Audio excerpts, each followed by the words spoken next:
welcome to Fenway Park as the Red Sox and Cleveland Indians wrap up their three-game series. Red Sox trying to make it a clean sweep.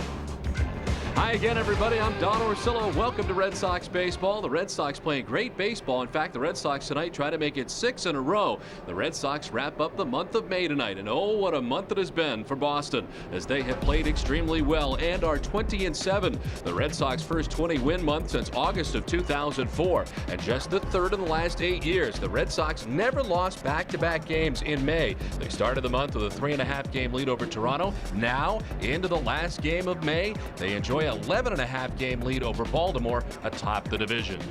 As we welcome in Jerry Remy. Jerry, there's been so many stars this season, but tough to do it much better than Kevin Youkilis. Well, you know, it's what baseball players dream about. I mean, that's the kind of groove that he's in right now, and he's about as hot as you can possibly be. And, you know, this 20-game hitting streak that he's in the middle of right now has been incredible. Look at the average of .441. He's hit the 6 home runs and 21 RBIs. He's had 9 straight multiple-hit games, and that in alone is remarkable. And when he started this streak at 280, he is now up to 358, of course, right up near the top of the league in batting.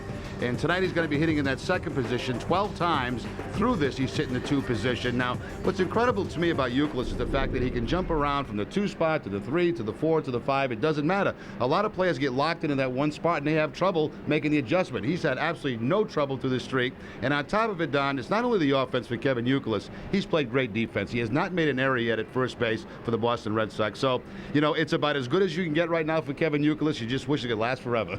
Well, tonight is Manny Ramirez's 35th birthday. You never know when you're going to see a Manny moment.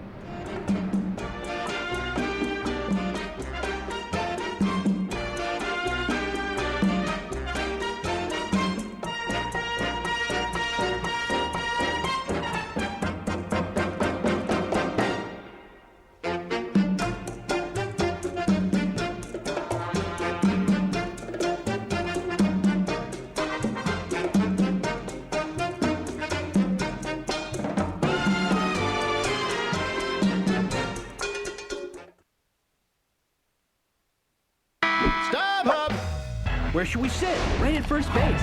Wait, how about along the third baseline? Wow, this is great. Just like having season tickets. Looking for great seats? Buy tickets from other fans. Have extra tickets? Sell them to other fans. Go to StubHub.com today for tickets to the hottest sports, concert, and theater events, even if they're sold out. Peanuts. Hey, there's still tickets right behind home plate. Let's go for it. StubHub, your choice, your ticket, your experience. StubHub. Honey? I think this might be our lucky day. I think it might be. I think this is what we've been waiting for. I think it is. Yes! It turned blue! Introducing the Coors Light Cold Activated Bottle. The mountains turn from white to blue when your beer reaches the perfect temperature. It's blue like your eyes. My eyes are green. Only from Frostbrewed Coors Light, the world's most refreshing beer. Combine Red Sox action with the big screen fun of a cinema experience, and you have NESN HD Game Night Red Sox Live. Showcase Cinemas and Cinemagic have teamed up to show live Red Sox games on the big screen in high definition at select theaters. Check out NESN.com for game dates, tickets, and theater locations. NESN HD Game Night. It's big screen Red Sox action in high definition at the movies. The Daisuke Matsuzaka era has officially begun.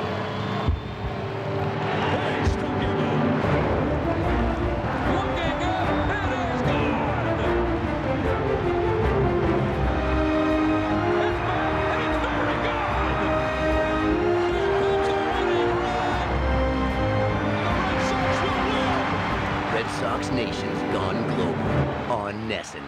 One nation, one network. Last time elbows flew as the Sox sides had to sweep in the rooms. Now the Yanks in Boston with Roger raring to go. Friday night Fenway coverage begins at 5:30. Closed captioning for Red Sox baseball on NESN is brought to you by Aflac. Ask about it at work. Boston Red Sox baseball on NESN is brought to you by Southwest Airlines, the New England Subaru dealers, Foxwoods Resort Casino, the New England Dodge dealers, Rico, Lincoln Mercury, Coors Light, and by New England Toyota dealers. Welcome to Fenway Park for the third and final game of this series between the Red Sox and the Cleveland Indians. Red Sox trying to make it a clean sweep, and a great couple of games so far for Boston against this very good Cleveland team. The Red Sox have been tremendous in the first 2 nights of the series. They've gotten tremendous pitching, and this guy enjoying his 35th birthday here tonight at Fenway Park, as the Red Sox and Indians will wrap it up. And we highlighted Kevin Youkilis, who continues on the hitting streak. I think not only the hitting streak, but it's amazing how many multi-hit games he's had. He's had 2 or more hits in 9 straight games, tying a club record last accomplished by Jim Rice, May 1st through the 9th of 1978. Yeah, 25 multiple hit games now on the season for Kevin Youkilis. That's the most in the American League. Ichiro is second in that category with 22 as the Red Sox do take the field.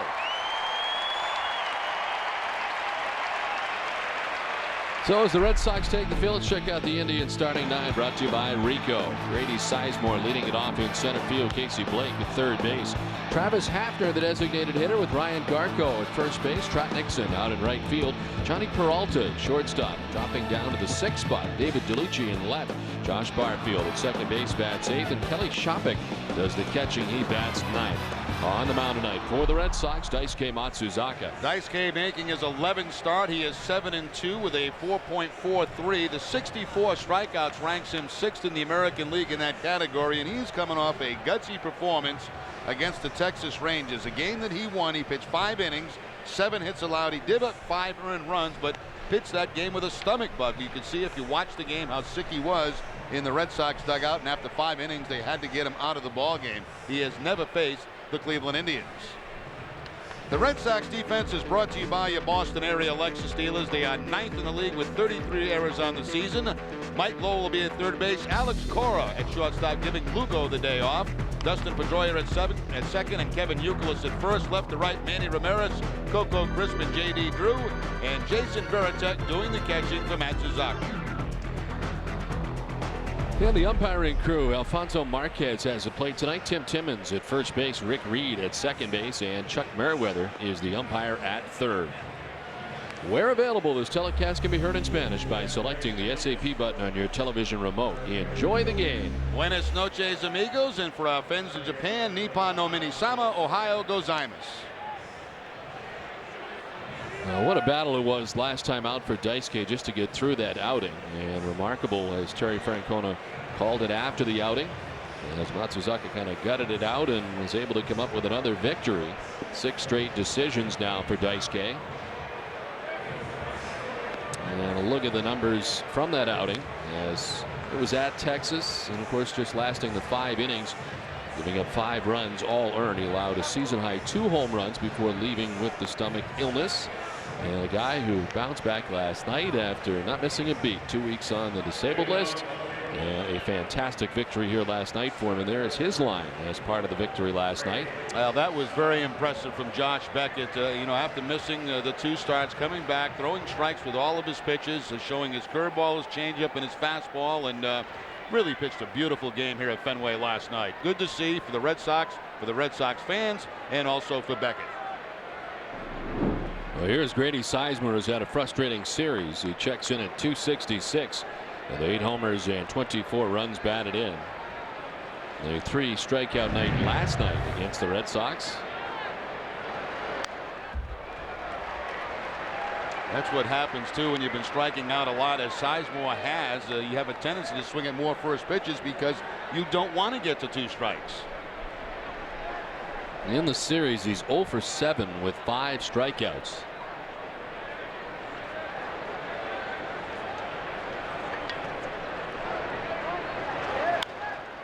Popped up, shallow left as Cora and Ramirez. It's Manny who makes the catch for the first out.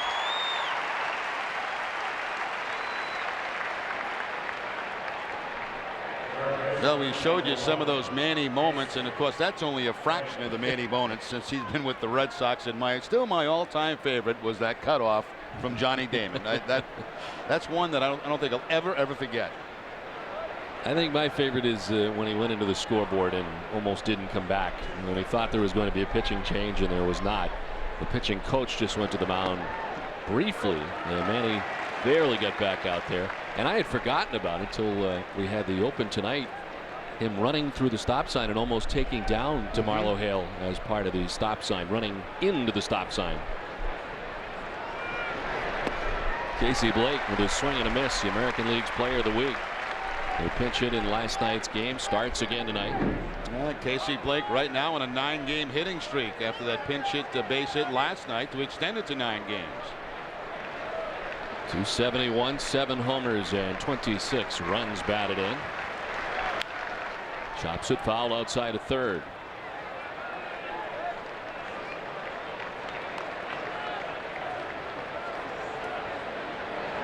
Starts his 40th game of the year at third base.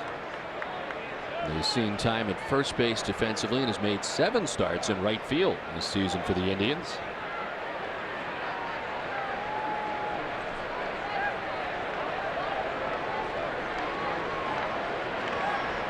The 0-2 pitch from Matsuzaka is outside, 1-2. Left hand is hitting .210 against Daisuke. Right hand is at .274. 5 home runs to lefties, 2 home runs to righties. Because he gave up 2 in that last outing at Texas. First 2-homer game that he's given up since being in the rotation for the Red Sox. To right field and in for a hit for Casey Blake. So a 1-out single for Blake. Good 2-strike hitting for Casey Blake as he takes that fastball with 2 strikes and shoots it to the opposite field. Now a 10-game hitting streak.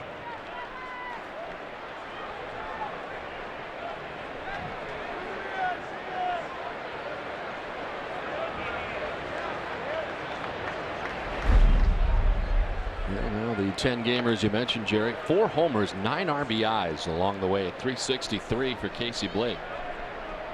1 out, 1 on for Travis Hafner, the designated hitter.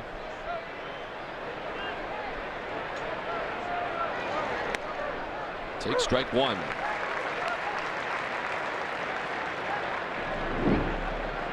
Hafner at .260 with 9 homers and 34 runs batted in.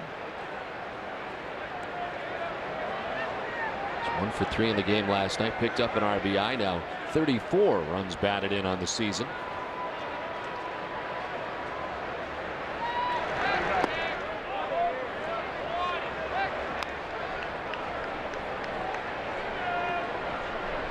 Indians losing here last night. Tigers winning. The lead now for the Indians, a 1.5 games over the Tigers.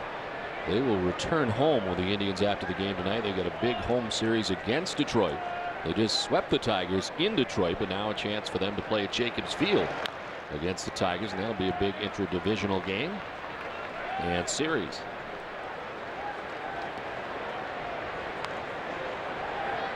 Now look at the Central, which is much improved over the last couple of years. It's really become a very strong division, and you got to figure that all those teams, with the exception of the Royals, are going to be in it all the way.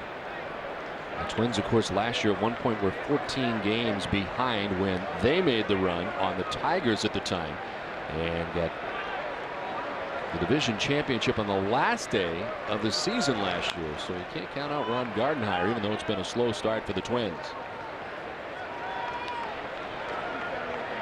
Now, most people feel that that is the strongest division in baseball right now, that American League Central, and of course a good chance the wild card could also come out of that division. You look at the second place team in the East with 27 losses, and of course Detroit second in the Central with 21 losses. Seattle second in the West with 23 losses. I know it's early to be talking about that, but Central's awfully tough. The 1-2 pitch to Hafner is chopped right side to the vacated right side into right field. Blake stops at second base, and all of a sudden the Indians with runners at first and second and 1 down.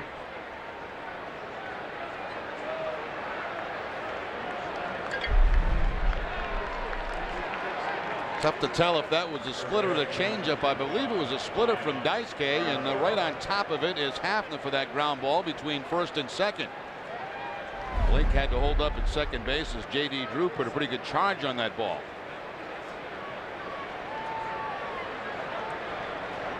So 2 on 1 away, and Ryan Garko that's in the cleanup spot tonight. Victor Martinez with the night off.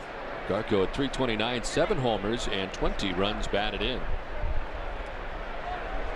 Finds himself now 9th in the American League in batting heading into tonight's game. That .329 batting average. Youkilis is tied for 2nd now. Maglio Ordonez hitting at .358, only behind Jorge Posada, who's on top of the American League in batting average at .360. But Uke hitting at .358 heading into tonight's action.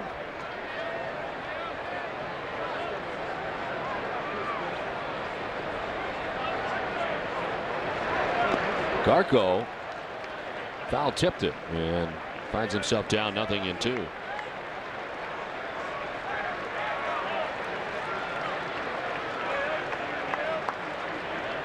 So far 14 pitches in this first inning by Daisuke, 12 of them for strikes. But in a 1st and 2nd 1-out situation here in the top half of the first inning. The Indians bats have been quiet in the series. They're trying to take care of that here in the first inning and get off to the fast start. 1-2 now to Garko.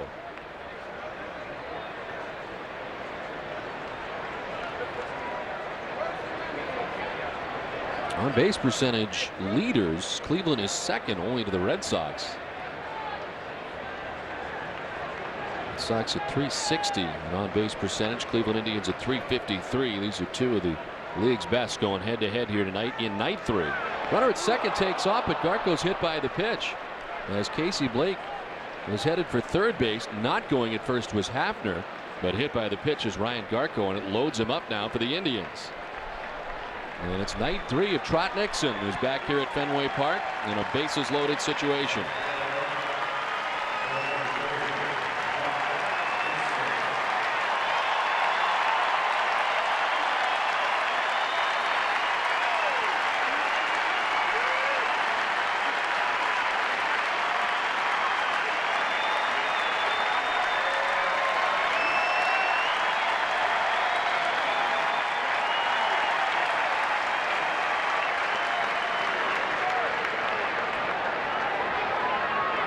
So bases loaded, 1 down.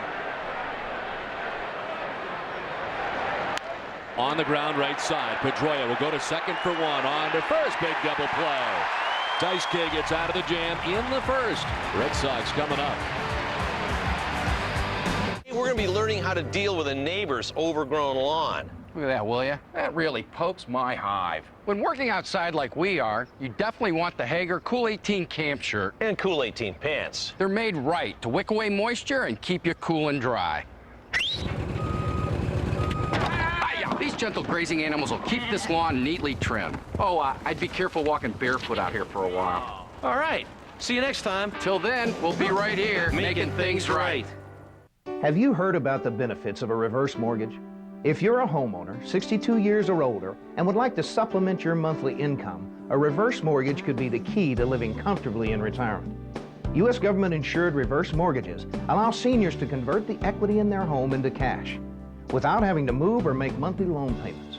We offer a free information kit and video explaining everything you need to know about a reverse mortgage. Call 800-300-4519.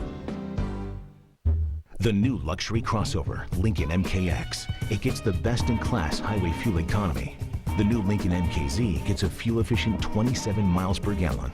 Both give you the confidence of all-wheel drive. Welcome to a smart and luxurious commute. Now lease the Lincoln MKX for just $399 a month, or lease the Lincoln MKZ for just $339 a month, plus a complimentary 3-year, 30,000-mile premium maintenance plan. See your New England Lincoln Mercury dealer today. Dating do's and don'ts. What I can tell you is, good dating tips. He carries a gun. That would be big, especially on the first date. Negative. Maybe try to make a little eye contact. I'm just looking for chicks who aren't boring, basically. Oh my God. I wouldn't probably go much further than that, you know? All right. Sox appeal. Do you have it? Log on and show us.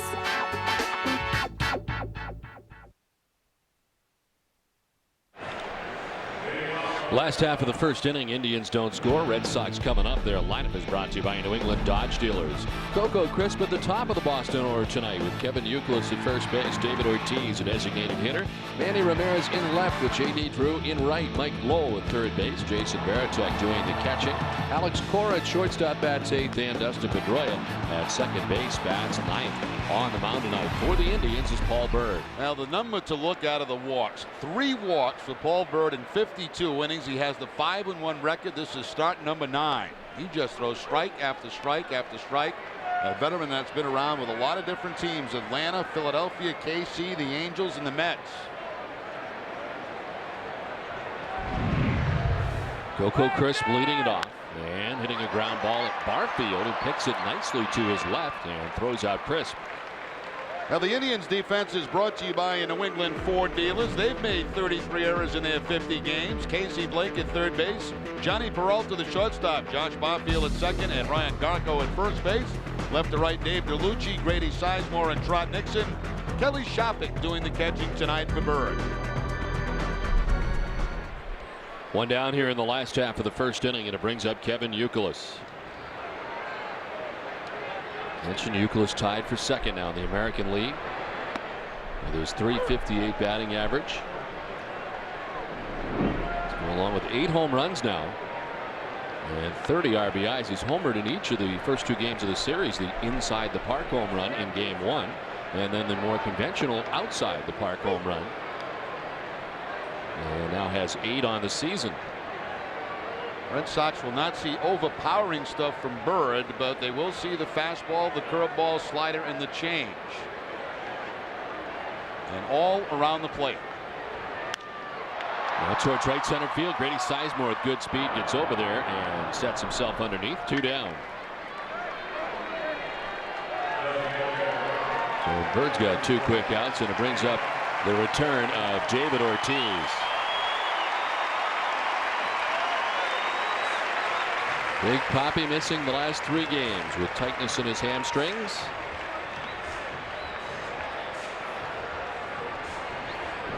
Kind of started when he got sick and was dehydrated last week, leading to some hamstring issues. It's a .316 with 9 homers and 38 runs batted in.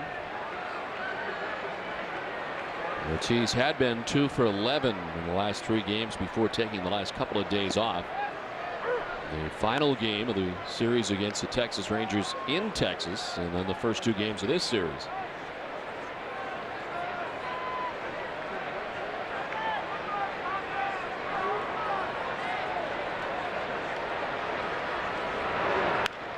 The center field, Sizemore comes in and can't make the play. He froze on it. A ball that was right at him in center. If he broke right away, he would have been able to make the play, but was kind of frozen and then came on. It was too late. Yeah, sometimes against, in particular, guys like Ortiz, power hitters, you know, those center fielders expect the ball to be hit better than maybe what it was. And just that little delay cost him the 3rd out of the inning.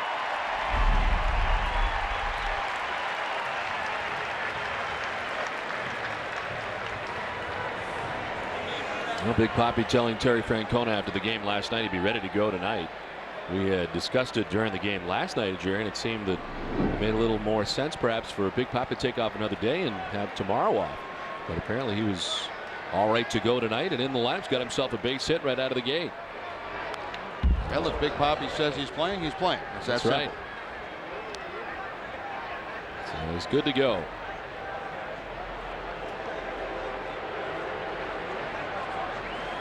And he's playing on his 35th birthday.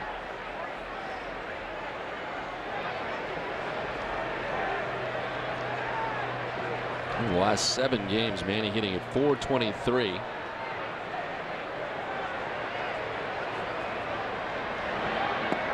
Takes the strike from Byrd, and it's quickly 0-2. Byrd last year finished with a 10-9 record in 31 starts for the Indians as their opening day started this year.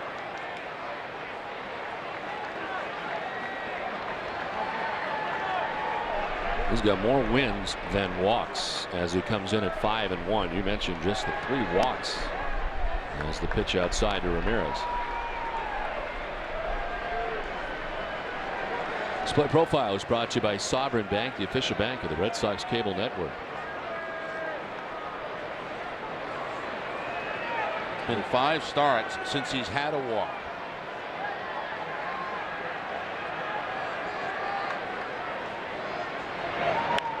On the ground, Barfield at second base. Retires Ramirez, and the Red Sox are gone in the first. We played 1, no score.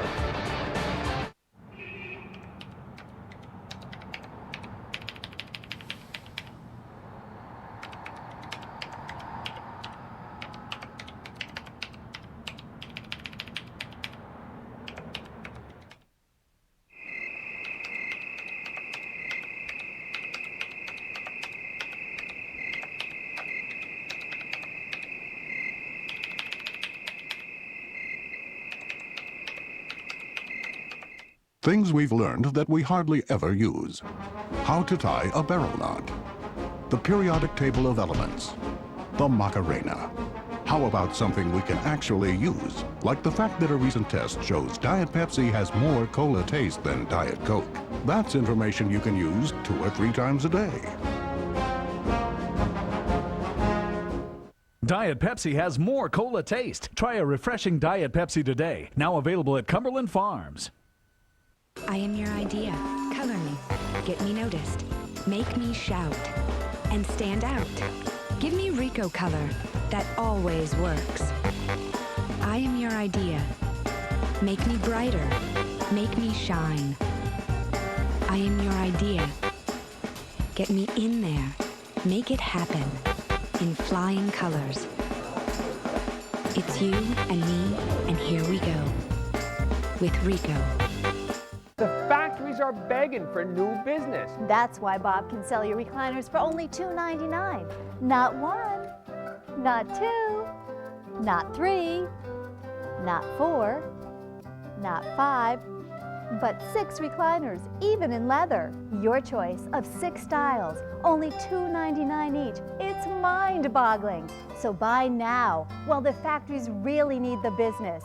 The competition, busted! FW Webb is proud to be the official supplier of plumbing, heating, and cooling supplies for the Boston Red Sox. To learn more about how FW Webb can help you, contact your local professional contractor or visit fwweb.com. FW Webb, we've got it. Well, Matsuzaka getting out of a major jam in the first inning. Bases loaded, first pitch, a split-fingered fastball to Trot Nixon. That's away. He tries to pull it, and the result, the ground ball right to Dustin Pedroia. Pedroia and Cora do their work.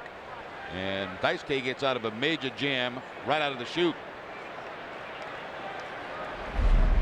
On to the second inning. And Johnny Peralta is batted second in the order. And the series dropped down to 6 with Victor Martinez out of the lineup tonight. A little bit of a shuffle for Eric Wedge. Peralta at .290 with 10 homers and 33 runs batted in.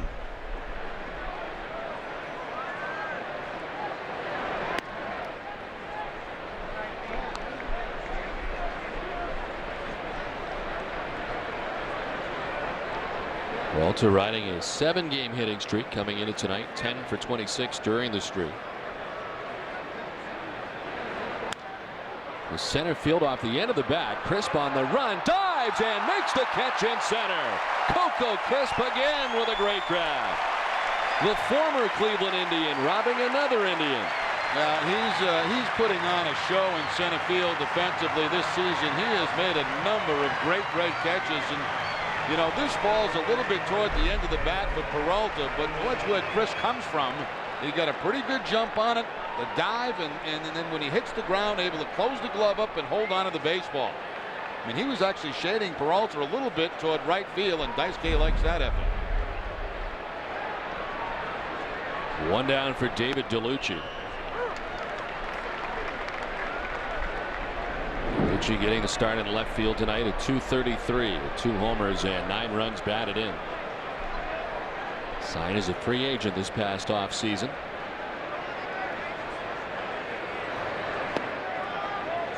Well, a slow May. He's hitting at .220 in the month of May. And his 8 for his last 42.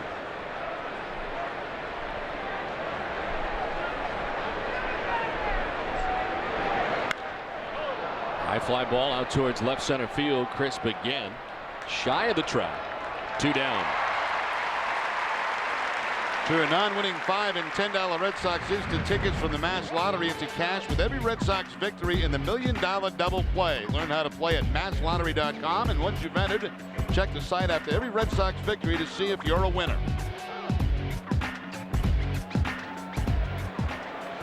Two down here in the second inning, and it brings up Josh Barfield, the second baseman for the Indians. Barfield at .233, 2 homers and 24 runs batted in.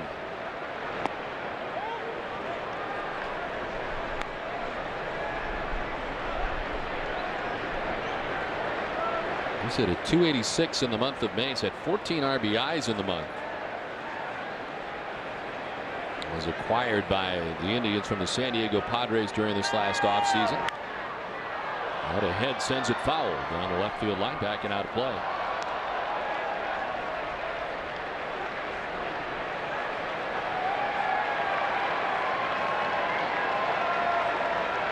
Barfield's been much better at home than on the road. He's got a .293 batting average at Jacobs Field.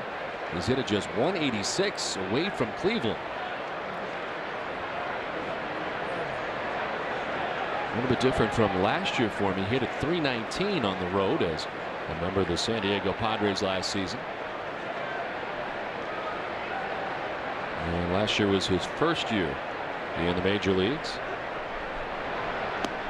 Outside, 2-1.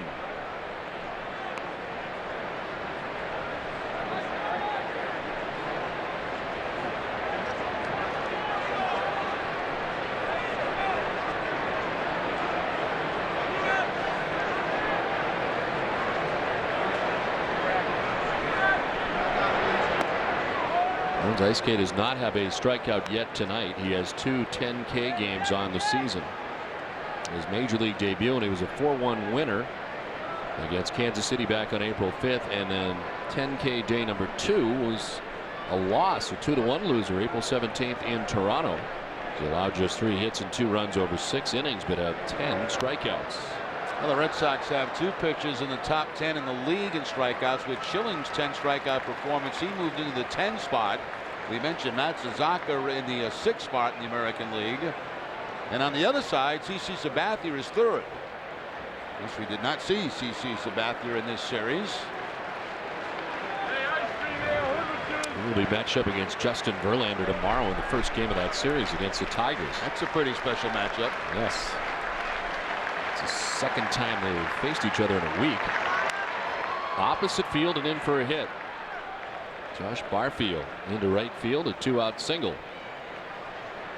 Now a couple of these Indian hitters doing a nice job with 2 strikes. We saw Casey Blake go the opposite field for a base hit, and now the same thing with Barfield.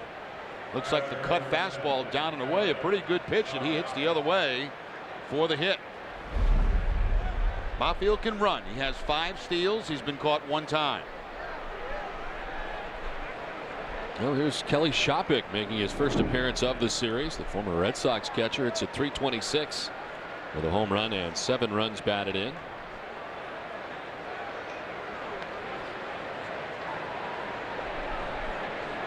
Last year was his first year with the Cleveland Indians, spending a lot of the year with the Buffalo Bisons at AAA, but he did get in 41 Indians games and hit at .245, 3 homers and 16 runs batted in. There goes Barfield. The throw is not in time. 6th theft of the year for Josh Barfield, who's in a scoring position. Throw just a little bit high at second base, and Pedroia tries to get the tag down quickly. Pretty good jump by Barfield. Takes a peek back. Now watch Pedroia. Has to go up high and then come back down, and by that time the hand on the bag.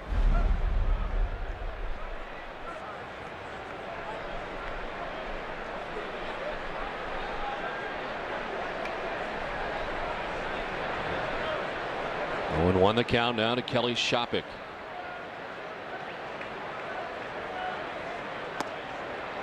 The strike, it's 0-2. Shopik now 27 years old and part of the Coco Crisp deal. So he was acquired from the Red Sox along with Andy Marte,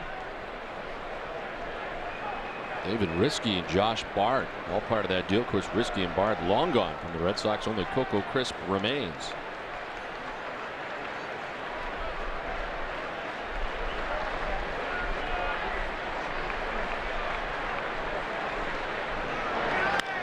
to right field. J.D. Drew's got it sized up. Now back a few steps to reel it in. Some good defense in the inning, especially from Coco Crisp. We're scoreless after an inning and a half.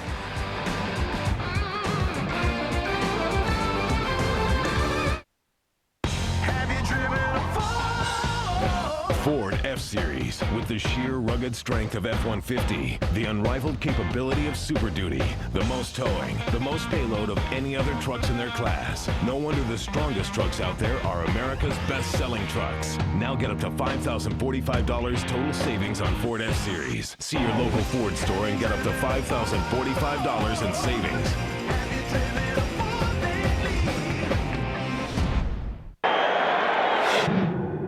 A 95-mile-an-hour fastball will reach home plate in 4/10 of a second.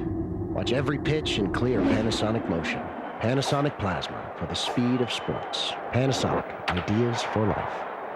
Feeling real good about lunch today. This new KFC biscuit bowl's got all my favorites. It's got chicken. I got a burger. Mashed potatoes. Fries. Got corn and gravy, cheese, and now it comes with a biscuit. Well, I got a bun. It's kind of like a biscuit. It's not even a little bit. Biscuit-esque. No, it's not.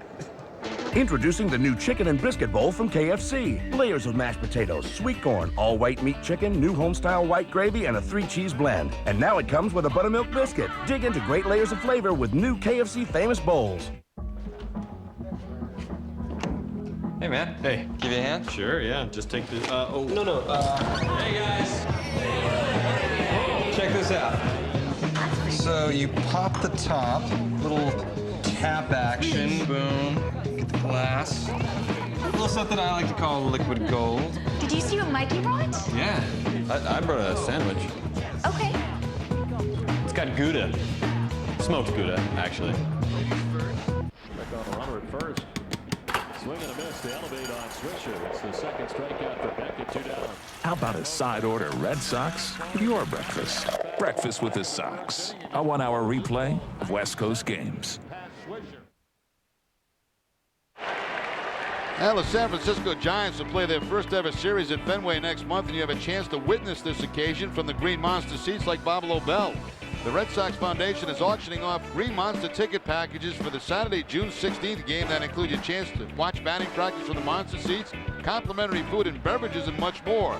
To enter for your chance to win and benefit the Red Sox Foundation, visit redsox.com and click the Foundation ticket auction link. On the ground, and Barfield misplays it as it jumps into right field off his glove, and J.D. Drew's aboard. Now, what happens sometimes, and I mention this a lot, you know, when an infielder gets back on the grass, sometimes you get that in-between bad hop. And you'll see Barfield go back to the grass right here. Ball bounces up. That's a ball he could have had. That should go as an error on Barfield. And if it is, it'll be his 7th of the season. It is. So J.D. Drew reaching at first base, and Mike Lowell coming up.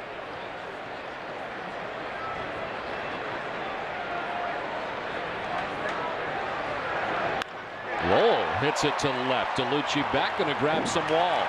Off the scoreboard it goes to DeLucci. To third goes Drew. Lowell to second, and he will be safe. Eluded the tag. Went to the third base side and wraps his arm around the bag. Oh, what a slide at second base by Mike Lowell. And, you know, you have the advantage as a runner because you see the play in front of you developing. So you see the throw is going to be a little bit off target, and it tells you which way to slide. I mean, he should be out, but he sees the ball to the outfield side. He comes around the tag, and the tag is on the leg while the foot is on the hand.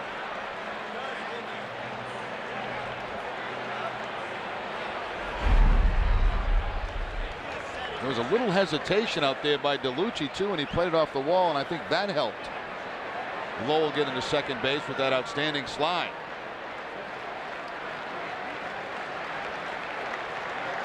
Second and third, nobody out. And on the hands and popped up foul. Back comes Shopping.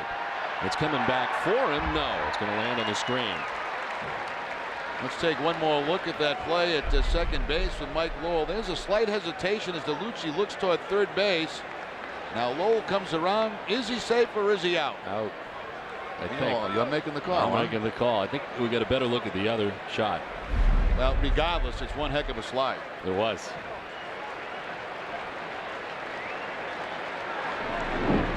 Check with a count of 0-1. And 275 homers and 25 runs batted in. The strike makes it 0-2.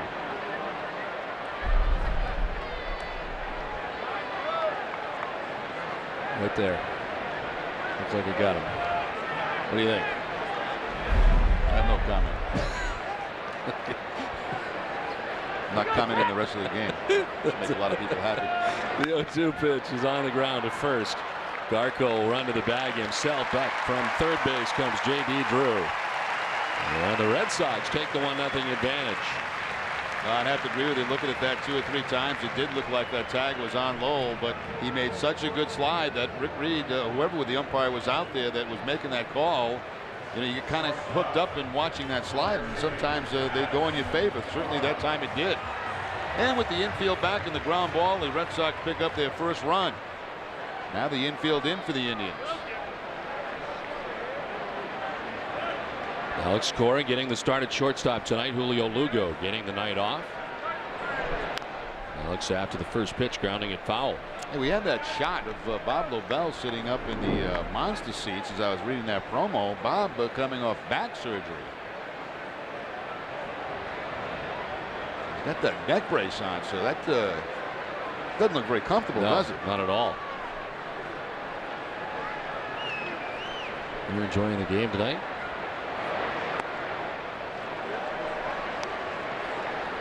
Tonight with his daughter out there in the monster seats.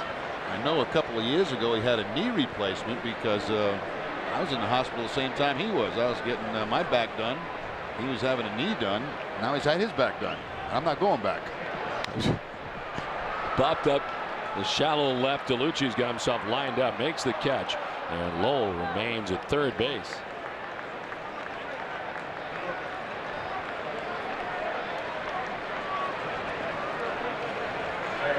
Sundays at 12:30, Granite City presents the Ultimate Red Sox Show. From the top 9 countdown of all things Sox from the past week. Join us with Hazel May. Hazel will look back at the news and events surrounding the Red Sox. Don't miss the Granite City Electric Ultimate Red Sox Show tomorrow and every Sunday at 12:30, right before our pregame coverage begins. So 2 down, Mike Lowell at third base. A run in here for the Red Sox at the bottom of the second inning. Did I say that show is tomorrow? That was a mistake if I did. That show is Sunday. Sunday. Yeah. Tomorrow is Thursday. So I'm only a few days off. That's not bad. Dustin Pedroia at 302, 2 homers and 11 runs batted in. Now, when you had back surgery, did you have that big thing on in your neck? No, that must be. No, I just had a couple of fragments removed from L4, L5. That had to be much more serious than what I had.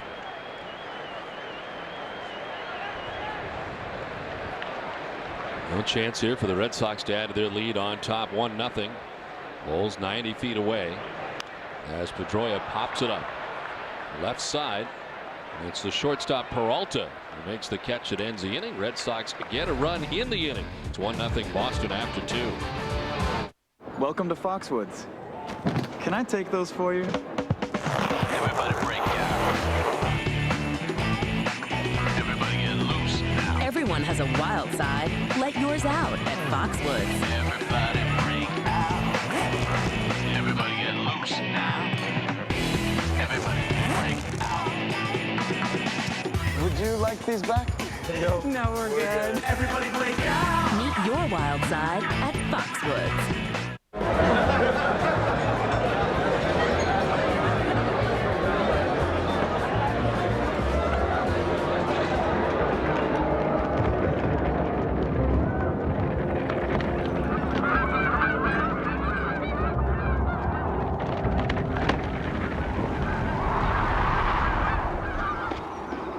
The import with a taste as big as Canada.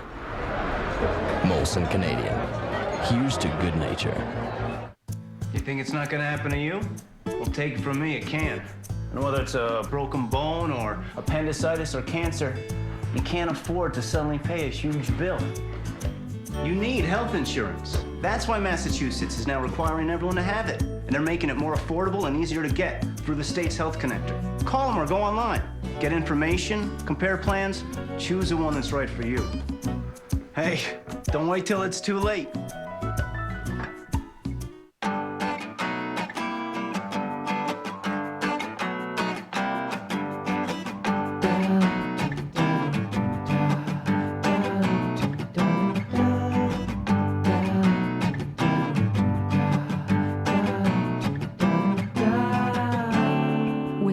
To do in Massachusetts, one fun thing leads right into the next. Visit massvacation.com for a complete list of getaways. Massachusetts, make it yours.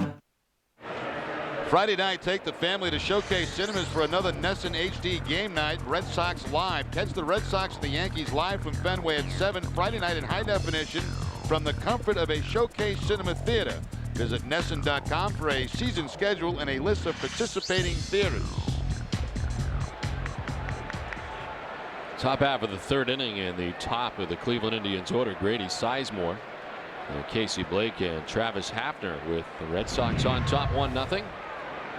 Nice game with a lead to work with now as he heads into the third. The Indians have had a runner in scoring position in every inning so far. And had a bases loaded 1-out situation in the first one. Trot Nixon grounded into the 4-6-3 double play. Last inning they left Josh Barfield at second base. As Kelly Shopik lined out to center to end the inning. So they've stranded 3.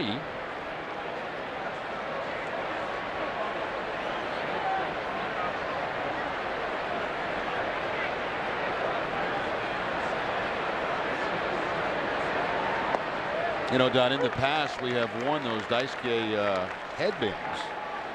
And I was thinking today that I have not given anything away this year. Nothing? Nothing. Yeah, you're giving seats away, haven't you? Oh, seats every night, yeah. But I think it's time to give something away. So tonight, I think what I should probably do is give away 10 free Daisuke headbands. The Zaka-san headband. So if you go to the REM report, you can get one of those. Tom Gilmet is wearing his. Bob Tomaselli wearing his. Joe Stafford looks great with the glasses. He does. Very cool guy. Look at Titus. Wow. I can see you got the extra large size now. And Lindsay has one in the booth too. This has really taken off. Okay, so if you go to the REMReport.com, we'll give away 10 free ones tonight. How's that? Very good. So along with the free tickets, you're in a giving mood.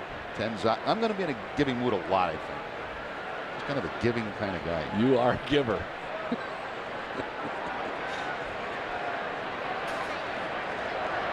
Sizemore strikes out yet again.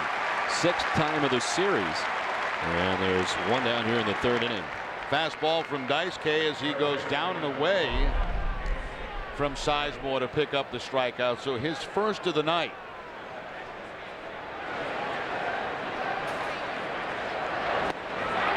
You know, little did I know when I brought the headband in today that it would match Lindsay's outfit. Yeah, perfectly. It's almost like she knew. The camera guys, I mean, they can wear anything. They don't care much about style. Popped up off the bat of Casey Blake. A few strides in the outfield for Pedroia. And there's 2 down. Let's check in with Tina Cervasio. Tina? Well, Don, with Kurt Schilling's resurgence on Monday, Beckett's stellar return yesterday, and Matsuzaka on the mound tonight going for the Red Sox sweep of the Indians, it's pretty clear that the Red Sox staff has proven their worth this season so far, and the general manager explains why. I think the engine of our team is our starting pitching staff, and we're able to get back-to-back-to-back performances where our starters go 7-8 innings, go deep in the game, you know, limit the opposition. It sets up our bullpen the way we need it to be set up. It takes the pressure off our offense and allows them to just grind at bats rather than feel like they got to go out and make up a big deficit. And that's when we've been good. That's been the key to our success. And in this series already, the starters are 2-0 with a 1.93 ERA with 17 strikeouts. And because of that starting pitching, well, you have a fresh bullpen. And the Sox pen leads the AL with a 3.01 ERA, second best in the majors after San Diego, Don. Well, we've talked about that bullpen a great deal, and they've got the least amount of innings because of that great starting pitching, and it's been the same in this series with the great starts from Curt Schilling and, of course, last night Josh Beckett. Daisuke trying to keep it going here tonight. Well, the other thing too is the bullpen is really contributing in a big way. When Papelbon hasn't been able to close games out, you've had Okajima who's closed them out. I mean, the Red Sox have only blown one save all season long. That's remarkable to this point of the season. They've gotten good setup work from Donley, Pinheiro we saw on that last road trip, the specialist right there, Lopez. So I mean, it's a nice balance that Francona has to work with in that bullpen. But to me, the key guy has been obviously Okajima, because nobody expected that.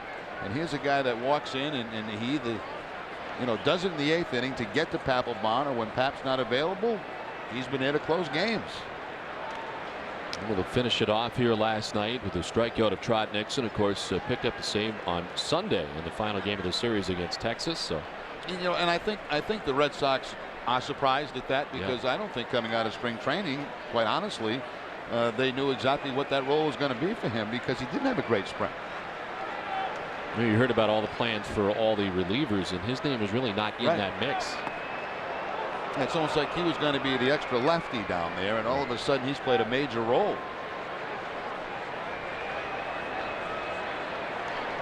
And that first save that he picked up against the Yankees on that Friday night, the Yankees here for the first time this season, and has just kept rolling. The 1-2 pitch to Travis Hafner. May have punched at it. He'll check no. So Chuck Merriweather. And it's 2-2.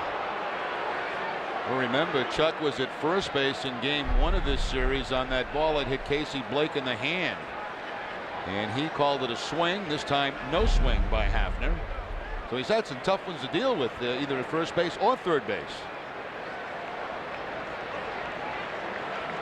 Hafner a single his first time up. He's got one of the 3 Indians hits tonight.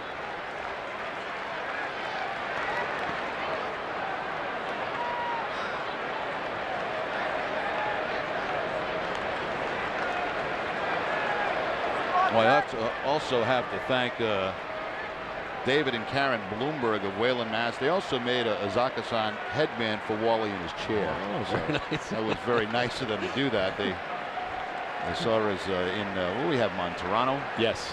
See, he has the Zaka-san right there too. So that looks good on Wally. Thank you to David and Karen Bloomberg of Wayland, Mass. And Wally does care about fashion.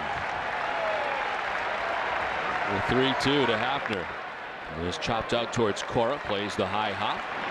And it's a 1-2-3 third. First 1-2-3 inning for Daisuke. 2.5 done. 1-0 Boston.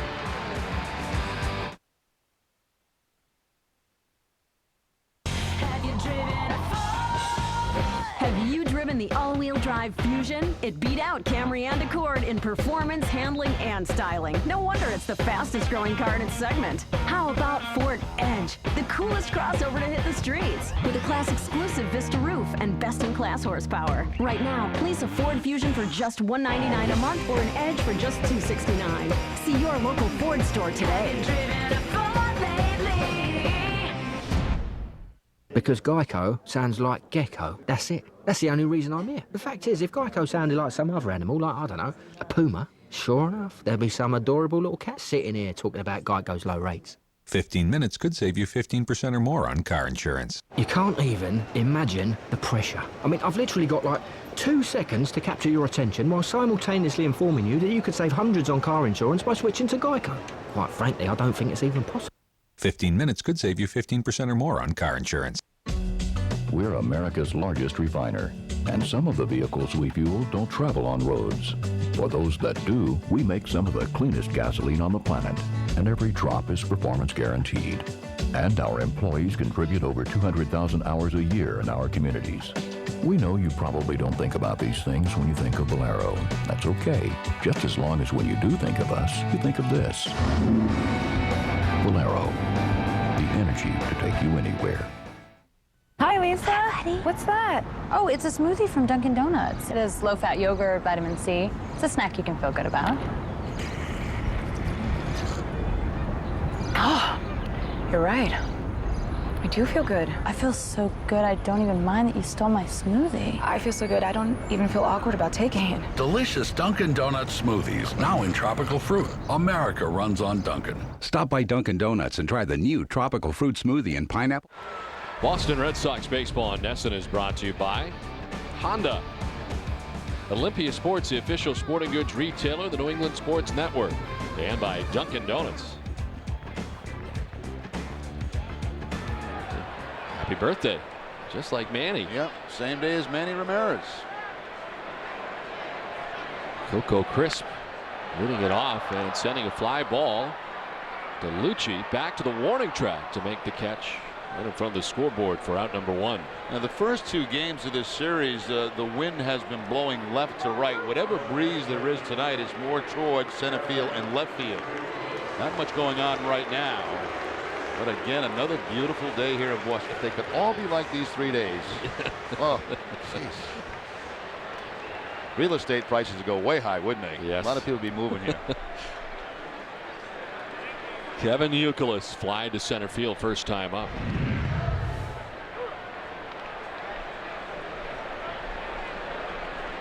Second longest turn hitting streak in the majors. Behind the 22 gamer right now for Ichiro Suzuki. It's the 4th longest in the majors this season. And during his streak, which began on May 5th, he's hit at .441.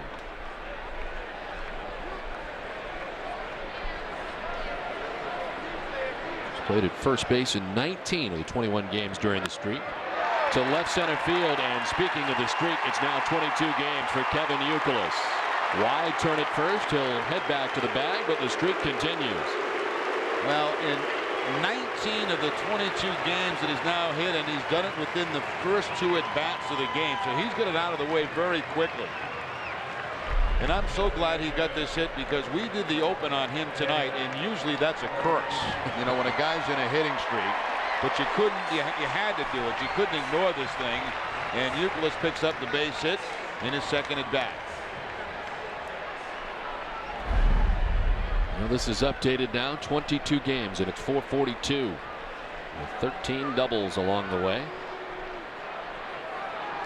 David Ortiz single to center field first time up.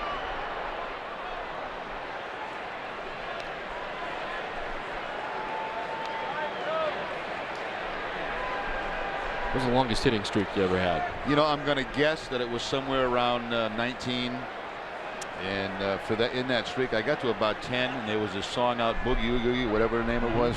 I had to play it every day on the way to the ballpark. I was going to ask you if you did the same routine every day just to keep it going. Every single day on the way, I had to play that song, and I was kind of relieved when the streak was over, even though I was ticked. But I didn't have to listen to that song anymore. You probably try to stay away from people who come up to you and go, hey, you got quite a streak going too.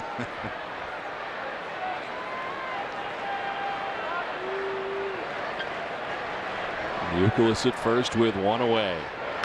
Ortiz grounds it down the first baseline. Foul. And it's 0-2.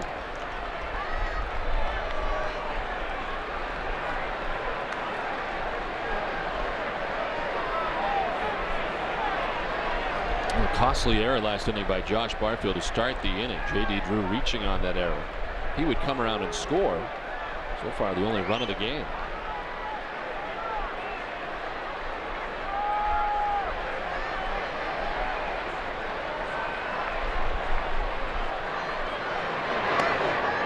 Francona was talking about the hamstring tightness for Ortiz.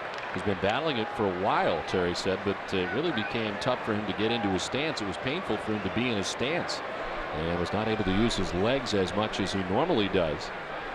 And it was affecting him, so they decided to have him take a few games off. Pitch outside. It's 2-2.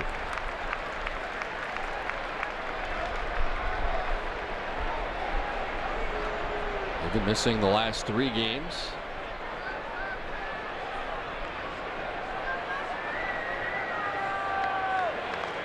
Even with that, has started 47 of 51 games as the Red Sox DH. On the right field line and foul. We're here at Fenway Park in Boston. Don Orsillo, Jerry Remy, and Tina Cervasio bringing you Boston Red Sox baseball in high definition and in Dolby Digital 5.1 surround sound right here on NESN. An RBI for Jason Varitek on a ground out. Scored J.D. Drew in the second inning. The game's lone run. Daisuke Matsuzaka has worked his way out of some jams. A bases loaded one-out jam in the first. And the Indians left a runner in scoring position in the second. He enjoyed his first 1-2-3 inning of the night in the top half of this inning. The tee's going the other way, but fouling it into the seats.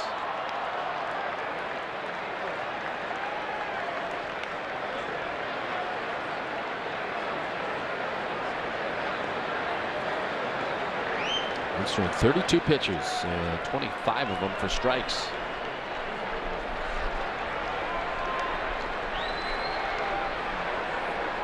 Only one time this year has he gone up over 100 pitches in an outing. 104 pitches. First base, and it turns out to be a double play that will end the inning. So Ortiz and Youkilis both gone, and the Red Sox with a 1-0 advantage at the end of 3. You are my sunshine, my only sunshine. You make me happy when skies are gray. You'll never know, dear, how much I love you. This summer, the American Road is calling. Get there at the Chevy Memorial Day sale. For 7 short days, get 0% financing plus $1,000 bonus cash on select 07s. Hurry, sale ends May 31st. Shop and compare at maindrivechevy.com. Only hours remain till the end of the month and Darling's Customer Appreciation Celebration. It's our way of saying thanks for driving our new Century. Better fuel economy domestically, more dependably than Camry. It's extra value in every deal. But this Customer Appreciation Celebration ends Thursday on the Hogan Road, where the value is real. At Darling's Ford, where we welcome all credit scores. You'll do better at Darling's. And now, back to the hard ways. Honey, I'm home. Sorry I'm late. Don't worry, George. With all the best from Time Warner, we get free on demand. Free on demand? Now we save money each month and get to start shows when we want with just a touch of the remote. So I can be late? And I won't be in the doghouse? Oh, George, welcome home to all the best. There's an easier way. Digital cable and all the best. Only from Time Warner Cable. The road to Fenway continues tomorrow night at McCoy Stadium as the Pawtucket Red Sox host the Columbus Clippers live at 7 o'clock. See the Stars of Tomorrow play today. That's tomorrow night at 7, and it's only on NESN.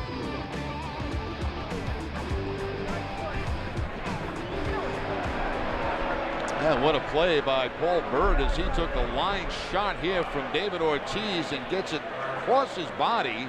He kind of looked towards second base and then back to first base to get the double play.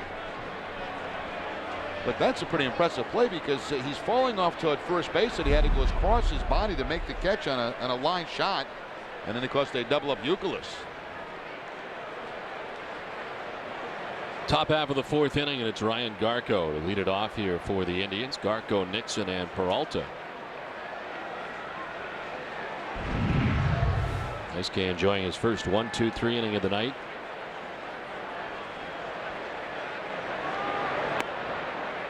And starts off ahead of Garco. Garco hitting at .375 in the month of May, beginning the night 9th in the league in batting average.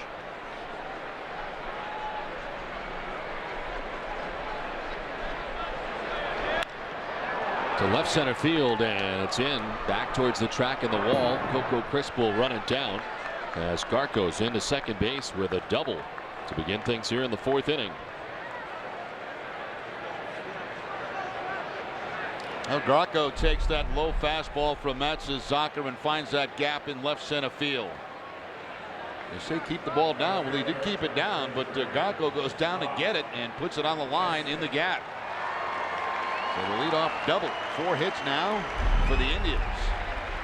Garco's been on twice tonight, hit by a pitch in the first inning, now a double.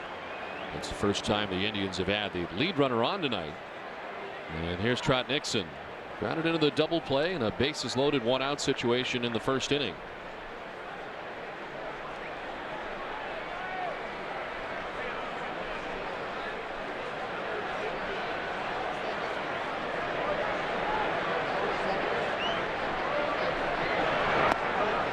And Daisuke caught Trot anxious back in that first at bat. You know, hitters get up there in that bases loaded situation. They want to do something big. And Trot, I'm sure, was sitting on fastball. He didn't get it. He got the splitter, and the result was the double play. Gets the fastball that time on the first pitch.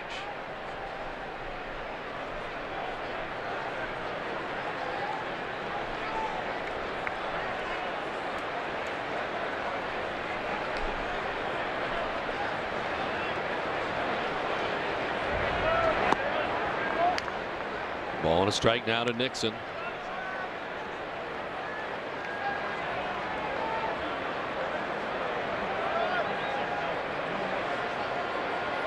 Daisuke Matsuzaka unbeaten in his last 7 starts, going 6-0 with a 5.17 earned run average.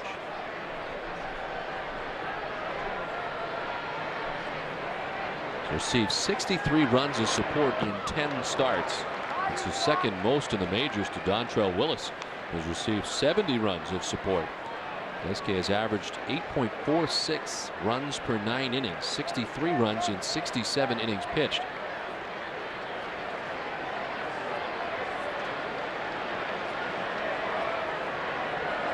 Total of 23 runs, while Matsuzaka's actually been in the game in the last 2 starts.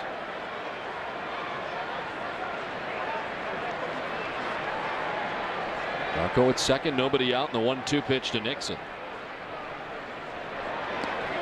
Nice play by Varitek, sprawling to his right. It's 2-2.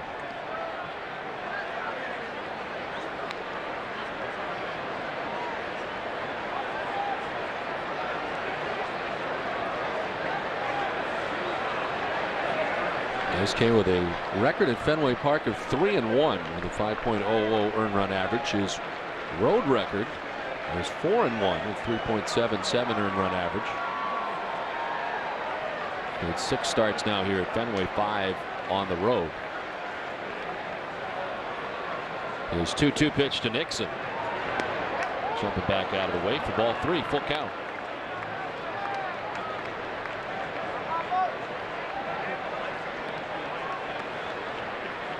Johnny Peralta waits on deck with nobody out here in the top half of the 4th inning.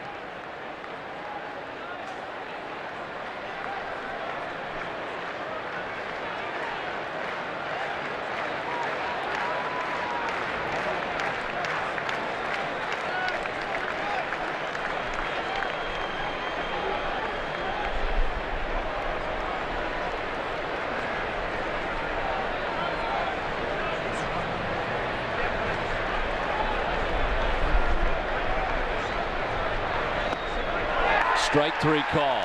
Nixon gets the bad news from Alfonso Marquez. Second K tonight for Matsuzaka. And that's the splitter again from Daisuke. You know, sometimes his splitter goes down and into left-handers. This last splitter goes down and away from Trot Nixon.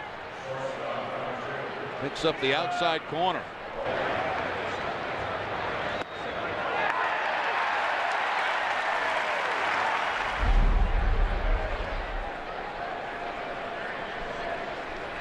So 1 down, Ryan Garko at second base. And there's Johnny Peralta, who fly to center first time up. Takes the first pitch strike.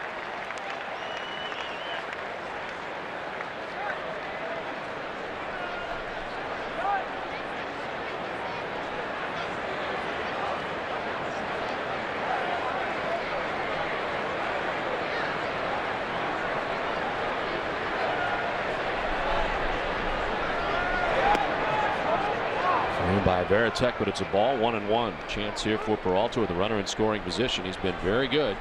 381, 5 homers, and 28 runs batted in with runners in scoring position.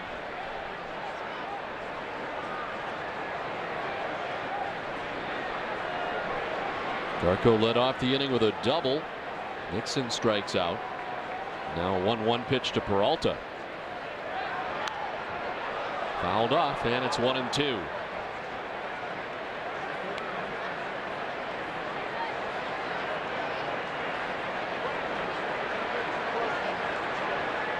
Alta signed by the Indians as a non-drafted free agent. He's from Santiago, the Dominican Republic. And just turned 25 years old on May 28th. Parts of 5 seasons now with the Indians. Broke into the big leagues back in 2003. Swing and a miss. Daisuke Matsuzaka with his 3rd strikeout of the night. 2 down. 3 strikeouts, 2 on the fastball, 1 on the splitter. He gets Sizemore on a fastball here away from Peralta at 93 miles an hour. And of course it was the splitter to Trot Nixon.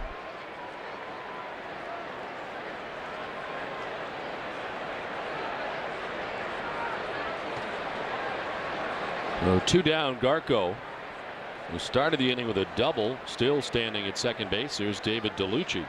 Fly it out to center field, first time up. A strike over the outside corner to DeLucci. That split is really moving well tonight for Daisuke Matsuzaka. Almost the same one that he threw to Trot Nixon, maybe a little bit higher. First pitch strikes to 13. 16 batters so far tonight.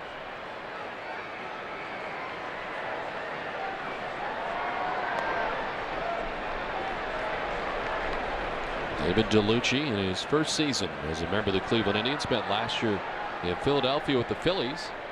He had 13 homers and 39 runs batted in. He's been a big leaguer since 1997 when he broke in with the Baltimore Orioles. It stops in Arizona, New York with the Yankees, Texas for a couple seasons, and Philadelphia last year.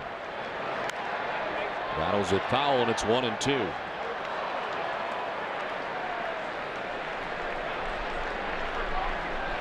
Calls Baton Rouge, Louisiana, his home.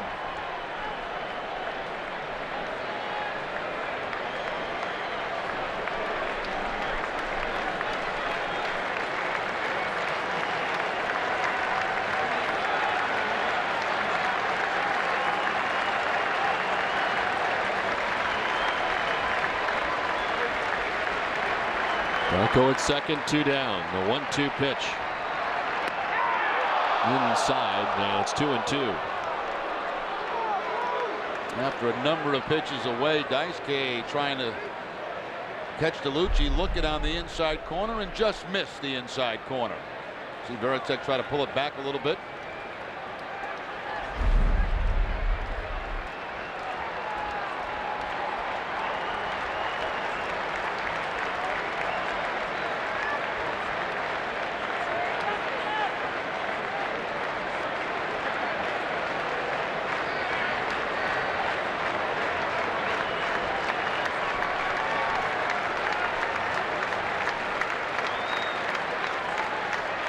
Now the 2-2 to DeLucci. Center field sending Crisp back, still going onto the track, front of the wall to make the catch. Long way to go, but Crisp gets back there to reel it in. It's a 1-0 Red Sox lead. Hey, boss, do we have Aflac? Yeah, we have something else. But if you're hurt and miss work, does it pay cash like Aflac does? Nah. Or let you spend it any way you want, like for gas and groceries? Nah. Or help with everyday bills like Aflac does? Nah. There's only one Aflac. Ask about it at work. Nice try, boss. Nah.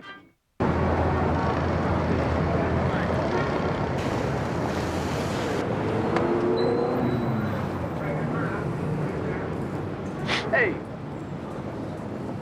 What? We were waiting here all day. So have I. No. I was here first. That's cardboard cutout. That don't count. You have to go in the back. Introducing revolutionary performance headwear from New Era. Get it at Olympia Sports. No. It's okay. I'm the MVP. I get to go in first.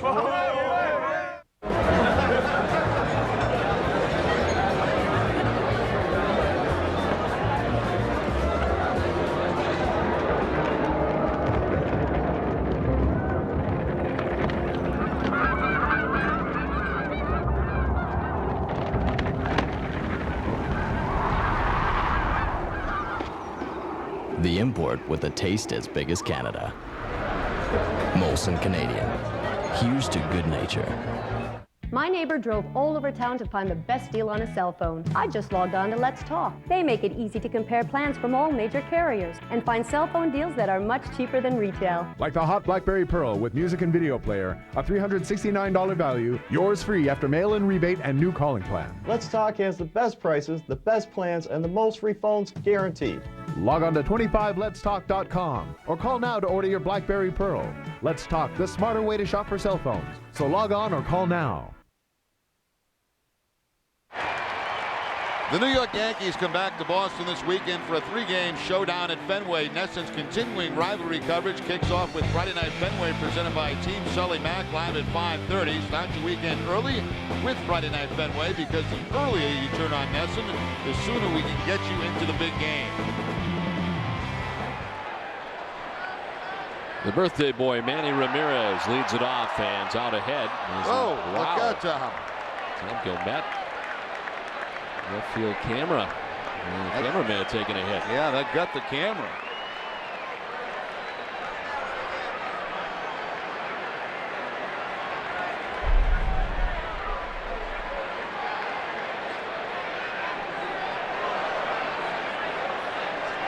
This will be good. This is, coming right at. Oh. Wow. Even if you are a stationary object, that had to hurt. I give credit to Tom. He didn't budge. Manny chops it foul. I mean, he could have easily backed off that and tumbled backwards and left the building. I would have bailed out of there a lot earlier than Tom did. But he's all right. He's got a little rope tied to him, he's got a bungee cord. I would too. I'd be all strapped in. That's smart. Camera's still working too.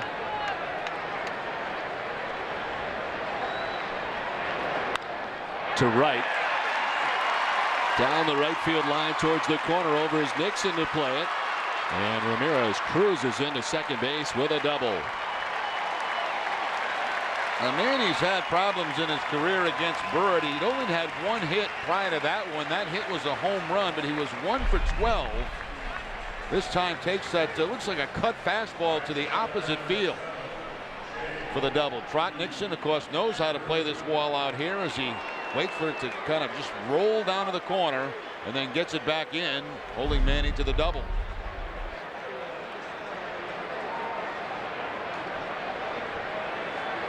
So lead runner on for the Red Sox for the second time tonight in 4 innings. And here's J.D. Drew. Reached on an error committed by Josh Barfield and came around to score in the second inning. Knocked in on a ground out by Jason Varitek.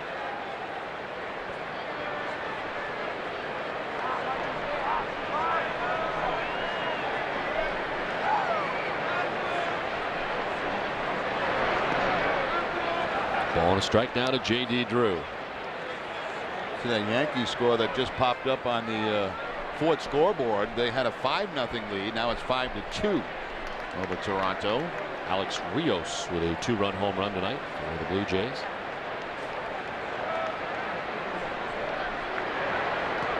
This one kicks away from Shopik and Manny to third.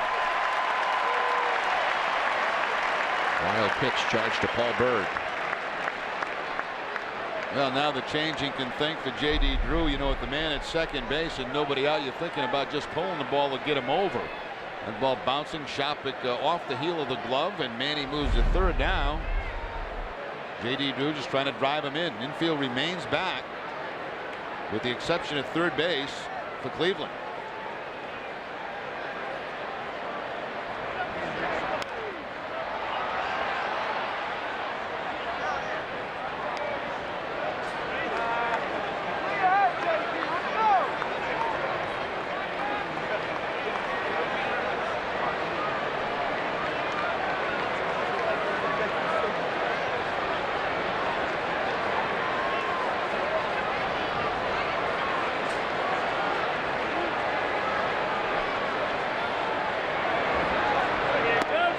Ball 3, full count now to J.D. Drew. Paul Byrd, the veteran, is 36 years old. Mike Lowell waits on deck. From Louisville, Kentucky. And broke into the major leagues. 1995 in the New York Mets.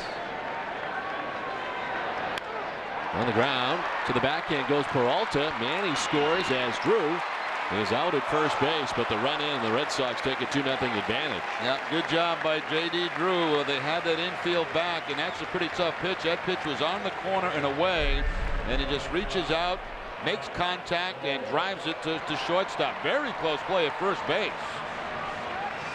But Drew does get the run home. See how he has to reach out for that ball and make contact. So you stay away from the strikeout, you made contact, and you get yourself a run. The correct call at first base, but very close. One down, base is empty now for Mike Lowell. The key matchup is brought to you by Molson. Mike Lowell 8 for 18 against Paul Byrd. 3 doubles, a homer, and 4 runs batted in, including his double back in the second inning.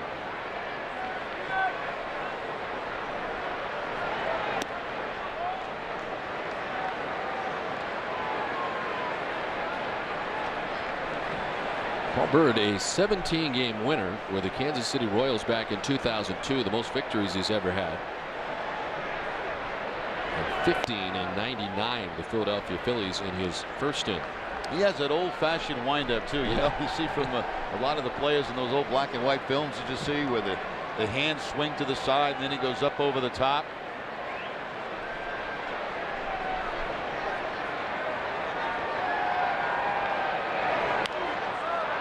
Popped up right around the mound, and Peralta cutting in from shortstop to make the catch. 2 down. One thing Byrd does not do is beat himself with walks. I mean, this guy, it's incredible. 3 walks on the season. Has not walked anybody in his last 5 starts. So you're going to have to hit him to beat him.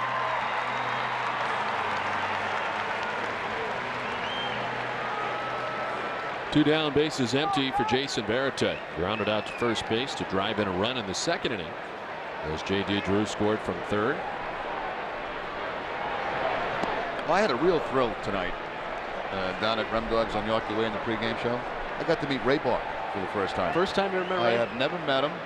He was, I guess, a pregame guest, and as I was leaving my segment, he was coming on. He had some very nice things to say, and it was quite an honor to meet him. One of the nicest people you'll ever meet.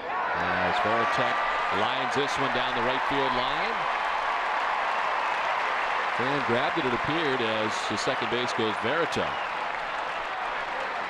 And Jason stopped at second base with 2 down.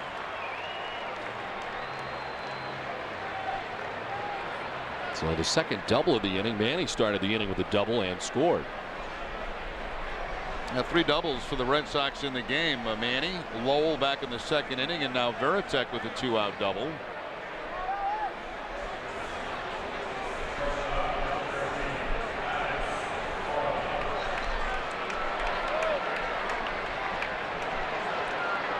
There's Alex Cora, fly to left field, first time up.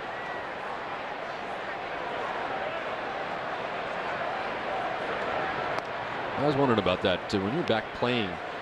Did you get to see many of the Celtics at that time and the Bruins at that time? I know they're different seasons, but those guys seem to hang around.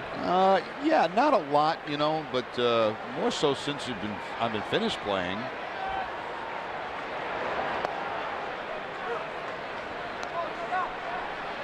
Saw Cam Neely one time over at Hell Point. I guess he had a hip operation. He did? He was there recuperating, getting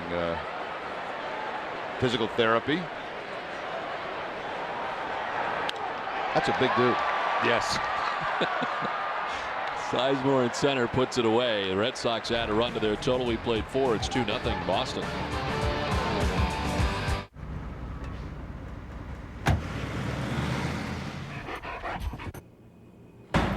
With convenient flights every day, Southwest Airlines gives you the freedom to do business out of town and still come home at night. Winston, I'm home! With 23 daily nonstops from Manchester and Providence to Baltimore, Washington, Southwest is taking low fares farther. You are now free to move about the country. Meet Michael Johnson, the world's fastest man. Michael holds the world 200 and 400-meter records. When he turns off the lights at night, he's in bed before the room gets dark. Still got it. Brian, what's up? Hey, Michael, how are you? Moving this quick can make you hot in a hurry. Hey, Michael! As the world's fastest man called for Coors Light. Frost Brewed Coors Light. The world's most refreshing beer. These are from Michael. Ladies. Hi, Michael. It's highly refined. It's imported by the barrel. And it's another thing you shouldn't guzzle while driving. Now Dodge goes the distance with our most fuel-efficient lineup ever. Like Charger with 28 highway miles per gallon. Caliber with 32 highway miles per gallon. And the all-new Avenger SE with 30 highway miles per gallon. Maximize your miles with our most fuel-efficient line of vehicles ever. Now get 0% financing plus $500 bonus cash on Charger and Avenger. Ordinary toothbrushes can't stand up to it. Oral-B Triumph. Triumph's onboard computer and floss action brush head help give you cleaner teeth and healthier gums by your next checkup. Oral-B Triumph.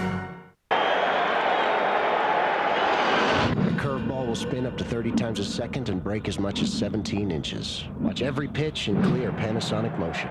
Panasonic Plasma for the speed of sports. Panasonic, ideas for life.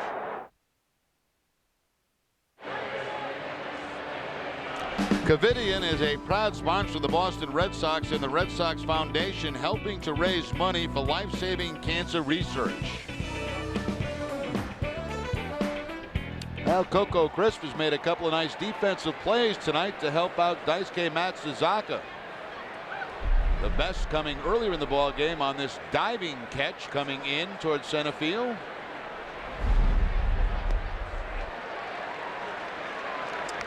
And to end last inning, Coco going back toward that center field wall to track down a long fly ball.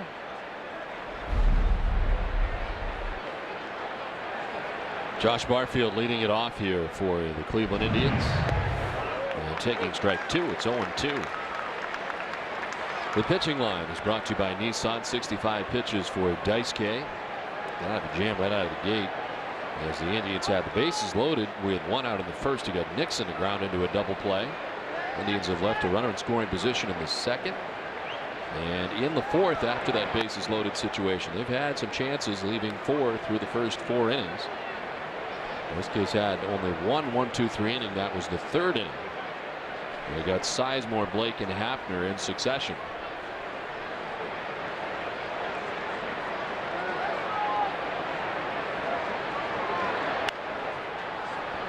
Pedroia charging on the run and in time to get Barfield one away. You know, it's interesting watching Daisuke because he actually, you know, a cut fastball is called for, and he'll throw it both away and into hitters. And that's by design. This last cut fastball that was called for by Veritek was called to be inside, and he puts it right at that spot. You know, a lot of cutters will see go away from that right-hander. He wanted that inside. That's where he got it, and he actually jammed Barfield for that ground ball to second base.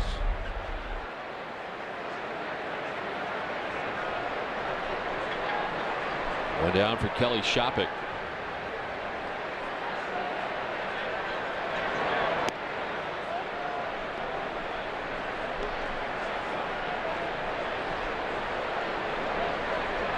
Okay, Shopik, of course, behind Jason Veritek when he was here in Boston. Now finds himself behind Victor Martinez in Cleveland.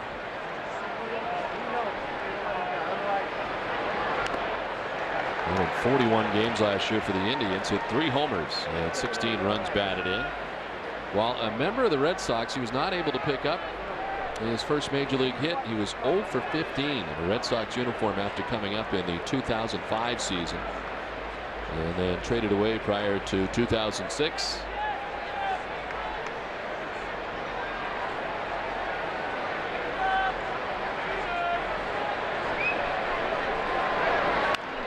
Up the middle and into center field.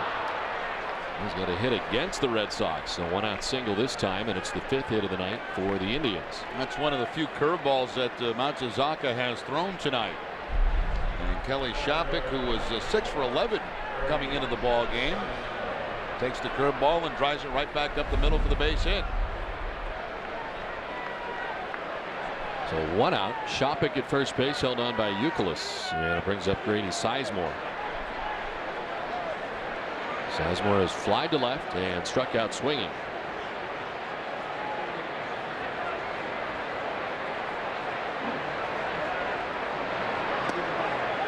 He is second in strikeouts.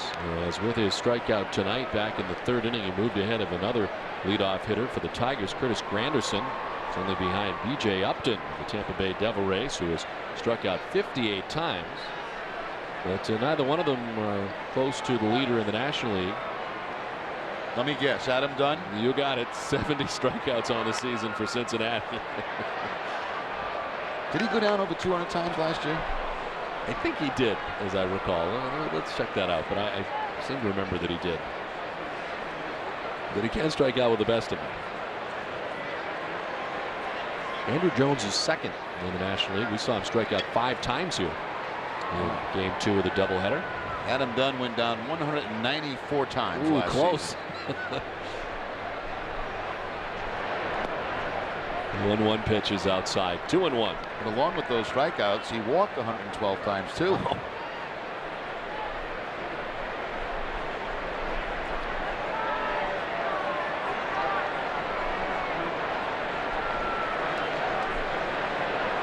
Two and 1 to Sizemore with Shopik at first base. Short lead over there. Daisuke falls behind 3-1.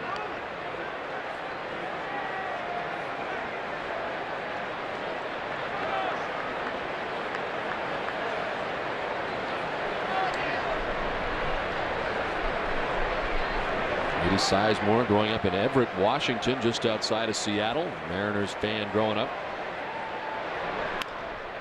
Lines it down the left field line. It is curling, and it's a fair ball into the corner. As Kelly Shopik can be stopped at third, it's a double for Grady Sizemore. And the Indians with runners at second and third and 1 away. Now Grady Sizemore has been quiet in this series, but right here he gets the fastball from Matsuzaka, a 3-1 count, and takes it down the opposite field down that left field line. Manny chasing it down, getting it back in quickly, and they have to hold Shopik at third base.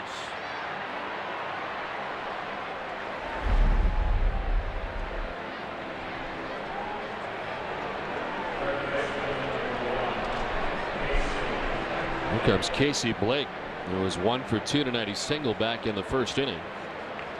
Another chance here with runners in scoring position for the Indians.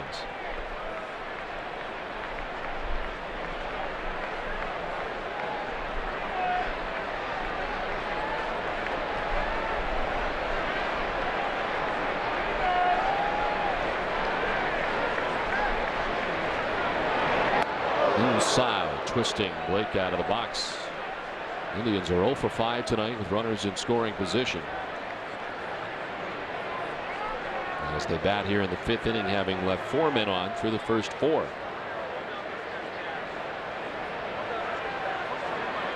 Got both teams 0 for 5 in that category, but it's the Red Sox on top 2-0.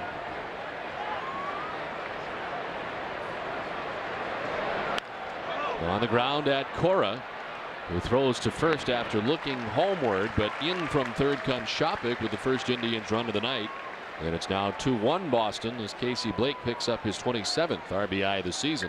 Well, a lot of runs being scored on ground balls to the infield tonight. Veritek with a ground ball to first, J.D. Drew with a ground ball to short, and now on the other side, Casey Blake also the ground ball to shortstop.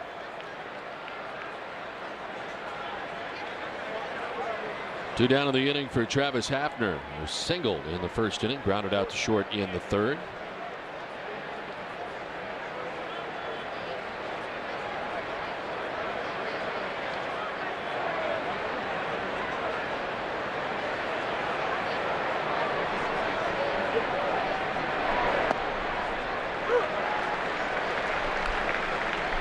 With a look back at Alfonso Marquez, down 0-1.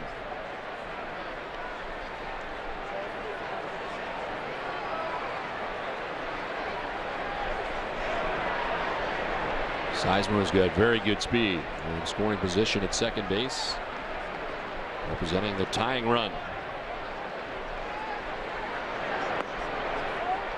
Ball and a strike now to Hafner.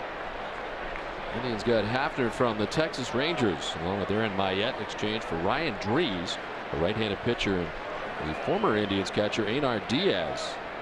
That worked out to be a great deal for the Indians. Yes, it did. He's now in his 5th season here in Cleveland. Last year, 42 home runs, 117 runs batted in for Hafner, who hit up over 300. Their DH at 308. His career high in home runs and in RBIs.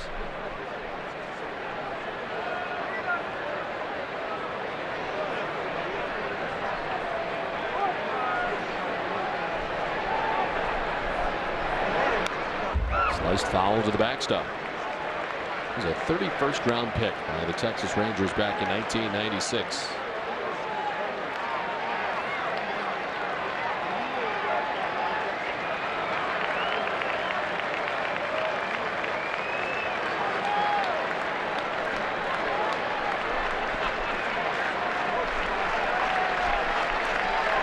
Sizemore at second, 2 down. The Indians have struck for a run so far here.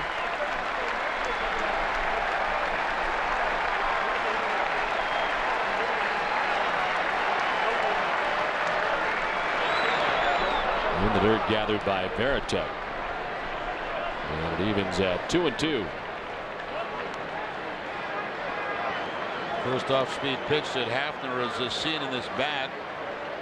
3 fastballs to start him off. Then he tries to throw the split to put him away.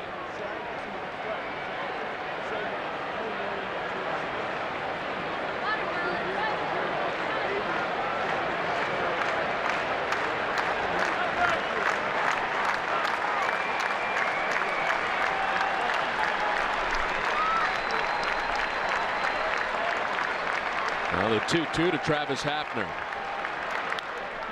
To left center field, and that's in. To the track and the wall. Around from second comes Grady Sizemore to tie the game at 2 as Hafner drives in the game tying run.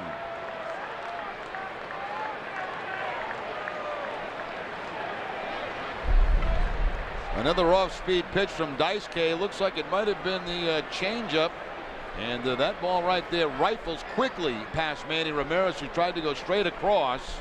That was almost like a line drive going by a third baseman.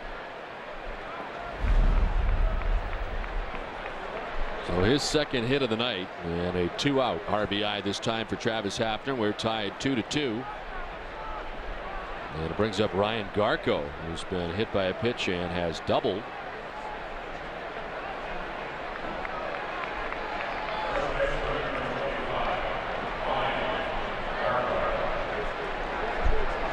Garco had a little trouble getting the donut off the bat, but finally did. Back to the dugout, and they still haven't gotten it off. He's grabbed a new bat. And ready to go here with Hafner at second base. I'd have to get some soap or something, right?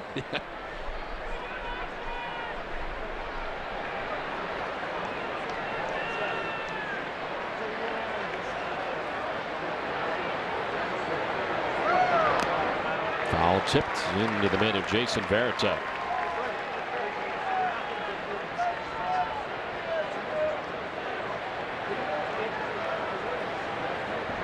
Pitch count starting to rise for Daisuke Matsuzaka as he works here in the top half of the 5th. He's up to 83 pitches. He's thrown the most this inning.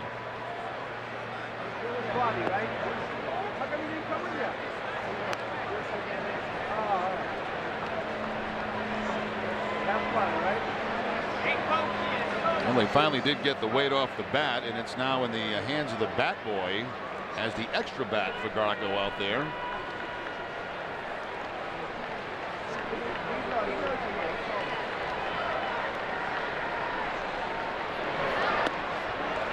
A strike, and it's 1-2. Daisuke had to leave his last outing because of the stomach problem. Only threw a total of 85 pitches in that outing over his 5 innings.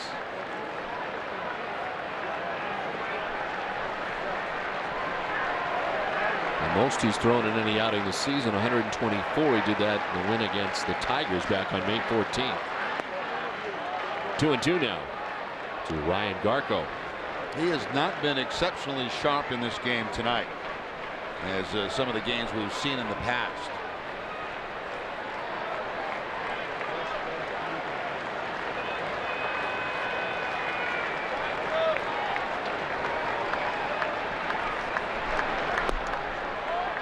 Full count. 3 strikeouts tonight for Daisuke so far through 4 2/3. He's not walked anybody. He went back-to-back outings without walking anybody. We faced Detroit and Atlanta. Did walk 3 last time.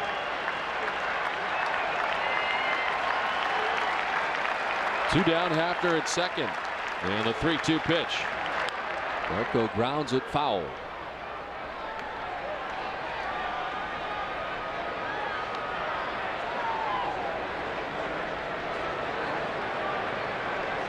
Looks like Garko went back to get his regular bat, and they finally got the weight off it. So on a 3-2 count, he gets his gamer back. Well, he hit a double with his gamer last time up.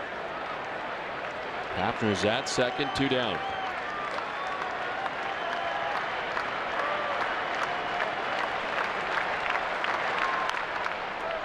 Foul to the right, and we'll do it again. 3-2. It's already been a 7-pitch at bat for Ryan Garko.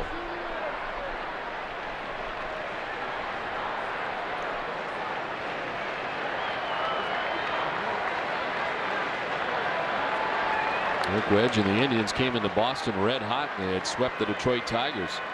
They've lost the first 2 games of this series against the Red Sox.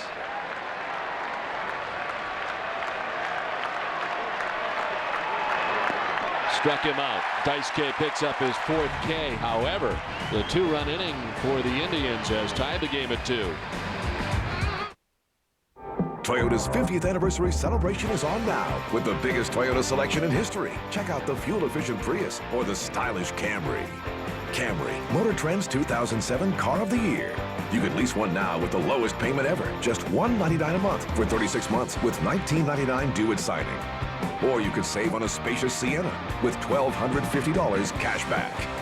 Toyota's 50th anniversary celebration ends June 4th. See your New England Toyota dealer now.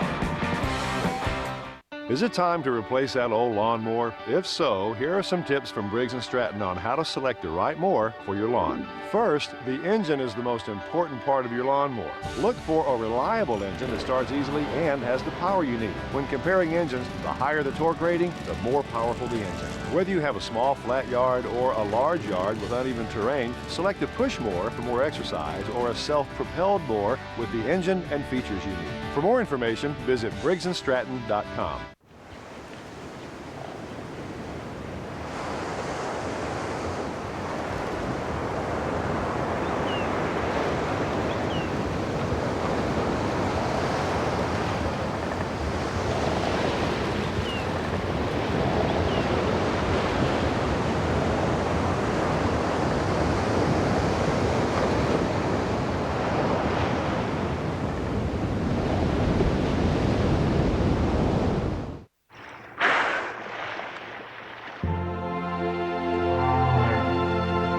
What if whales watched where they were going?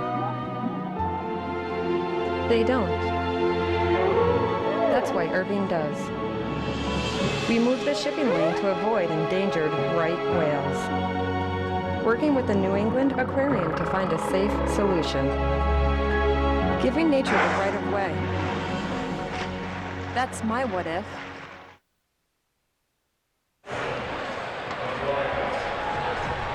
Last half of the 5th inning, tied at 2 now as the Indians come up with a pair for Paul Byrd. And it's Dustin Pedroia, Coco Crisp, and Kevin Youkilis expected here in the bottom of the 5th. The Indians out hitting the Red Sox 7-5. Pedroia popped out to the shortstop first time up.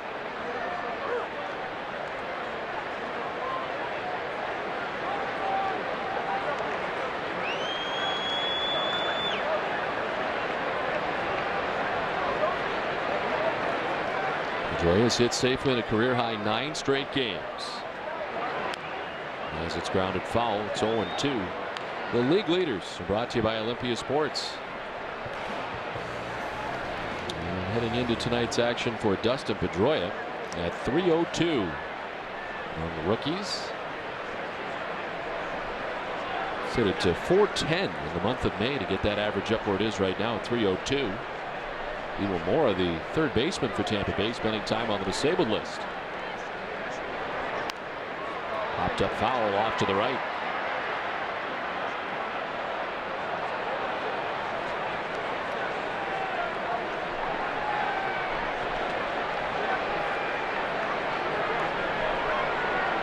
During the 9-game hitting streak, hitting at 448. Move that average from 172 to 302.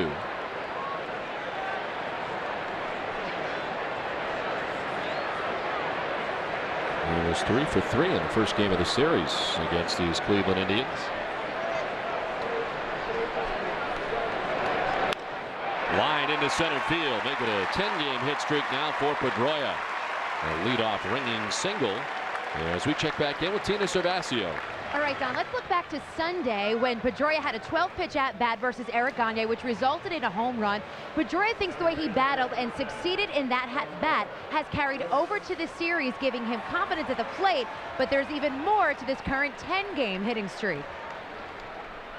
Dave Magnan's helped me out a ton. He's awesome, and you know, that's pretty much it. Once you get hot, your Mags kind of helps you out and what you're doing right and try to keep you that way. On Monday, it was Curt Schilling giving credit to his coach, John Farrell. Today, it's Pedroia giving credit to his hitting coach. Okay, Tina, the sacrifice here moving Pedroia up as Coco Crisp is retired. And hopping out was the catcher to Shopik to throw him out at first base. Yeah, I'm not sure that was a sacrifice that was put on. They would give Coco a sacrifice. It seemed to me like he might have been bunting for a base hit. Squares around, looked like he was trying to drag that ball down the first baseline. Shopik pops out and is able to make the play at first.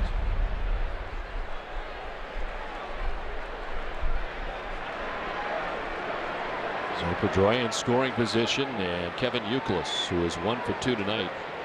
Just to touch on what Tina was just talking about, that was some kind of at bat on Sunday for Dustin Pedroia. 12-pitch at bat that ended up in the home run. Yeah, I think one of the top at bats of the season, really.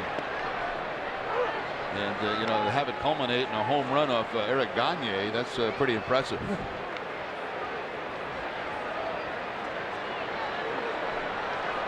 And Dave Magadan, in his first year here as the hitting coach of the Red Sox, certainly Dustin had some very nice things to say about Dave, as many of the Red Sox hitters have this season.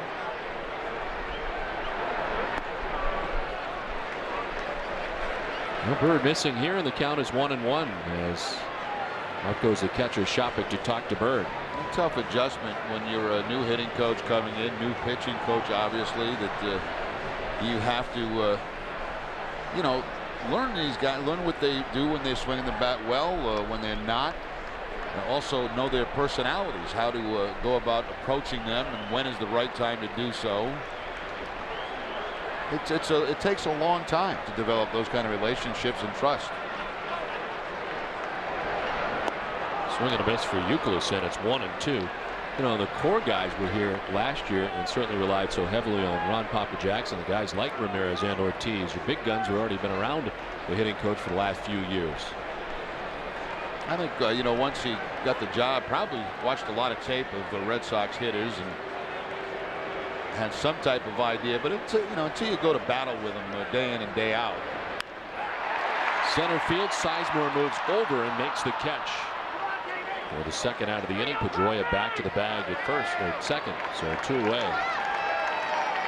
Friday night at 6 o'clock, Olympia Sports presents the Boston Globe pregame show with Tom Caron and Dennis Eckersley. The Yankees come to town with Chien-Ming Wang taking on Tim Wakefield. Tom Werner will be on Yorkie Way. Terry Francona will face the nation. And the top 9 plays during the month of May. Our Friday coverage of Red Sox baseball is brought to you by Kia, and it begins with Friday Night Fenway at 5:30, followed by the pregame show at 6 o'clock, and it's all live in HD, only on NESN.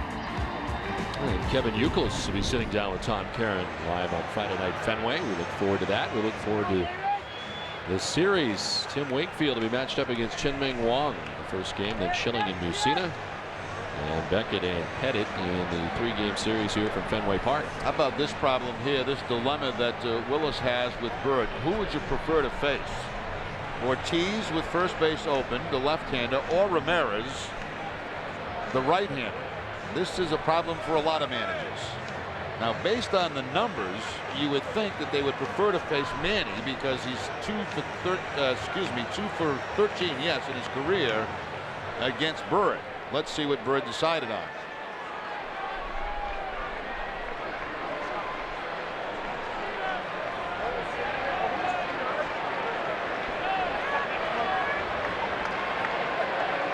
Looks like they're going to pitch to him as they have the second baseman Barfield back on that outfield grass.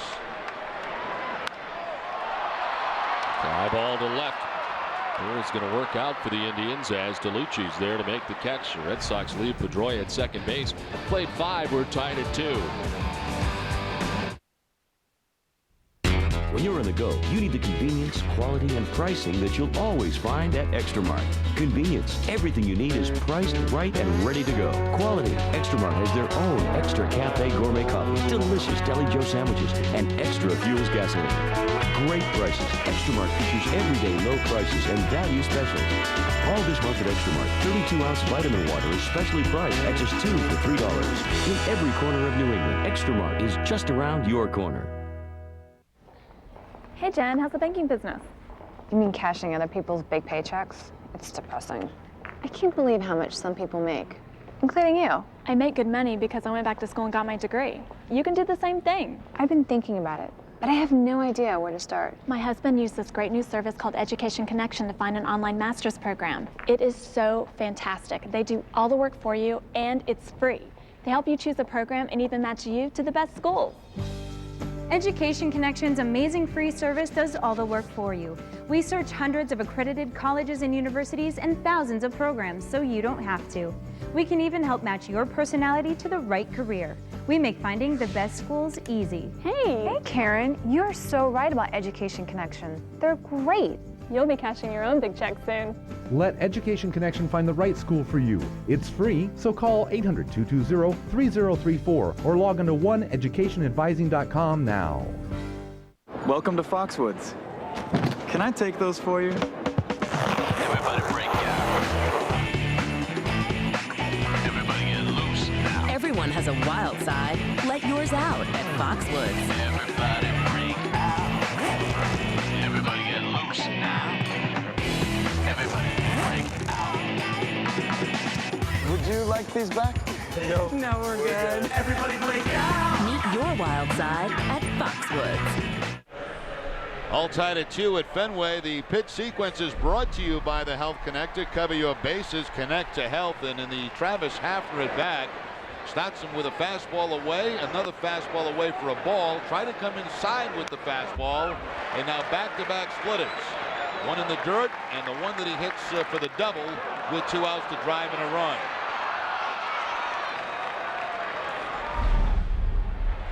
So Travis Hafner picking up his 35th RBI of the season and tying the game 2-2 as we play into the 6th inning.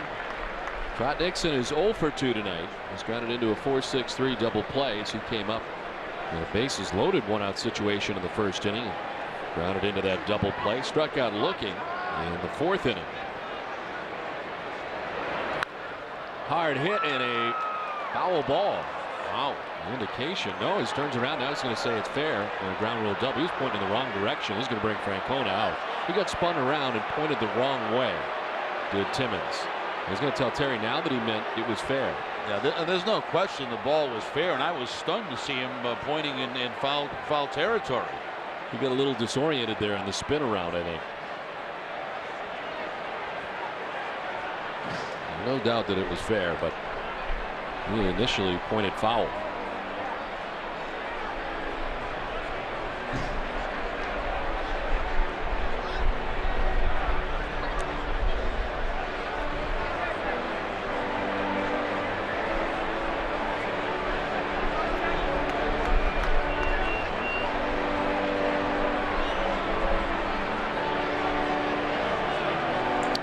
Reed joining the conversation.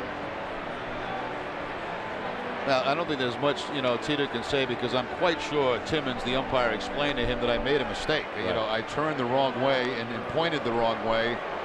And you'll see clearly on the replay that it is a fair ball. Trot Nixon right down that first base line, well inside the foul line. And then when he spins around, that's when he points to foul territory, but that's his mistake.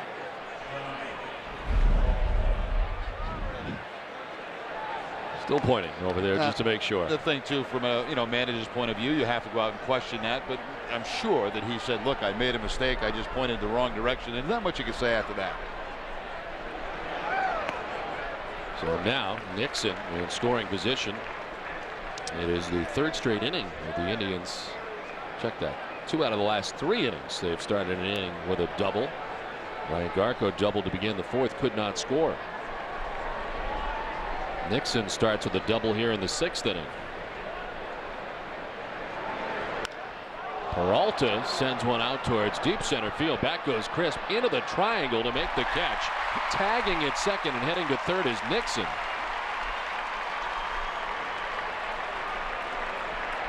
And there's one down. That's one of those that if you have great speed at second base, you think about possibly scoring from there. That ball's hit so deep heading out toward the triangle that you tag at second. And I'll tell you what, sometimes I've seen guys that have great speed try to score on a play like that. You see how deep Coco Crisp is. Trot going back to tag up, but he's only going to take third base. But a productive out as they get their man at third with less than 2 outs. They play it in the infield with Nixon now at third base. One away, David DeLucci. That's a pitch inside. DeLucci has fly to center twice. Red Sox have the infield in, not all the way in the grass.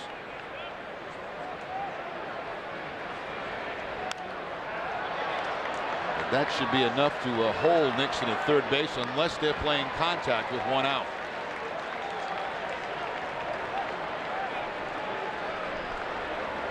Cleveland 1 for 9 with runners in scoring position in the game tonight.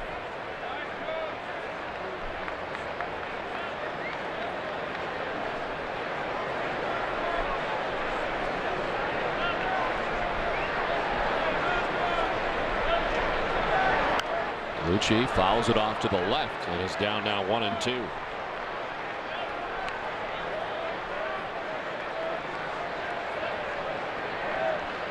Daisuke has had just one 1-2-3 inning tonight. He came back in the 3rd inning. Otherwise, the Indians have had at least 1 base runner in every inning. And have left a total of 5 men on base through the first 5 innings.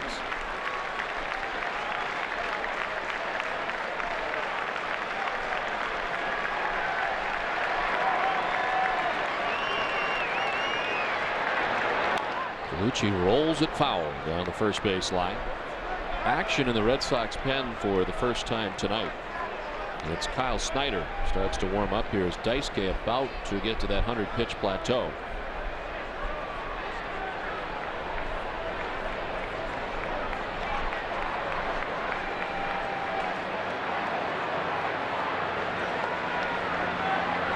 Daisuke was going to throw the baseball to the Red Sox dugout, but Alfonso Marquez wanted to see it and ends up throwing that ball out of the game and sending a new one out to Daisuke. Yeah, DeLucci asked for him to check the ball because he fouled it off in the dirt, and that's normally what hitters will do. And Daisuke just delivers it instead of the dugout to his catcher. Umpire throws it out of play. Now the 1-2 to DeLucci. High ball down the left field line. Manny heading over. And it's high off the wall. From third base comes Nixon. Trot scores the go-ahead run, and it's a wall ball RBI double for David DeLucci and a 3-2 Indians lead. Well, I made the statement, Don, a couple of innings ago. This has not been as sharp as we have seen Daisuke on the season. He's given up now, I think a total of 9 hits. They want to go inside with that fastball, but the fastball's going to stay out in this area. And DeLucci has the strength to plant it off that left field wall. So it's been doubles that have hurt him recently. The double by Hafner with 2 outs. Now the double by DeLucci to drive in a run. It's a total of 5 doubles tonight for the Indians.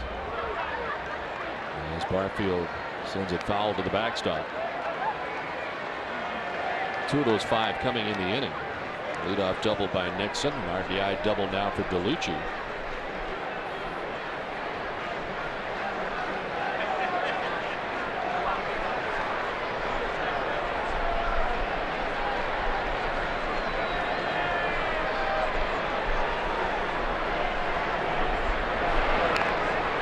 Barfield fouls it off Veritek. Is down 0-2. That was a very good split there from Daisuke. And I think tonight the split may be his best pitch. He did get beat on it by Hafner for a double, but it wasn't a bad pitch at all.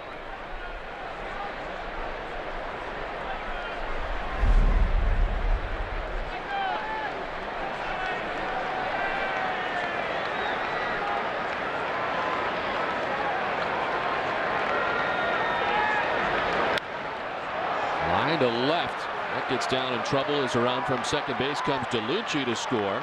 The throw to second base will hold Barfield to a single, but it's now a 4-2 Cleveland lead. They scored twice in the 5th and have scored twice so far here in the 6th inning. It's going to bring John Farrell, the pitching coach, out. And once again, an off-speed pitch by Matsuzaka, a changeup this time. And Barfield will take the changeup and put it on the line for the base hit. So he picks up his 25th RBI. And the Cleveland Indians, with 4 runs in the last couple of innings, have taken the lead in this ball game. Well, tonight, following Red Sox coverage, stay with Nesson for Sports Desk with Hazel May, presented by FW Webb, home of Frank Webb's Bath Centers. Among the topics tonight, Kobe Bryant demands a trade out of Los Angeles, and Tiger Woods confirms that he'll be back to defend his title at the Deutsche Bank Championship. That's Sports Desk with Hazel May tonight after the Red Sox coverage, live in HD, only on Nesson. So Kobe wants out of LA, huh? Yes, so. Wow. See you later. It's not going to be an emotional problem for you, it gets out. No. Nothing that happens in the Lakers Earth. Lead off first for Barfield as they check on him, diving back to the bag. Kelly Shopping is lined out to center field, singled and scored. He's got one of the 10 Cleveland hits tonight.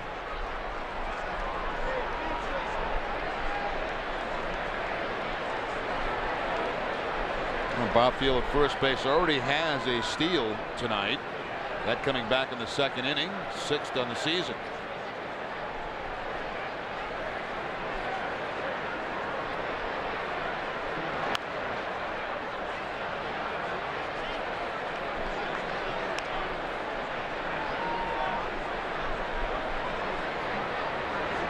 Kelly Shopping, a 2nd-round pick by the Red Sox back in 2001. And as we mentioned earlier, of course, part of the deal that brought Coco Crisp to Boston. Deal made on January 27th of 2006.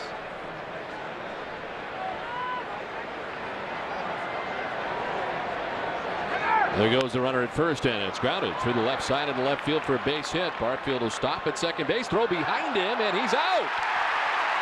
Rounded the bag and can't get back as Pedroia slaps the tag on. Manny throwing behind him.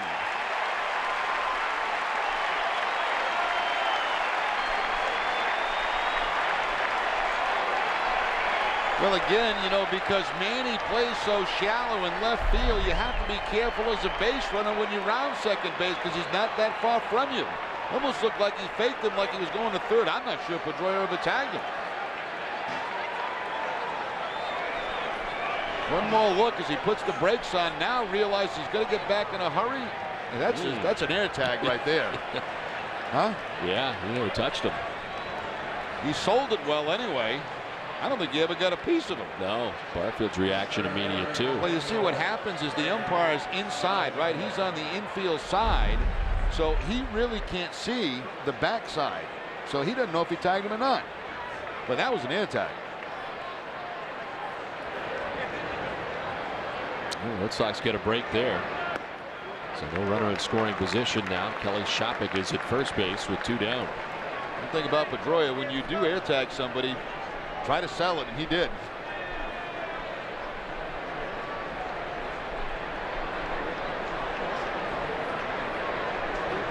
Sizemore, the batters, 1 for 3 tonight, doubled and scored last time up, and drives one to deep right.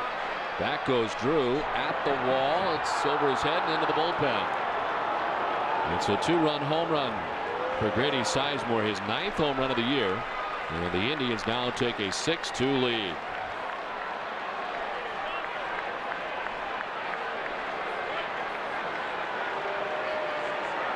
Well, Daisuke gave up 2 home runs in his last outing down at Texas. Now on the curveball, it looks like here. Sizemore connects for his 9th of the season. And that's going to be it for Daisuke tonight. Not sharp tonight, Don.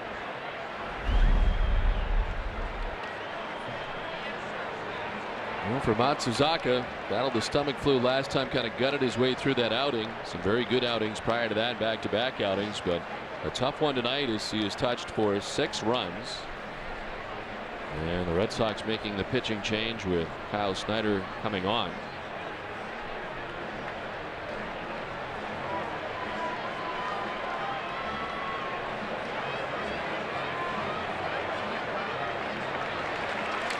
So Daisuke is done, and it's 6-2 Indians.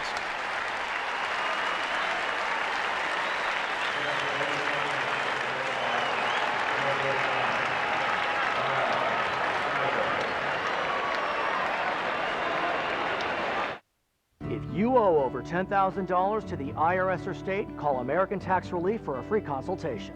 We've helped thousands of Americans settle their tax debt for a fraction of what they owed. Once we hired American Tax Relief, the IRS stopped contacting us. That was an immediate relief. And they settled our tax debt for a fraction of what we owed. If you owe over $10,000 to the IRS or state, we can help you settle for less, maybe a lot less. Call 800-294-1563 for your free consultation. Have you heard about the benefits of a reverse mortgage? If you're a homeowner, 62 years or older, and would like to supplement your monthly income, a reverse mortgage could be the key to living comfortably in retirement. U.S. government-insured reverse mortgages allow seniors to convert the equity in their home into cash without having to move or make monthly loan payments.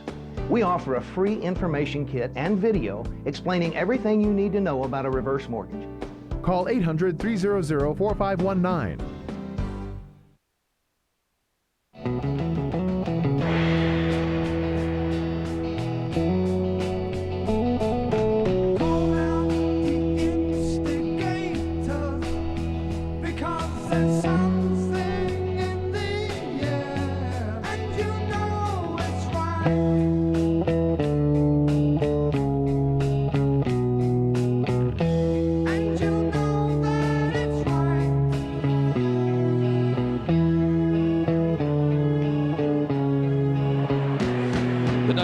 Musical montage. Dunkin' Donuts is in its 8th year of hosting local youth groups and charitable organizations in the Dunkin' Dugout, a special seating section at Fenway Park. Thousands of children have had the opportunity to catch a Red Sox home game thanks to Dunkin' Donuts.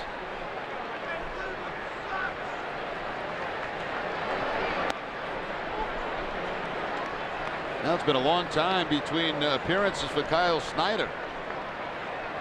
This call to the bullpen is brought to you by a local Ford store. Every journey begins with a bold move. Start your journey today by visiting your local Ford store. Last time Snyder worked was against Atlanta back on the 20th of May. 2/3 of an inning in that ball game. Overall, his 16th appearance, he is 1-0. Opponents hitting .217 off Snyder.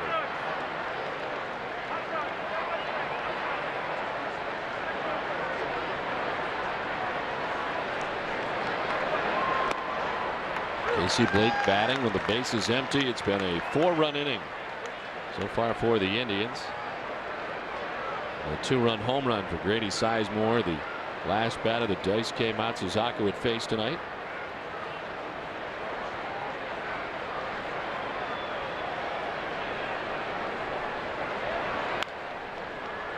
And it fouled just above the Indians' dugout. And it's 2-2 now to Casey Blake.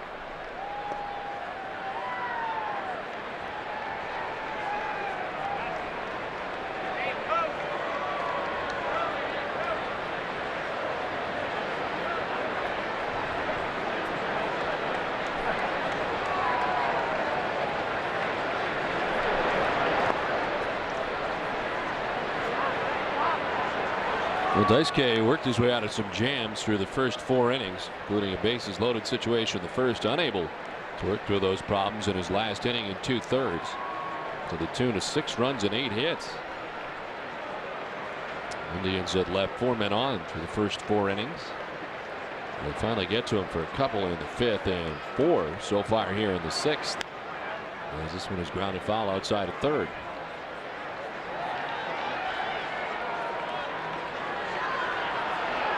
As far as runs allowed in any outing for Daisuke, did give up 7 runs in his outing against the Seattle Mariners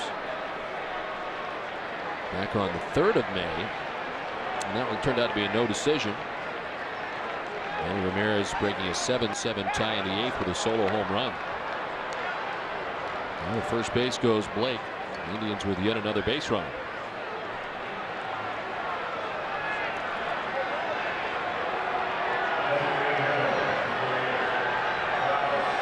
Snyder walking the first batter that he faces, and here's Travis Hafner, who has a single, a ground out to short, and a double. Doubled in the game-tying run in the 5th.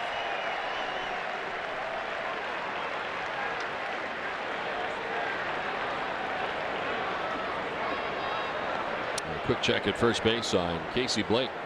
I doubt very much that Blake would be running, especially, and you want to leave that hole open there for Travis Hafner.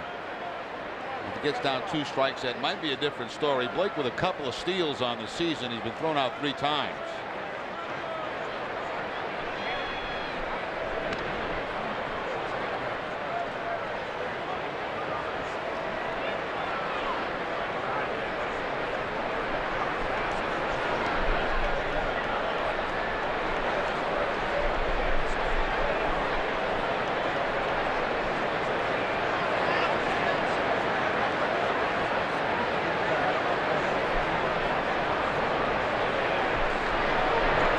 Hafner, the center field Coco Crisp in now. Makes the catch that ends the inning, but it is a 4-run inning for the Indians, who take a 6-2 lead after 5.5. 10 million, 12 million, just buy it. Ticket to Philadelphia? Hey, last minute fare, that'll be $900. One way. Larry? Yep, we're changing airlines. Even our last-minute fares are affordable at Southwest Airlines. Fly non-stop from Manchester or Providence to Philadelphia for just $49 one way. Purchased by May 31st. You are now free to move about the country. Bob's Discount Furniture gives birth to a new age in leather, purchasing direct from factories all over the world. Buying a leather living room will never be the same. It's a new age in comfort. Genuine leather everywhere you sit, with not 1, but 2 recliners. Need even more? The matching love seat with 2 recliners. Both pieces with genuine leather and 4 recliners, only $9.99. Bob can't be beat. He won't be beat. No way, no how. It's a new age. Do you need a home loan? Let us help you today. Here at the National Mortgage Center, you are our valued customer. Imagine having up to 3 banks competing for your business. It's true. I made 1 fast and easy phone call. I was approved, and I received 3 great offers to refinance my home. Homeowners, wouldn't you prefer the banks competing for your business? Call this number right now and receive up to 3 free quotes for your home loan needs. I was dangerously in debt. My credit was in the low 500s. But after 1 quick phone call, I was approved for 3 life-changing offers. And now I'm debt-free. Cash in today. Get money for debt consolidation, home improvements, even vacations. Our banks have the lowest rates in the industry. Poor credit? No problem. Call our loan hotline today and receive up to 3 free quotes. It's that easy. The National Mortgage Center helped me. They can help you too. All homeowners are approved for up to 3 free quotes. So call our 24-hour loan hotline now. Stay tuned after the game for WB Mason Extra Innings and Granite City Electric's Extra Innings Extra. Tom Karen and Dennis Eckersy will have Terry Francona's live post-game press conference and a breakdown of Daisuke Matsuzaka's start tonight. It's all right after the game, live in HD, only on NESN. Well, the Indians getting 2 in the 5th, 4 in the 6th inning, take a 6-2 lead into the bottom of the 5th. Manny Ramirez, J.D. Drew, and Mike Lowell expected in the inning. Long wait for Paul Byrd is back out there. having thrown 62 pitches through the first 5 innings.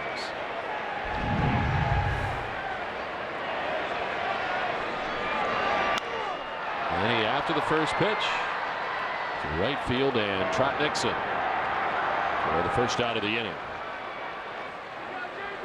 Jerry, I want to send along best wishes to Jeanette Carey, who's to bring him in women's tonight. A great Red Sox fan. Hope she's feeling better and gets well soon.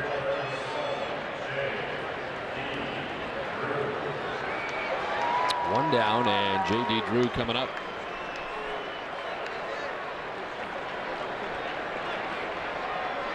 Drew reached on an error in the second, came around to score, grounded out. Driving in a run in the 4th inning, picking up his 17th RBI of the season.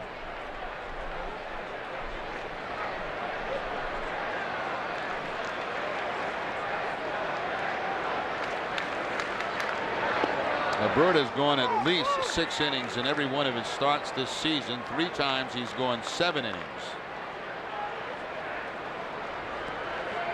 Last time out, against Detroit, 6 1/3, gave up 4 earned runs in that game, but did pick up the win as they beat the Tigers 7-4. But you know, as advertised, I mean, he's throwing strikes. The pitch counts have never been terribly high. The most pitches he's ever thrown this season is 104 pitches. He's only been over 100 once. As he brings his 5-1 record in. Hopped up. Casey Blake extending into foul ground, now backpedaling. The shortstop Peralta behind him makes the catch. 2 down. Time for a game break. And Tom Karen, TC. Don, thank you. It is our New England Toyota dealer game break, and the Yankees getting on the board early, trying to avoid the sweep up in Toronto. Johnny Damon, a leadoff homer off the starting pitcher Jesse Litch, part of a 5-run first inning. The Yanks leading at 6-3, guys. Okay, Tom, thank you very much. It is 6-2. The Indians on top now here, last of the 6th inning. And despite the long wait for Paul Byrd, he's retired the first 2 quickly here in the bottom of the 6th inning. So 5 in a row sent down by the veteran right-hander. It's the first pitch in there for a strike to Mike Lowell. That's one thing, you know, you mentioned pitch counts for a guy like Byrd. Well, when you don't walk anybody, your pitch counts will stay low. So it's almost never an issue for him in a game.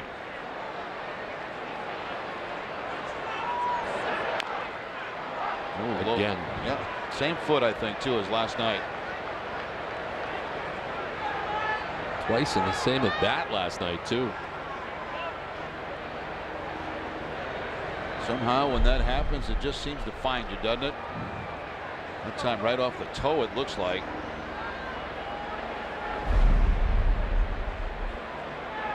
How uncomfortable you were wearing kind of that shin guard after that to protect it. Was that something that bothered you?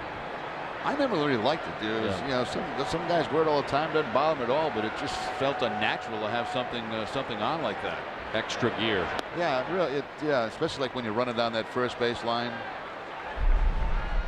This was last night as Mike Lowell fouled one off his foot. Same place almost. That one maybe a little bit higher. Tonight it looked like it got the toe. He'll enjoy the day off tomorrow. Yes.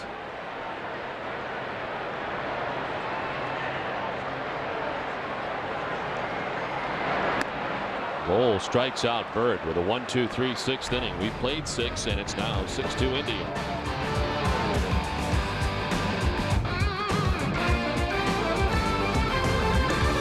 A lot of people think 3 snowy channels of TV one day, and then something called cable brings competition, and I've never been the same since. Hundreds of channels, clear as a bell. Remember that old dial-up phone modem? Slow. Then cable pushes the internet to lickety-split. Cable's into phones now and brought prices down. Quality went up and just one easy bill. Cable competes, hun, and you and I win. They've got the sharpest pencil in town. Now they just sit around that showroom figuring deals and whittling that old pencil down. They know that if you buy once, you're gonna be back.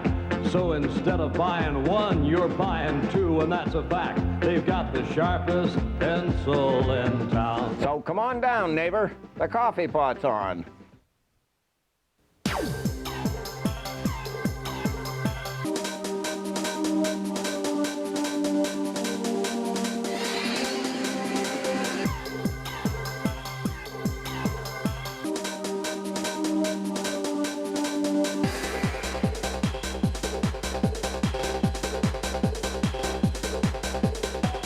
1640 Hammond Street, Bangor, is the home of the sports arena and BangorTickets.com.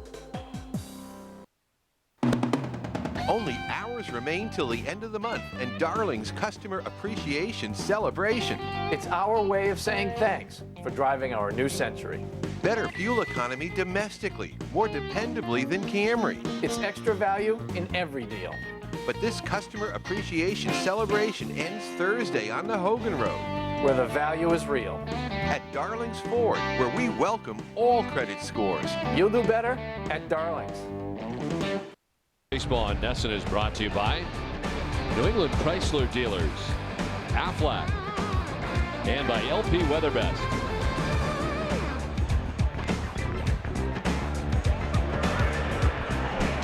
It's time now for the fan of the game, brought to you by Pepsi. He is quite a dancer. Yeah, let's get the Bavacqua and the bad hat. Yeah, it's quite the combination. And that looks like you. That move looks like jumping you. At the end. The hands over the head dancer. Yeah. It's my pick for fan of the game. Maybe that's why. 6-2. As Ryan Garco pitches a strike. Garco, Nixon, and Peralta.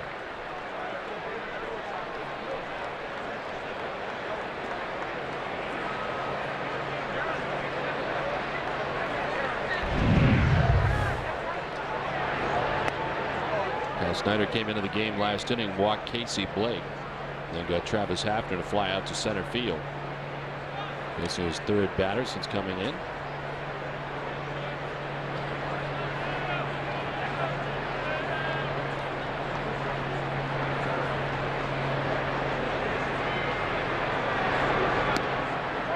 You know, there's an Eagles DVD out.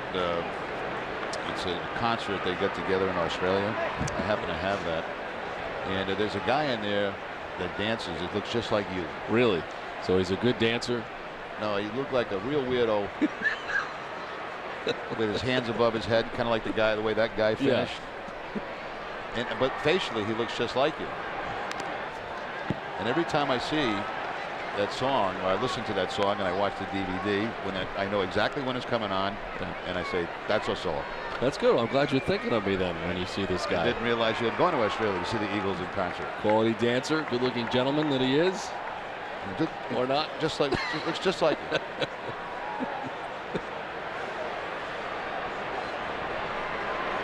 2-2 is in the air to left field, and he headed back. This one will be off the scoreboard. Plays it quickly back in and holds Garco to the long single. It's the second hit of the night for Ryan Garco. Yeah, he's had a good night. 2 hits, the double, now the single. Got hit by a pitch back in the first inning. Gets the curveball here from Kyle Snyder, and Garco's average coming in the game at .329. That'll certainly improve tonight.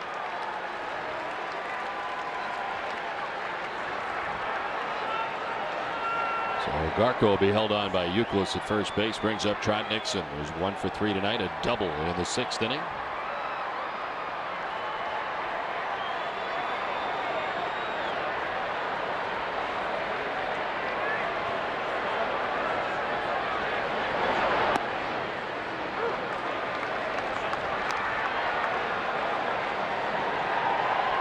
The Indians have scored 6 runs tonight, are 29-7 when they're able to score 4 or more.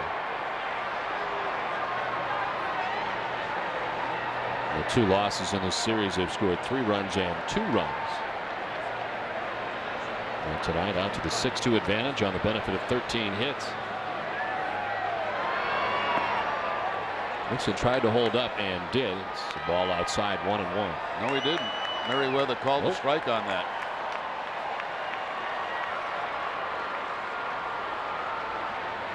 I think Trot knew it too, because you could see kind of a grimace on his face after the swing, knowing that he did go around.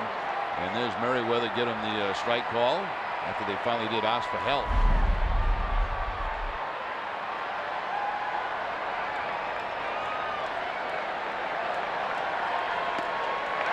Nixon strikes out second time tonight. First strikeout for Kyle Snyder. And both strikeouts to Nixon have been on off-speed pitches. A splitter from Daisuke Matsuzaka back in the fourth. Now the changeup from Kyle Snyder. And in both times, both occasions, away from Nixon. So one down. Garco still at first base and brings up Johnny Peralta, who's 0 for 3. He's flied to center twice and has struck out swinging.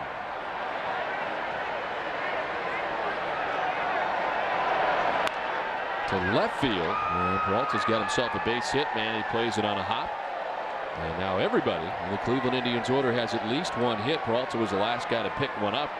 It's 14 in the game now for the Indians. Now this is a little bit more like the Indians offense we kind of expected to see.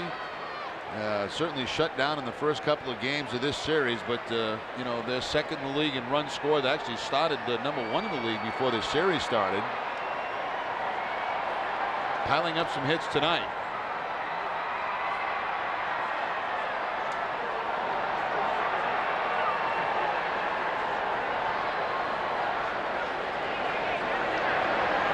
David DeLucci rolls one foul.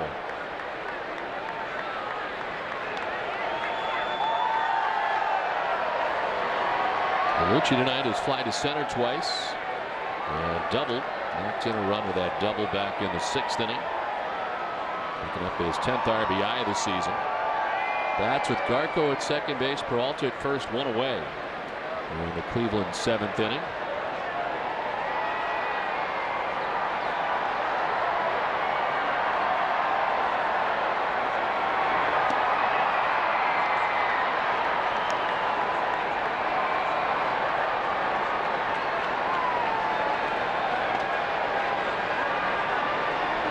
Matsuzaka tonight, 5 2/3, giving up 12 hits, 6 runs. No walks and 4 strikeouts as J.C. Romero starts warming in the Red Sox pen.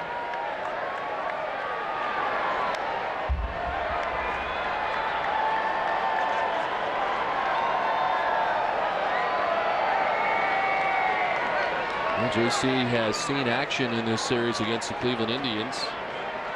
Faced 2 batters on Monday and walked them both before departing. He's charged with a run. And had his scoreless streak of 9 2/3 innings come to an end.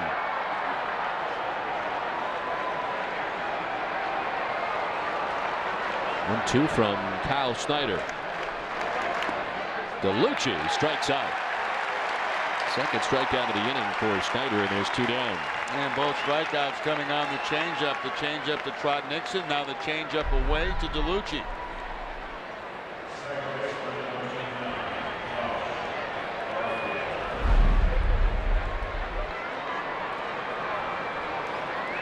So 2 down. It's first and second, and Josh Barfield, the batter.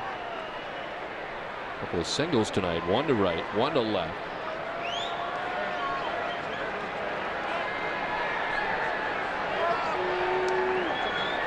He's coming around second base, and a single by Kelly Shopick in the 6th inning. Manny threw behind him and were able to throw him out at second base.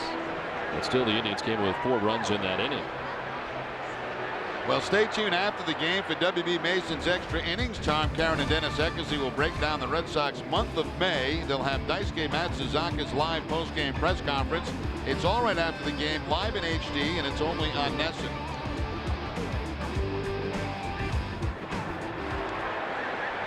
Two outs here in the top half of the 7th inning with Ryan Garco at second base, Johnny Peralta at first base. And Josh Barfield bats.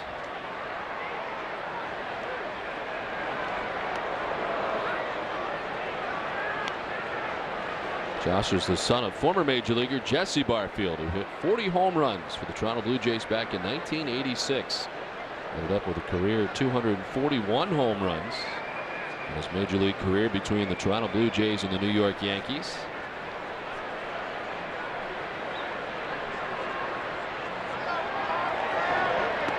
Breaking ball drops in there for strike 1-1.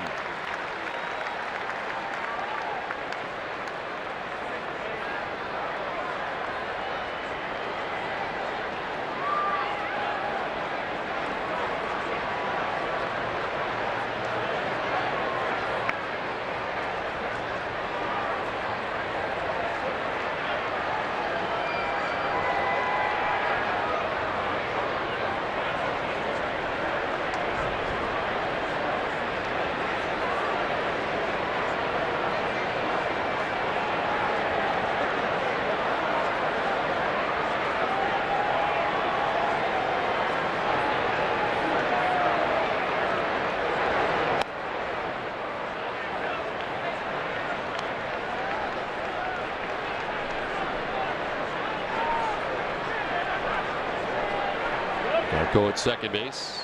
Peralta at first base. Well, 2 outs here in the top half of the 7th inning. Indians trying to add on to a 4-run advantage.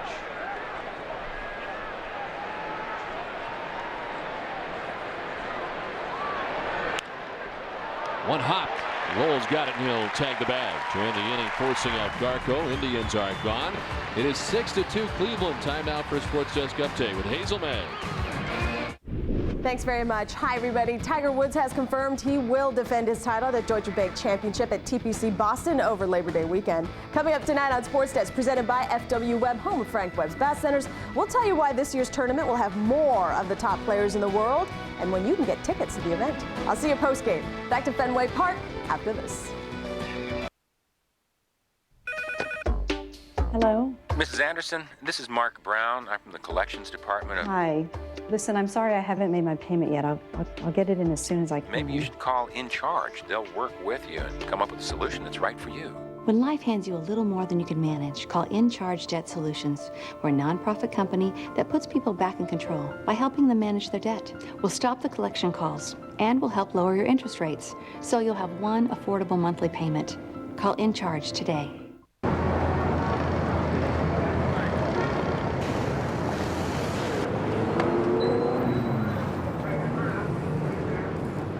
Hey! What? We were waiting here all day. So have I. No. I was here first. That's cardboard cutout. That don't count. You have to go in the back. Introducing revolutionary performance headwear from New Era. Get it at Olympia Sports. No. It's okay. I'm the MVP. I get to go in first. Sullivan Tire has been helping people reach their destinations for more than 50 years. At South Shore Hospital, the staff in the neonatal intensive care unit help tiny newborns get to the most important destination of all, home. These caring professionals provide expert care to babies born prematurely or with medical complications. The spirit they bring to the communities we live in gives new meaning to being here to get you there. Sullivan Tire salutes those driven to care. Back at Fenway, where this game summary is brought to you by your local Lincoln Mercury dealers. Well, Kevin Yuko is coming in with a 21-game hitting streak, able to single in the 3rd inning to extend that hitting streak now to 22 games. Travis Hafner driving in the game-tying run. At the time, making it 2-2. It would be a 4-run 6th inning, and to capper a 2-run shot for Grady Sizemore, the last batter that Daisuke Matsuzaka would face in his outing for Sizemore, his 9th home run of the year. The Indians on the benefit of 14 hits, lead it 6-2 as we head into the last half of inning number 7. Back on the mound is Paul Byrd. As Veritek showing bunt, pulls back, takes the strike. 6 in a row retired by Paul Byrd, who registered his first strikeout last inning. Struck out Mike Lowell to end the 6th inning. Veritek to right and in for a hit.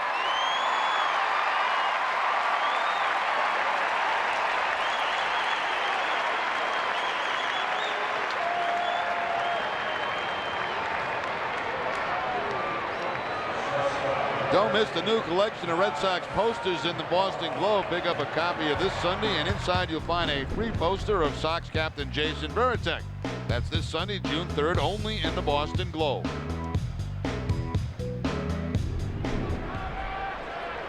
Two hits tonight for Jason Veritek. Had a double in the 4th. He's singled to begin things here in the 7th inning. And here's Alex Cora. Goes fly to left and line to center.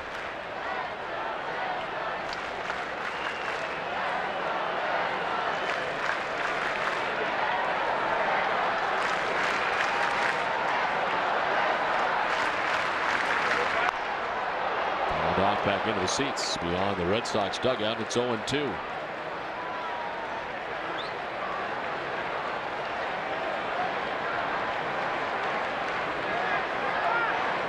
Cora making his 5th start at shortstop this season for the Red Sox, and a total of 14 starts at second base.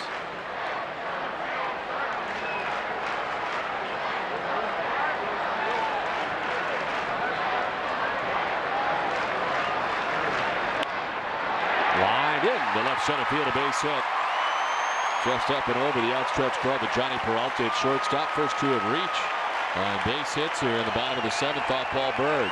That's the first time tonight the Red Sox have been able to string back-to-back hits together. And both hits on changeups. The one by Veritek and now by Cora. That pitch almost ankle high as he slaps it into left field for the base hit. That'll get some moving around down in that bullpen for the Cleveland Indians.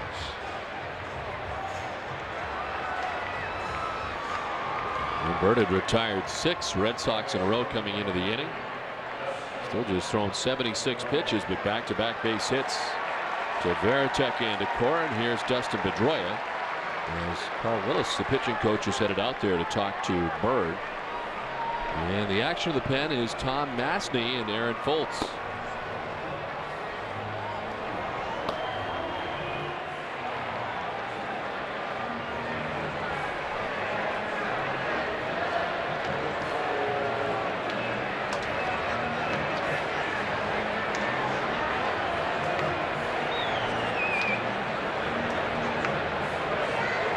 Willis trying to take as long as possible out of the mound until the umpire comes out to break it up to give those guys in the bullpen some extra time to get some throws in. The longest outing for Byrd this season is 7 innings, and he's done it 3 times.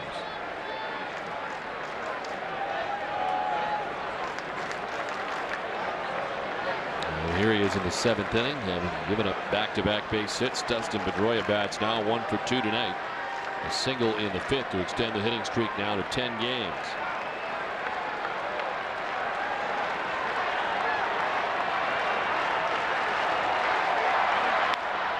On the ground and into left field, a base hit. Veritek to third. It's 3 straight hits. Red Sox have them loaded.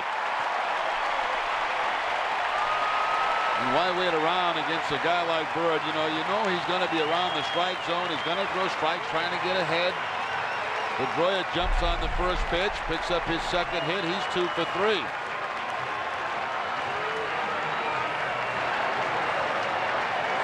And of course, with the ground ball to left field and DeLucci shallow, they have to hold up Veritek at third base. And it looks like Eric Wedge making his way out to the mound.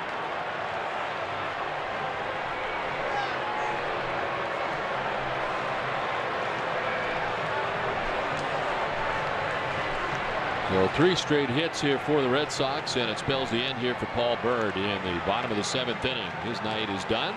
Red Sox trying to get back into this one. They trail 6-2. They've got the bases loaded. Back after this.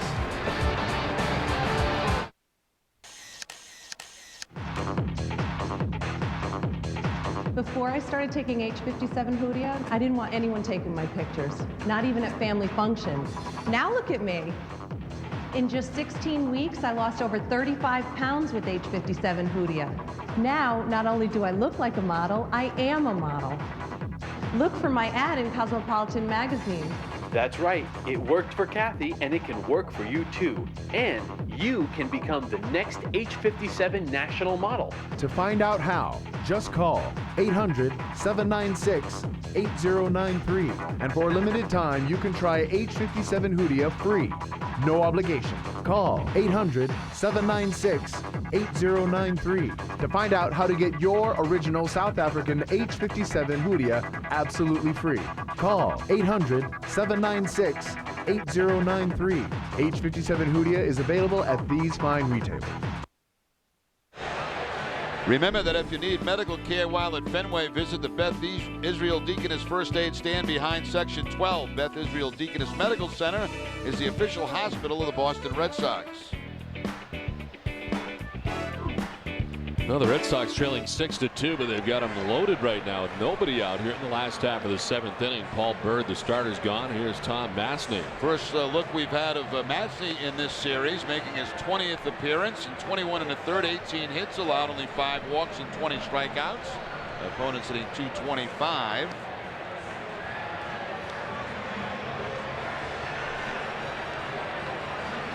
Paul Byrd done after 6+ innings, responsible for all the men on right now. And he retired 6 Red Sox in a row, 7 of 8. As he worked into the 7th inning, didn't walk anybody and struck out one batter. Red Sox getting more aggressive with him in the 7th, and 3 straight hits from Byrd, Cora, and Pedroia. Actually, some of the pitches here in the 7th were not that bad. It was a pretty good changeup to Cora that he got the base hit to the opposite field on. So the Red Sox have a chance. A great chance here in the 7th inning. Coco, a .273 hitter in this situation, has 1 grand slam. If he pops one here, we're tied at 6.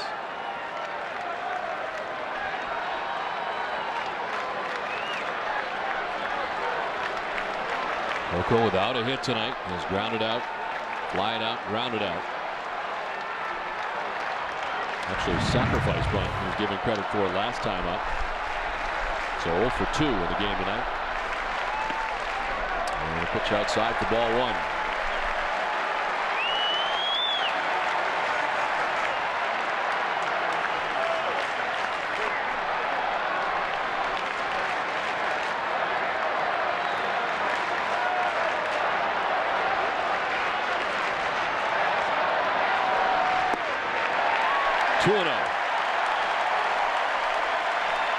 First time the Red Sox have ever faced Masny. First experience for Masny in Cleveland last year, 2nd year in the majors. In a bases loaded, nobody out situation here in the 7th.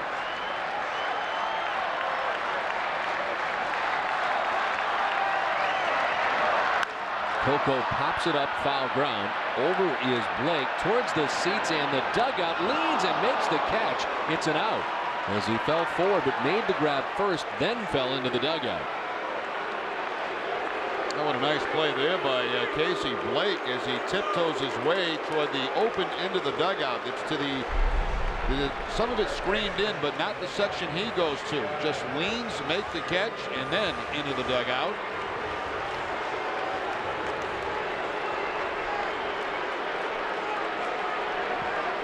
Had himself under control the whole time as he checked out how far he had to go, braced himself at the edge of the top step, and made the catch. A little help from his friends. As a bases loaded situation now with 1 down for Kevin Youkilis, who's 1 for 3 in the game tonight.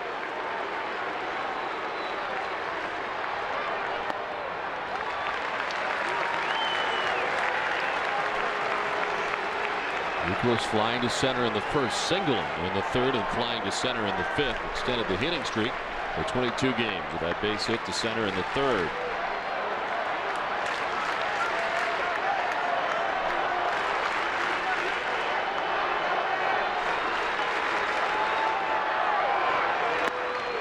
A strike from Masny, and it's 1-1. Masny was traded from the Toronto Blue Jays to the Cleveland Indians prior to the 2004 season for John McDonald, former Providence College standout, who now plays for the Toronto Blue Jays.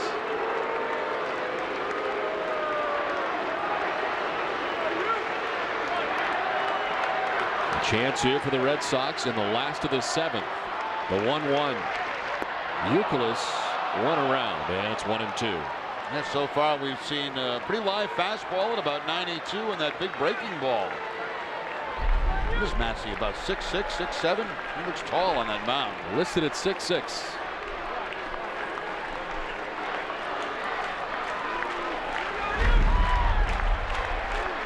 Veritek at 3rd. Cora at 2nd. Pedroia at 1st with 1 out here in the 7th. Youkilis strikes out. 93 that time and gets it by him for out number 2. It's kind of sneaky quick, isn't it? Late life, it looks like. There's 2 down.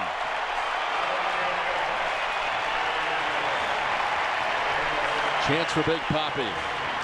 Yeah, we're kind of overdue for one of those Big Papi moments, aren't we? Sure are. It's not going to be against Masny, I don't think, because here comes Eric Wedge again. And a left-hander up in the pen.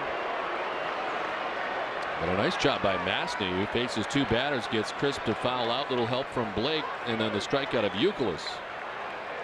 And Aaron Foltz will be making his way in here for the Tribe. It's 6-2. The Indians on top with 2 outs in the 7th. Have you heard about the benefits of a reverse mortgage? If you're a homeowner, 62 years or older, and would like to supplement your monthly income, a reverse mortgage could be the key to living comfortably in retirement. U.S. government-insured reverse mortgages allow seniors to convert the equity in their home into cash without having to move or make monthly loan payments. The tax-free proceeds won't affect Medicare or Social Security benefits, and in most cases, you can use the money for almost any purpose you desire, including home improvements, travel, or family gifts. We offer a free information kit and video explaining everything you need to know about a reverse mortgage, including how you can supplement your income using the equity you've built in your home. Wish you could retire, pay off old debts, or just have more tax-free income to do the things you want? You don't have to sell your house, and you don't need to make monthly loan payments. But you do need to take the first step.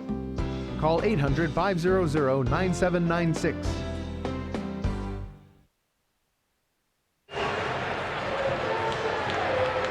Back at Fenway, 6-2. The Cleveland Indians have the lead with 2 outs in the bottom of the 7th and the bases loaded. The new pitcher, the left-hander Aaron Fultz, making his 2nd appearance of this series, his 25th overall. In 14 innings, only 6 hits allowed. He has walked 7, struck out 11, opponents hitting 128. Ortiz in his career 3 for 8 against Fultz with a home run. Well, bases loaded situation here with Veritek, Cora, and Pedroia. And 2 outs. Crispin, Youkilis have been retired. Ortiz 1 for 3 in the game tonight. A single back in the 1st inning in his return to the Red Sox lineup after missing 3 games with the tight hamstrings.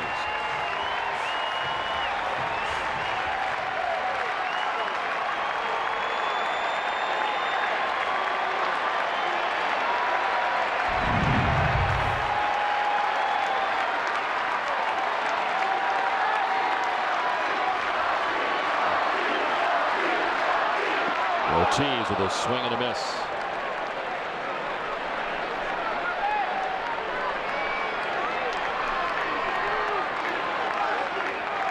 Red Sox led 2-0 tonight. The Indians with 2 in the 5th, 4 in the 6th. A chance here for the Red Sox. As off the backside is Fultz.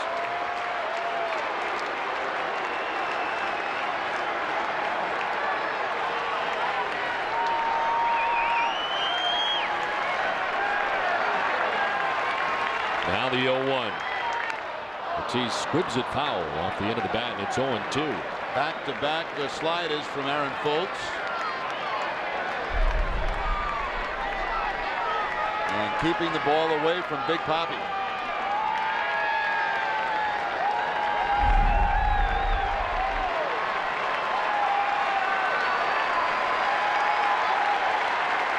The 0-2 pitch. Outside, Ortiz doesn't chase. 1-2. The runners that are on are the responsibility of Paul Byrd, the starting pitcher, chased from the game, who started this inning and goes 6+. So far, only charged with 2 runs.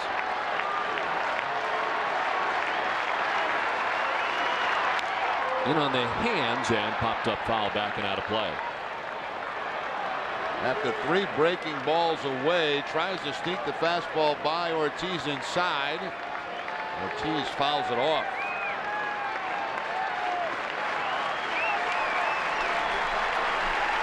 Manny on deck, 2 down in the inning. Bases filled with Red Sox.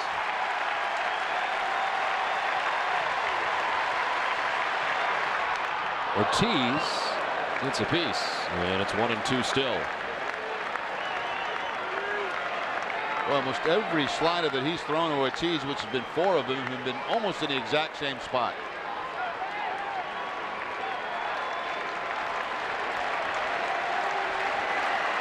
This Indians bullpen trying to get out of this inning unscathed. Red Sox had him loaded with nobody out. Tom Masney, first out of the pen, gets Crispin, Youkilis back-to-back. And they're still loaded, but now with 2 down in the inning. This is the area of the game where the Indians are much improved. The 1-2. 2-2.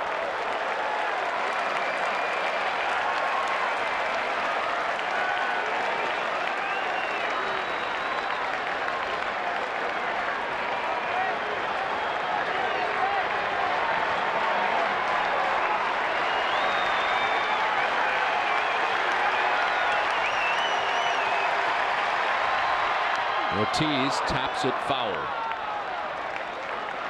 And we'll do it again at 2-2.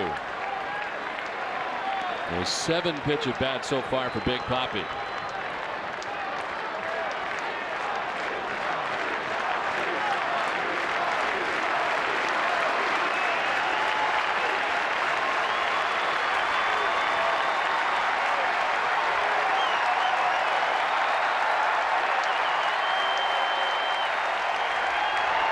Ortiz drives it down the line to right field, bending foul.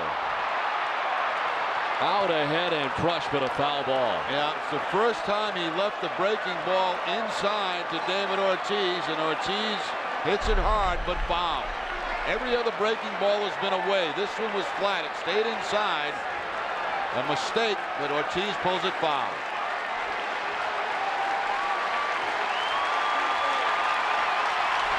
Ninth pitch of the at-bat for Big Papi. Lined softly in the end of the inning. Blake able to make the grab, and the Indians bullpen able to get out of the bases loaded, nobody out situation unscathed. 6-2 Indians after 7. It's highly refined. It's imported by the barrel. And it's another thing you shouldn't guzzle while driving. Now Dodge goes the distance with our most fuel-efficient lineup ever. Like Charger with 28 highway miles per gallon. Caliber with 32 highway miles per gallon. And the all-new Avenger SE with 30 highway miles per gallon. Maximize your miles with our most fuel-efficient lineup vehicles ever. Now get 0% financing plus $500 bonus cash on Charger and Avenger. Your resume looks solid. 10 years experience, huh? That's correct. Impressive. And you have references?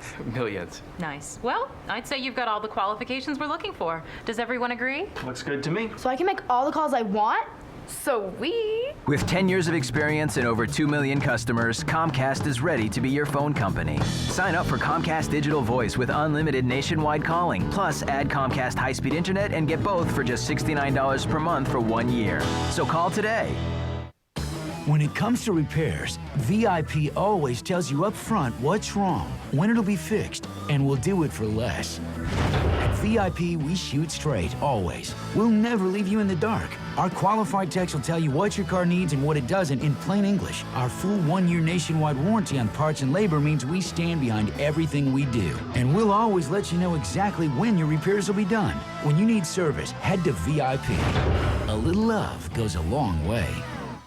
If you owe over $10,000 to the IRS or state, call American Tax Relief for a free consultation. We've helped thousands of Americans settle their tax debt for a fraction of what they owed. Once we hired American Tax Relief, the IRS stopped contacting us. That was an immediate relief. And they settled our tax debt for a fraction of what we owed. If you owe over $10,000 to the IRS or state, we can help you settle for less, maybe a lot less. Call 800-294-1563 for your free consultation. Well, Eric Wedge making all the right moves in the 8th inning, and pitch by pitch for Ortiz. Every pitch he sees in this at-bat is going to be a slider except one. Third pitch slider away. Now they try the fastball wing that he fouls off. Back to the outside corner. They make one mistake on him in this whole at-bat where they leave a breaking ball inside. Right there, and Ortiz pulls it foul.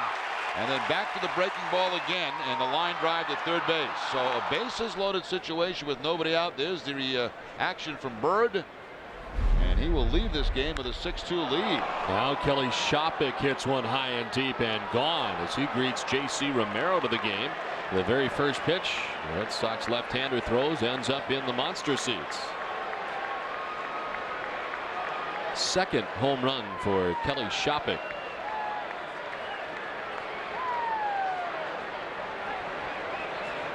Quite a night for Shopik. He's got 3 hits on the night, 2 singles, and now the home run on the fastball from J.C. Romero.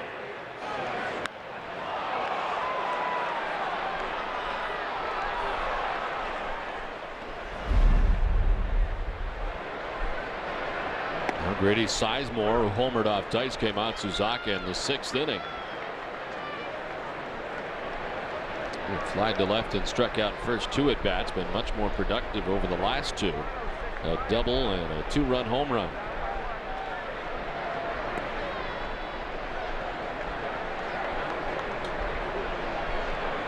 Romero into the game for the 21st time this season, the 1-0 record.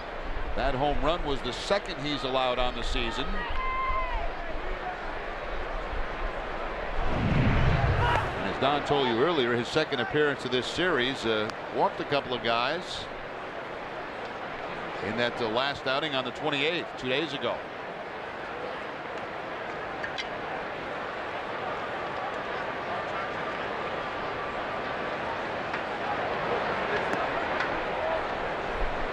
Falls behind Sizemore now 3-1 as Joel Pinheiro warms in the Red Sox pen.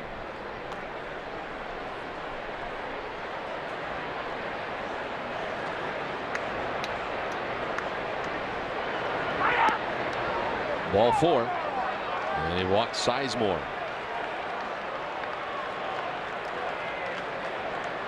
Second walk given up by Red Sox pitching tonight.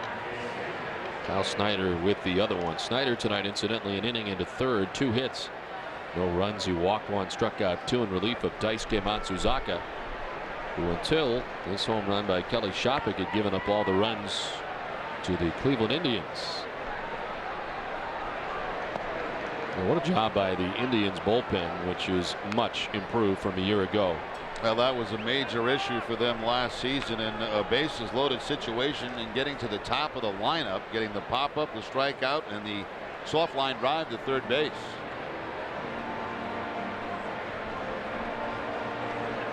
That walks have been a problem for J.C. Romero as John Farrell out to chat with him. 13 walks now in 15 and a third innings for Romero. Well, through this point last year, the Indians bullpen had 7 saves and an earned run average of 4.55.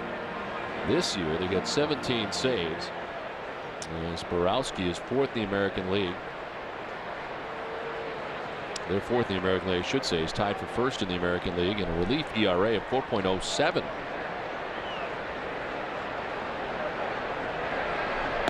Now, they had planned on Keith Folk maybe being their closer, and of course Folk retiring right at the beginning of spring training, and Borowski has come on and done a very nice job for the Indians.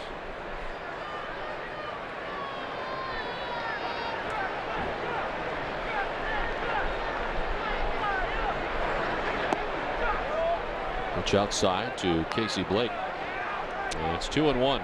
Sizemore down at first base has 16 steals. He has only been caught 1 time.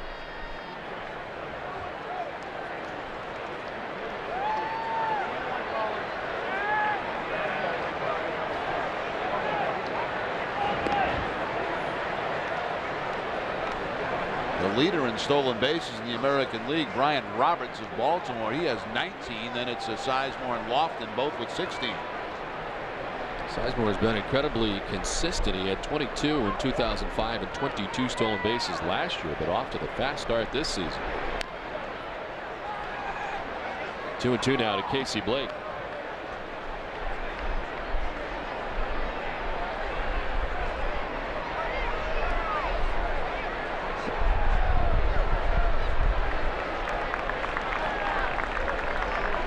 J.C. Romero's allowed a solo home run by Kelly Shopik and has walked Sizemore.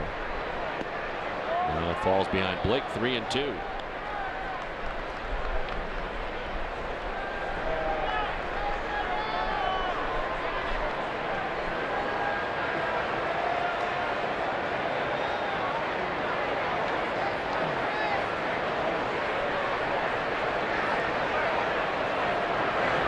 Runner goes. Blake strikes out, throw down, and Sizemore into second base with the theft. As Blake struck out for the first out of the inning, but Sizemore now in scoring position. Couple of steals on the night for the Indians. We saw Barfield back in the second inning steal a base. And now Sizemore going. Got a late break on this, but still able to steal it with that great speed.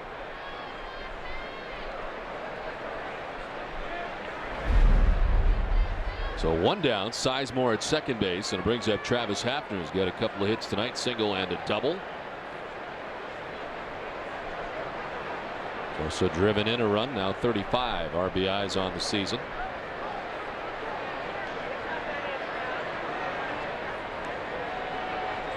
Already seen Tom Masney and Aaron Foltz. They have Roberto Hernandez and Rafael Betancourt up in the pen. We're here at Fenway Park in Boston. Don Orsillo, Jerry Remy, and Tina Cervasio bringing you Boston Red Sox baseball in high definition and in Dolby Digital 5.1 surround sound right here on NESN. Red Sox had a 2-0 lead after 4 innings. Daisuke had 4 shutout innings to begin the night, but ran into trouble in the 5th. When the Indians scored twice, they would score 4 times in the 6th, chasing him from the game. After the 2-run shot by Grady Sizemore, Cleveland has added a run here in the top half of the 8th inning on a home run by Kelly Shopping. Now Hafner sends one down the left field line. It is a fair ball, as coming around from second base is Grady Sizemore. It's an RBI double for Hafner, and it's now an 8-2 lead for the Cleveland Indians.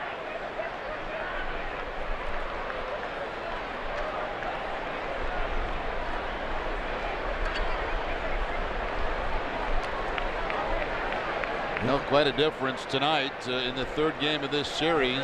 16 hits, 8 runs so far. In the first 2 games, 13 hits total in the 5 runs. Of course, Schilling and Beckett in those first 2 games.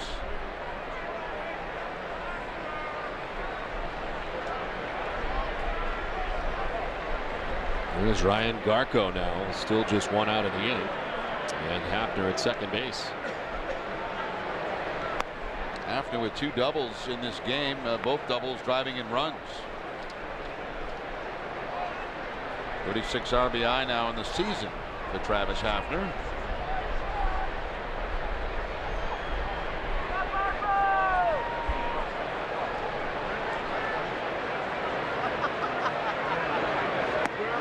Swing and a miss, and it's 1-1. Well, Daisuke Matsuzaka coming in tonight had won 4 straight decisions. 4 straight starts, I should say. He had won 6 straight decisions coming into tonight's action. And tonight charged with 6 runs and 5 2/3 and on the hook. And then it's 7-2 on the season. Right side at Pedroia. Hot bobbled, stays with it, has time to recover, and throws out Garco. On to third goes Hafner. That ball bad hop Pedroia right there, came right up into his chest, it looked like. And last big bounce. Actually turned his head away from it, thought maybe it hit him in the head.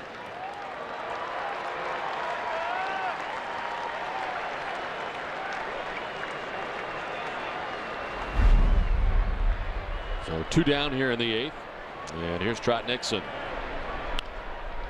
on the first base line and handled by Youkilis for the final out of the inning. 2 runs in the inning, including the solo shot by Shopping. It's 8-2 Indians.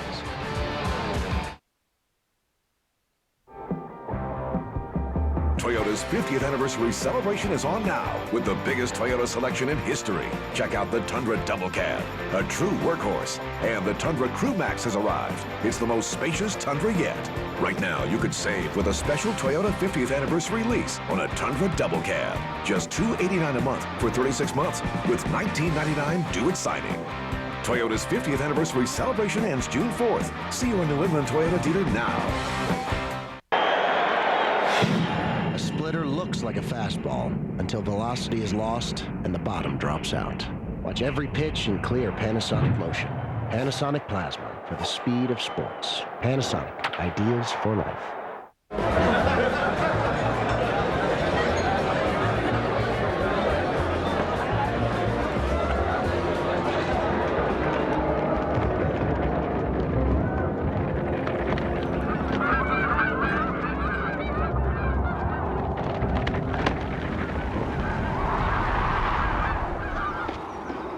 The import with a taste as big as Canada.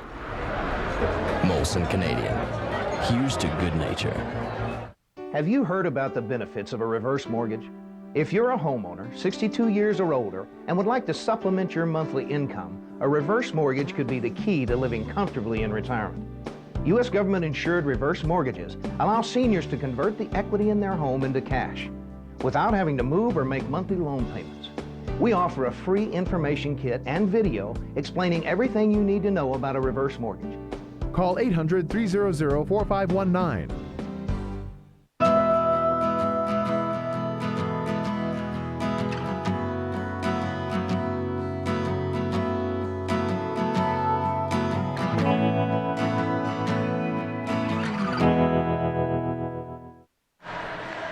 Stay tuned after the game for Granite City Electric's Extra Innings Extra with Tom Curran and Dennis Eckersley. Tina Savasio will be one-on-one with Sox manager Terry Francona, and Terry's take in a preview of this weekend series with the New York Yankees. It's all right after the game, live in HD only on NESN.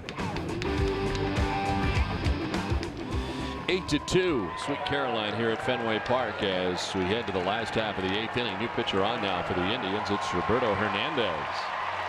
And his 21st appearance, a record of 2-1 in the season. He's making his second appearance at this series. Worked an inning and 2/3 in the game 1 of the series. Gave up a couple of hits and a run. Roberto Hernandez has been around a long time.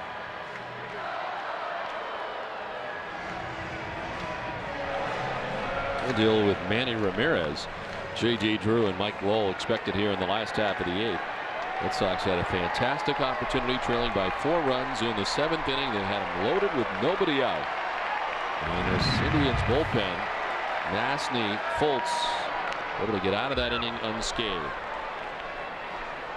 As after the bases were loaded, Chris fouled out. Nice play by Casey Blake by the dugout. Euclid struck out. And they brought on Fultz to deal with Ortiz. And long at bat, but David Ortiz finally lined out to Casey Blake at third base. And Red Sox end up leaving the bases loaded. They left 7 men on tonight through the first 7 innings.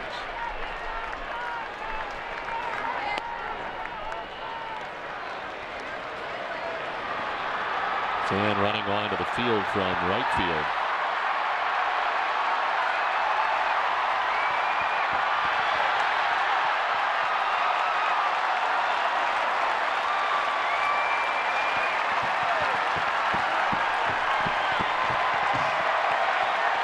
And he'll be escorted out. Slight delay.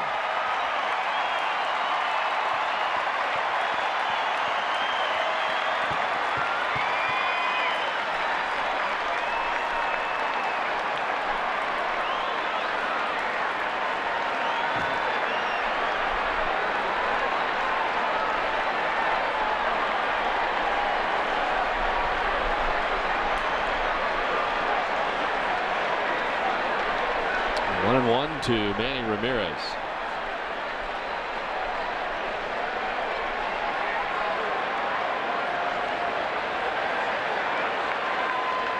Roberto Hernandez now 42 years old. Cleveland signing him as a free agent.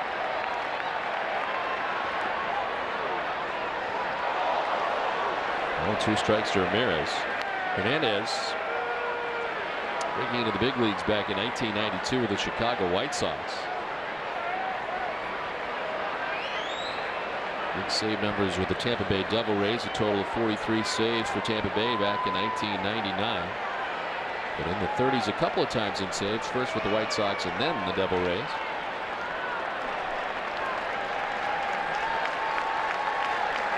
Last year splitting the year between the Pittsburgh Pirates and the New York Mets. Manny waiting on a 1-2 pitch. And it's outside, evening at 2-2.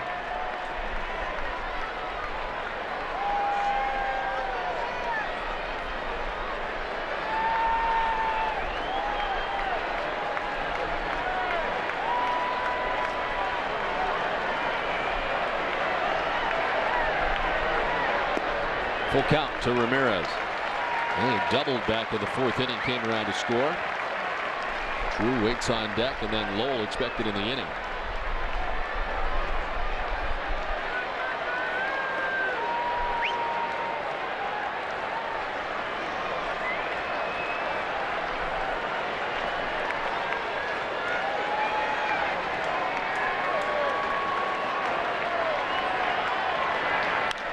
Manny hits one high and deep down the left field line. Will it stay fair? No.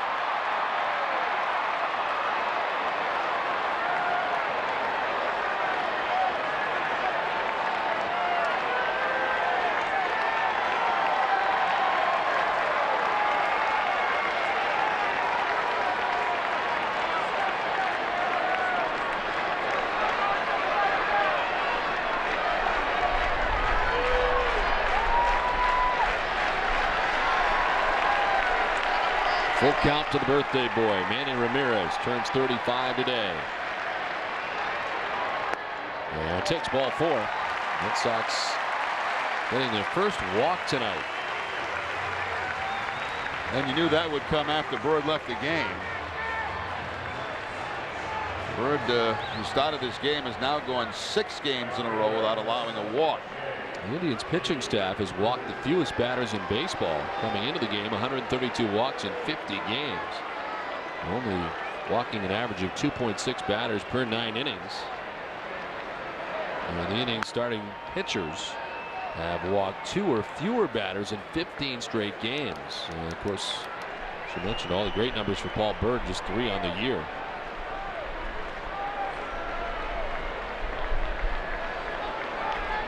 They're first with 132 walks in 50 games. The next closest team, the Oakland A's, 143 walks. Pitch outside, and it's 1-1. Drew tonight 0 for 3 in the game. Did pick up an RBI and a ground out in the 4th inning, scoring Manny Ramirez. At the time, putting the Red Sox on top 2-0. Since then, in 8 unanswered runs scored by the Indians. On the ground to first base. Scarco will go to second for 1. The relay back to first, off the glove, and backed up nicely by Shopik, the catcher, right in front of the Red Sox dugout. Well, they get Ramirez 3-6 on the 4 side. A good hustle by Shopik. It probably would have hit the screen, but I mean, that's what catchers are trained to do. Get over there and try to back up that throw. Well, I want Shopik, when he hit that home run, he was sprinting around the base. He got around very quickly. He was hustling just like he hustled to make that play right there. Actually, it would have gone into the dugout. Good hustle play by Kelly Shopik. So he keeps J.D. Drew at first base. Mike Lowell doubled back in the 2nd inning. He's 1 for 3 tonight.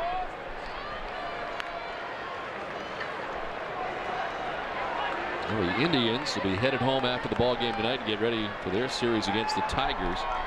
And they've had a fantastic start to the season at home. They're 17-4 at Jacobs Field.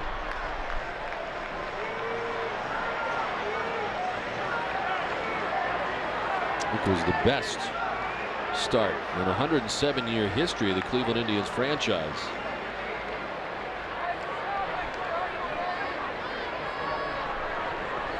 And they're heading back home in what will be a big series against the Tigers. Just a game and a half back of the Indians heading into tonight's action. Inside to Lowell, and Hernandez down 2-0.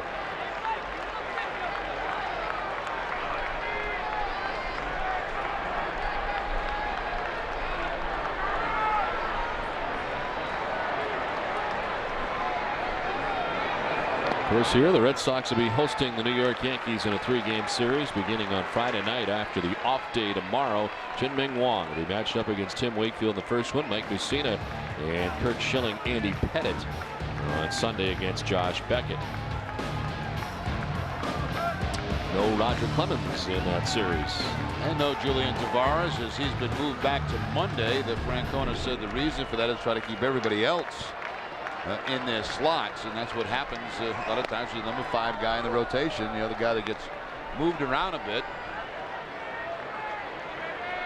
Now, Yo-Yo didn't care as long as he's pitching, he said, and he'll pitch on Monday in Oakland.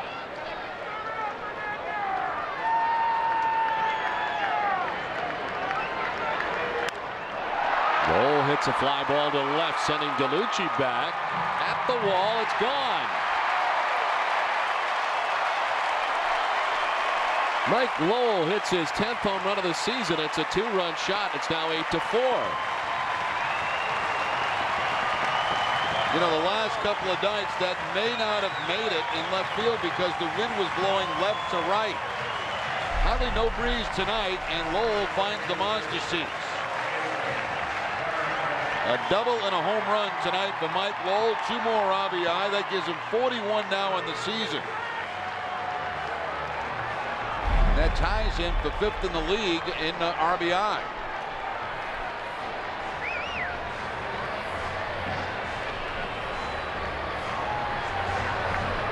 Well, Willis back out on the mound again.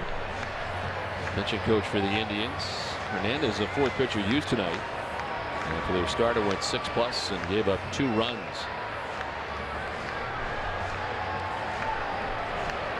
Mike Lowell finishing last year with 20 home runs. Has already got 10 this season. Rafael Bencourt still up in the Indians' pen.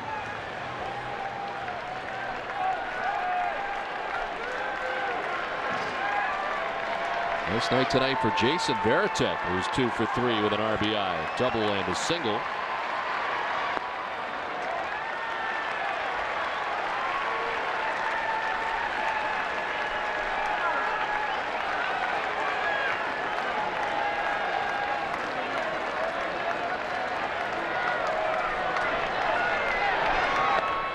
Outside corner for a strike, 1-1.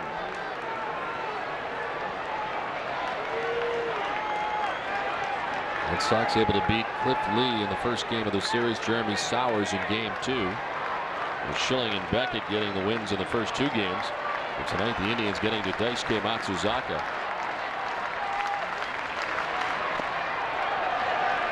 Two and one.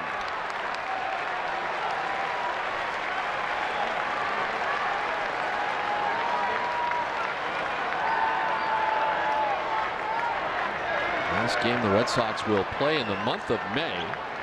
They're 20-7 in the month of May coming in tonight's action. First 20-win month since August of 2004 for the Red Sox. As Varitek hits it high in the air, but it's Barfield at second base waiting for it to come down. It finally does, and there's 2 outs. It's time now for Tina Cervasio on the Jordan's third base deck. Tina? Don, every time I'm at Jordan's Pavilion, everyone's talking about Kevin Youkilis's hitting streak, and Terry Francona's been plugging him in the lineup all over the place. Cleanup, third, sometimes he's in the 5 hole, back at the 2 spot tonight. Kevin says it doesn't matter, he just wants the plate appearance. You got to hit. Doesn't matter. When you go up to bat, you got to hit. Doesn't matter if you're hitting 3rd, 4th, 5th, 6th. Doesn't matter. The pitcher's going to throw you a pitch and across the plate, and if he doesn't throw it, take your walk. If not, you gotta go up there and hit. Doesn't matter where you hit in the lineup. I've always found that kind of funny. I can't hit in this spot in the lineup. It's a mental thing. Well, it's good that he's got that attitude because he's hit all over the Red Sox lineup. And we talked about it before, how guys get used to that certain spot, as I'm sure you did. Yeah, it is weird when you jump around a lot, but I guess he does it so much that he's used to it. But yeah, guys get in a comfort level in the spot in the lineup, and sometimes when you get switched from that spot, you feel very awkward. But it's something that he has been doing consistently. It seems like every time you take somebody out of the lineup, whether it be Ortiz, Ramirez, Drew, they just plug him in that spot. As Terry said many times, try to keep everybody else. You affect one guy, but keep everybody else where their normal spot is. And that guy's not affected, so it's a good thing. And popped up, down from 3rd comes Blake. Onto the mound to make the catch that ends the inning. The 2-run shot for Mike Lowell. Red Sox trail 8-4 at the end of 8.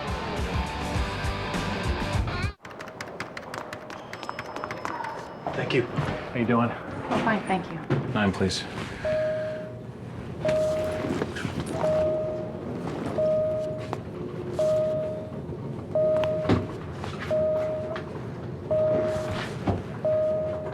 Don't like stopping? Fly Southwest Airlines' new nonstop service from Providence to Fort Lauderdale for just $69. Purchased by June 4th. You are now free to move about the country. Friendly's new iced lattes are perfect if you're on the go or if you just want to hang out. Try our new iced mocha latte. We start with rich hot fudge, add a bold blend of Sumatra coffee poured over ice, finished with fresh light cream, Friendly's whipped topping, and a sweet mocha drizzle. Handmade the second you order it in a variety of flavors like regular, mocha, or caramel. This summer, grab your friends. grab a bite, and chill at Friendly's. So come on, get in, get friendly. When you're on the go, you need the convenience, quality, and pricing that you'll always find at Extra Mart. Convenience. Everything you need is priced right and ready to go. Quality. Extra Mart has their own Extra Cafe Gourmet Coffee, delicious Deli Joe sandwiches, and Extra Fuels gasoline. Great prices. Extra Mart features everyday low prices and value specials. All this month at Extra Mart, 32-ounce vitamin water is specially priced at just $2 for $3. In every corner of New England, Extra Mart is just around your corner.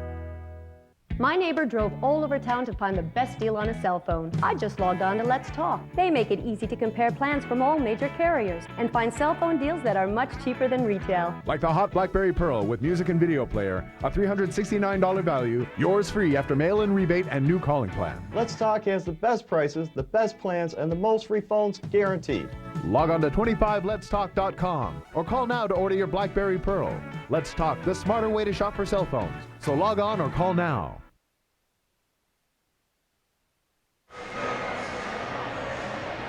8-4, the Cleveland Indians on top of the Red Sox as we head down to the top half of the ninth inning. Boston employs their fourth pitcher of the night. It's Joel Pinheiro. Pinheiro's 18th appearance, 1-0 on the season. That win coming in his last outing at Texas. A beautiful performance by Pinheiro, inning in 2/3 in that game. No hits, no runs, and had 3 strikeouts. Overall, 9 strikeouts, 8 walks in 20 innings.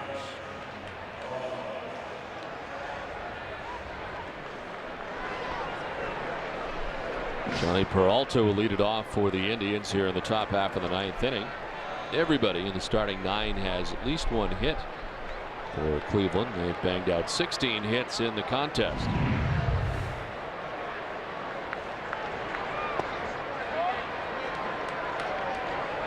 And the leader in hits for them, well, tied. Kelly Shopping's got 3 hits. Travis Hafner has 3 hits. Shopping led off last inning with a solo home run off J.C. Romero. Romero ended up giving up 2 runs. Pinheiro knocks it down the glove and then throws out Peralta for the first out here at the top of the ninth. Nice play there by Pinheiro because that ball was down low to the ground, and that's awfully tough for pitchers to get a glove on. Much better chance when they bounce high. This one did not bounce high. And Pinheiro knocks it down and has plenty of time to throw out to Peralta at first base.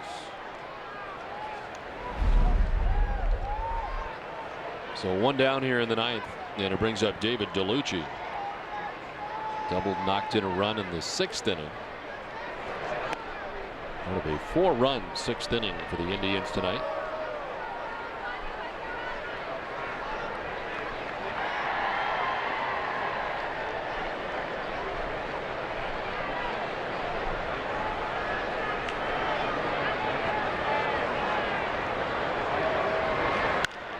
Right side and diving as Pedroia can't get it. It's into right field, a 1-out single, and the second hit of the night for DeLucci.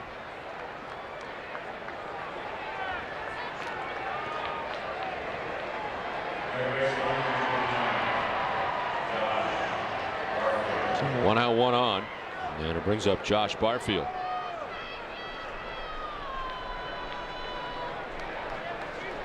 Barfield's got a couple of hits tonight, single in the 2nd and a single in the 6th inning.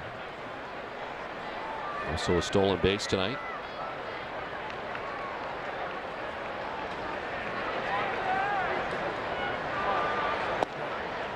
Strike 1 to Barfield.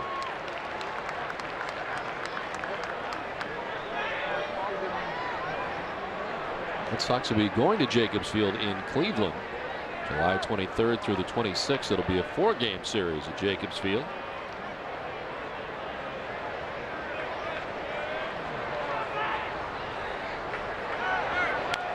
Runner goes, and it's fouled off the foot of Barfield.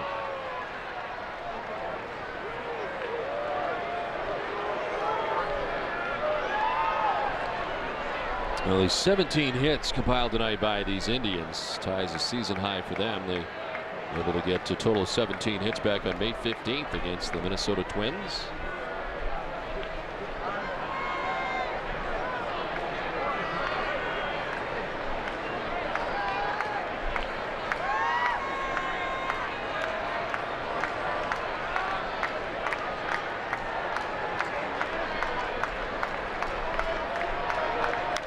field after the 0-2 pitch, pops it up right side. Pedroia. And there's 2 down.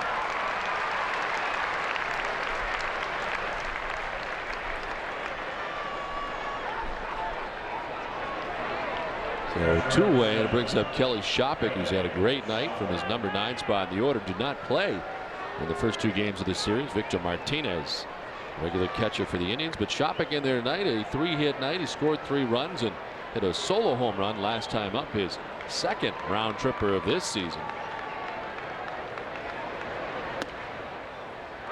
And the strike is tried to hold up, but it's a called strike by Alfonso Marquez.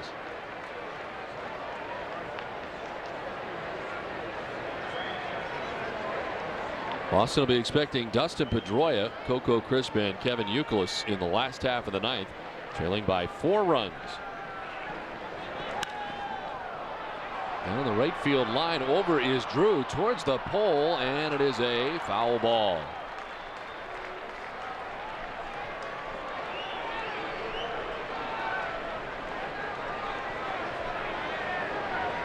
You know, we mentioned the very quick home run trot by Kelly Shopik. One of the quickest I think you'll see done. Right there, he knows he's got it, and he just picks it up and lets it go, doesn't he? Wow, he wasn't running that fast to first base.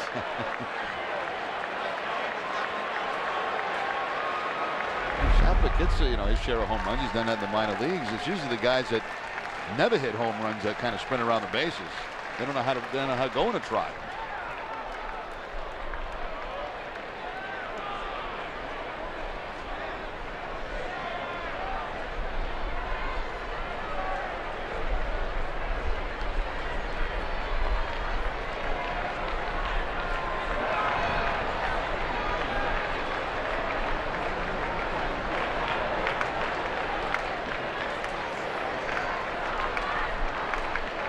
Two to Kelly Shopik. 2 down. David DeLucci at first base. Shopik stays alive.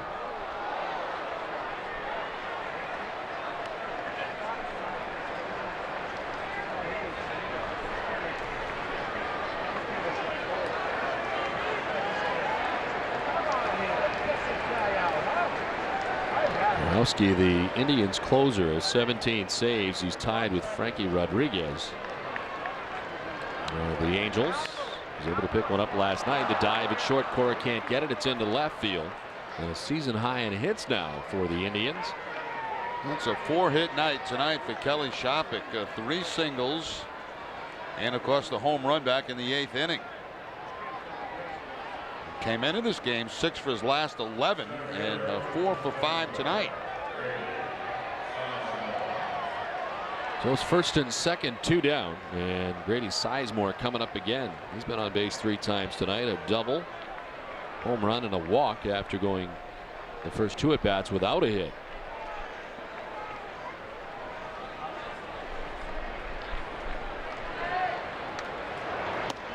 Ball 1.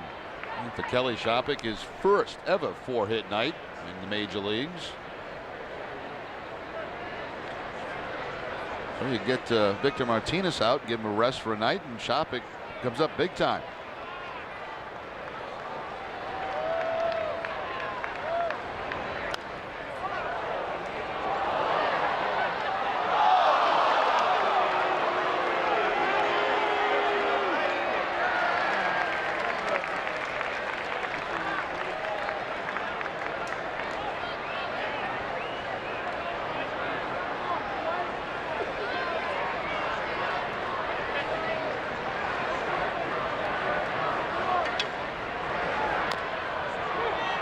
One and 2 now to Sizemore. Got a piece of himself on that foul ball.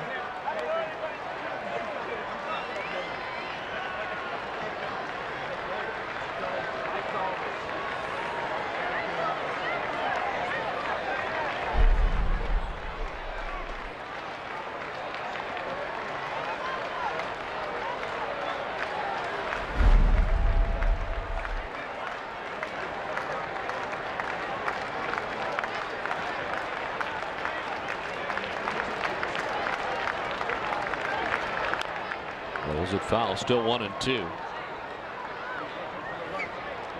Matsuzaka starting tonight, 5 2/3, giving up 6 runs. Kyle Snyder an inning into third. J.C. Romero went an inning, giving up 2 runs. And now Joel Pinheiro working the top half of the 9th inning is 2 outs. DeLucci at second, Shopik at first, and Sizemore waiting on a 1-2 pitch.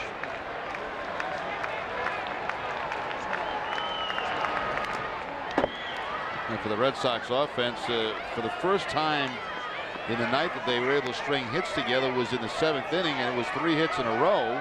Bases loaded, nobody out, but could not score. Prior to that, the hits have been kind of scattered around.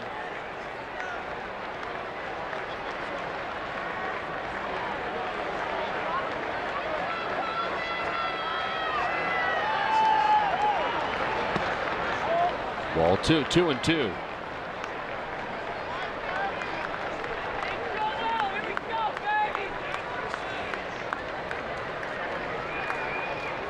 DeLucci at second, Shopik at first.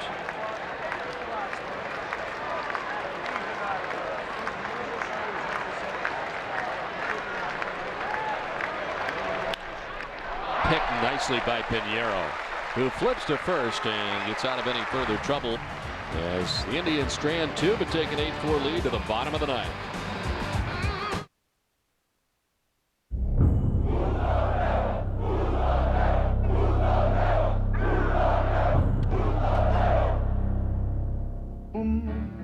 Quand notre cœur fait boum, tout avec lui dit boum, et c'est l'amour qui s'éveille.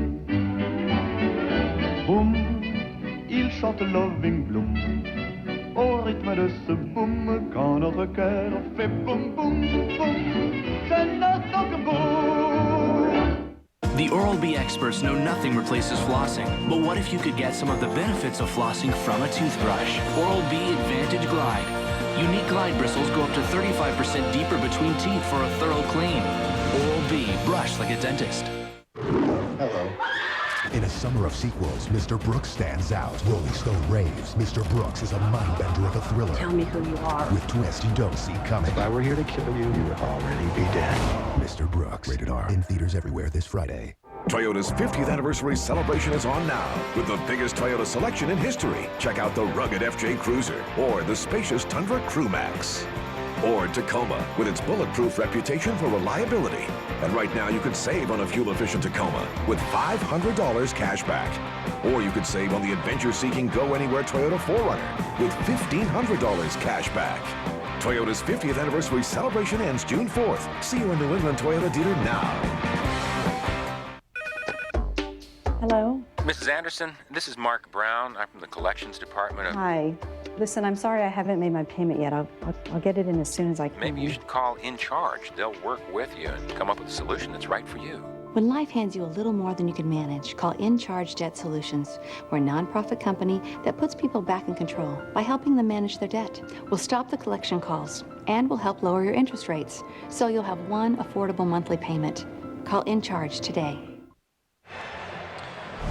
Boston Red Sox baseball on NESN is brought to you by New England Ford Dealers, Sovereign Bank, the official bank of the Red Sox cable network, Molson, Bacardi, Pepsi, and by Southwest Airlines. The last half of the 9th inning, Red Sox trailing 8-4 as Cleveland brings on a new pitcher, Rafael Betancourt. Well, he's had a very good season to this point, making his 20th appearance in 20 2/3, 17 hits. He's only walked 1, 17 strikeouts, and opponents hitting .227. His first appearance of this series. He was signed originally by the Red Sox as a free agent back in 1993 as a middle infielder. And was an infielder in the Red Sox system 94 through 96. The Gulf Coast League Red Sox for a couple of years, then Michigan, before they switched him into a pitcher. As far as the Red Sox go, he got as high as Double-A Trenton back in 1999 before going to Japan, went to Yokohama, and then came back, and now is in his 5th season as a member of the Cleveland Indians. One of the only holdovers from last year's team from the bullpen. As Pedroia takes a strike, 1-1. Kind of rare, isn't it? Something you hear a lot about, you know, maybe outfielders switching to a pitcher, but a middle infielder? It must have been a shortstop. Must have had a good arm. He didn't hit much. He hit 111 in 94, 167. That'll make you consider some other option.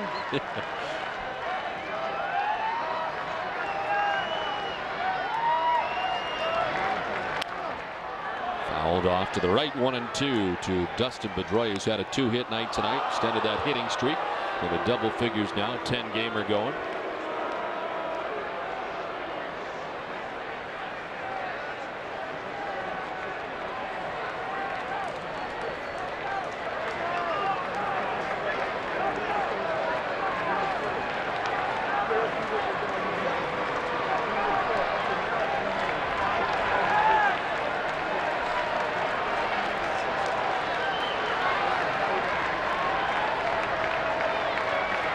A 1-2 pitch to Pedroia.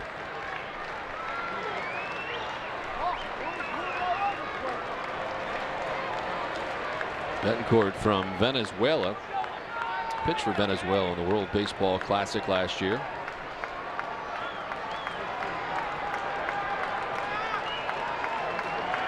A 1-2 pitch to Pedroia.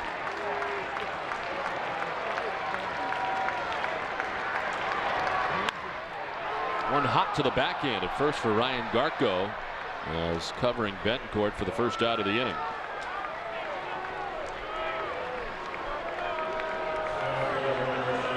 So one down, and it's back up top for Coco Crisp.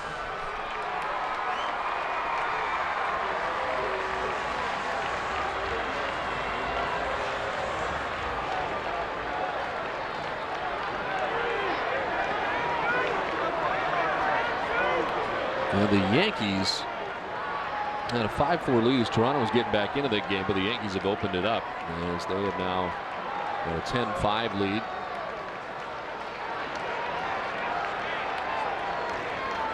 So the Red Sox lost. That would mean the Yankees would be 13.5 back coming into this 3-game series over the weekend.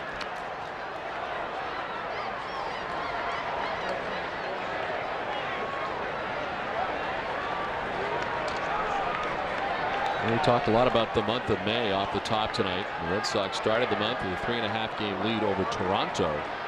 And at the end of the month, this being the last game of May for the Red Sox. We're enjoying an 11.5-game lead over the Orioles. Baltimore scoreless tonight at Kansas City in the 4th inning, but they made up some very serious ground here and some space between them and everybody else in the division in the month of May. Well, the Red Sox, the only team in the division over 500. Everybody else in the division below 500. 25 and 27 of the Orioles going in tonight's action. They're the second-place team.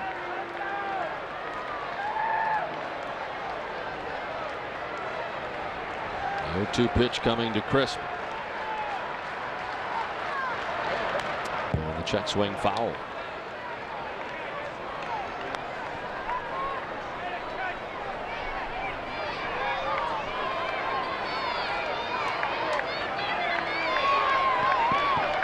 The only team not over 500 in the American League Central, those Kansas City Royals, who are 13.5 games back to begin the day.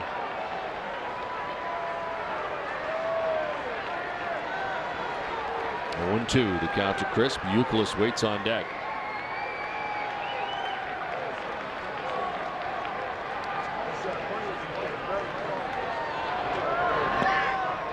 Ball 1-1-2.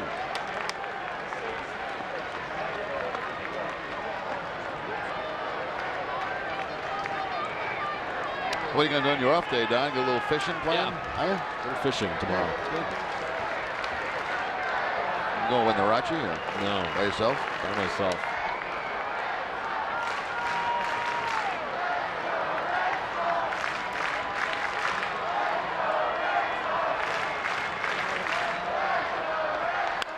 On the ground to third base. The tough hot Blake's got it, and the throw across, 2 down.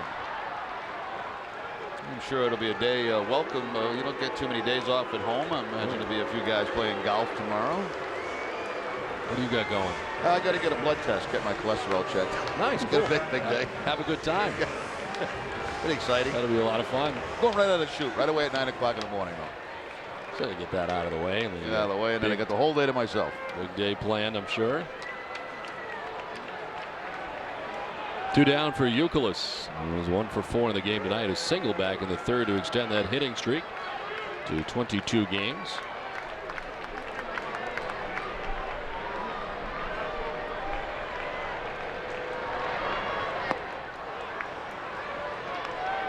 Plus, we'll have one of the 3 games this weekend, Friday night against the Yankees. Fox has the Saturday late afternoon game, and then ESPN Sunday night baseball. And then off to the West Coast for the Red Sox, Oakland and Arizona.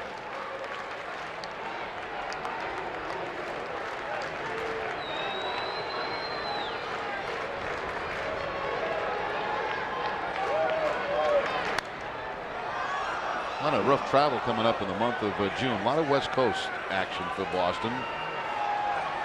Following trip after that, I believe, is Atlanta, San Diego, and Seattle. Correct.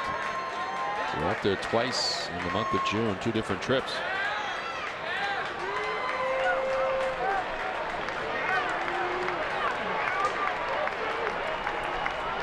Two down in the 9th, 0-2 the count to Kevin Youkilis.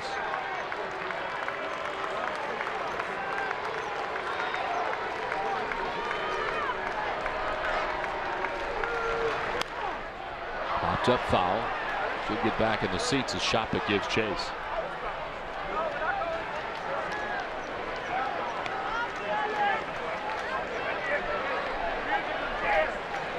That's the last time we were in San Diego was the old ballpark, right? Qualcomm, was it? Where they still play football. Now we'll see Petco Park for the first time. The Red Sox are back out west again, not until August. Nothing in July west. In August, sends back to Seattle and Los Angeles to play the Angels.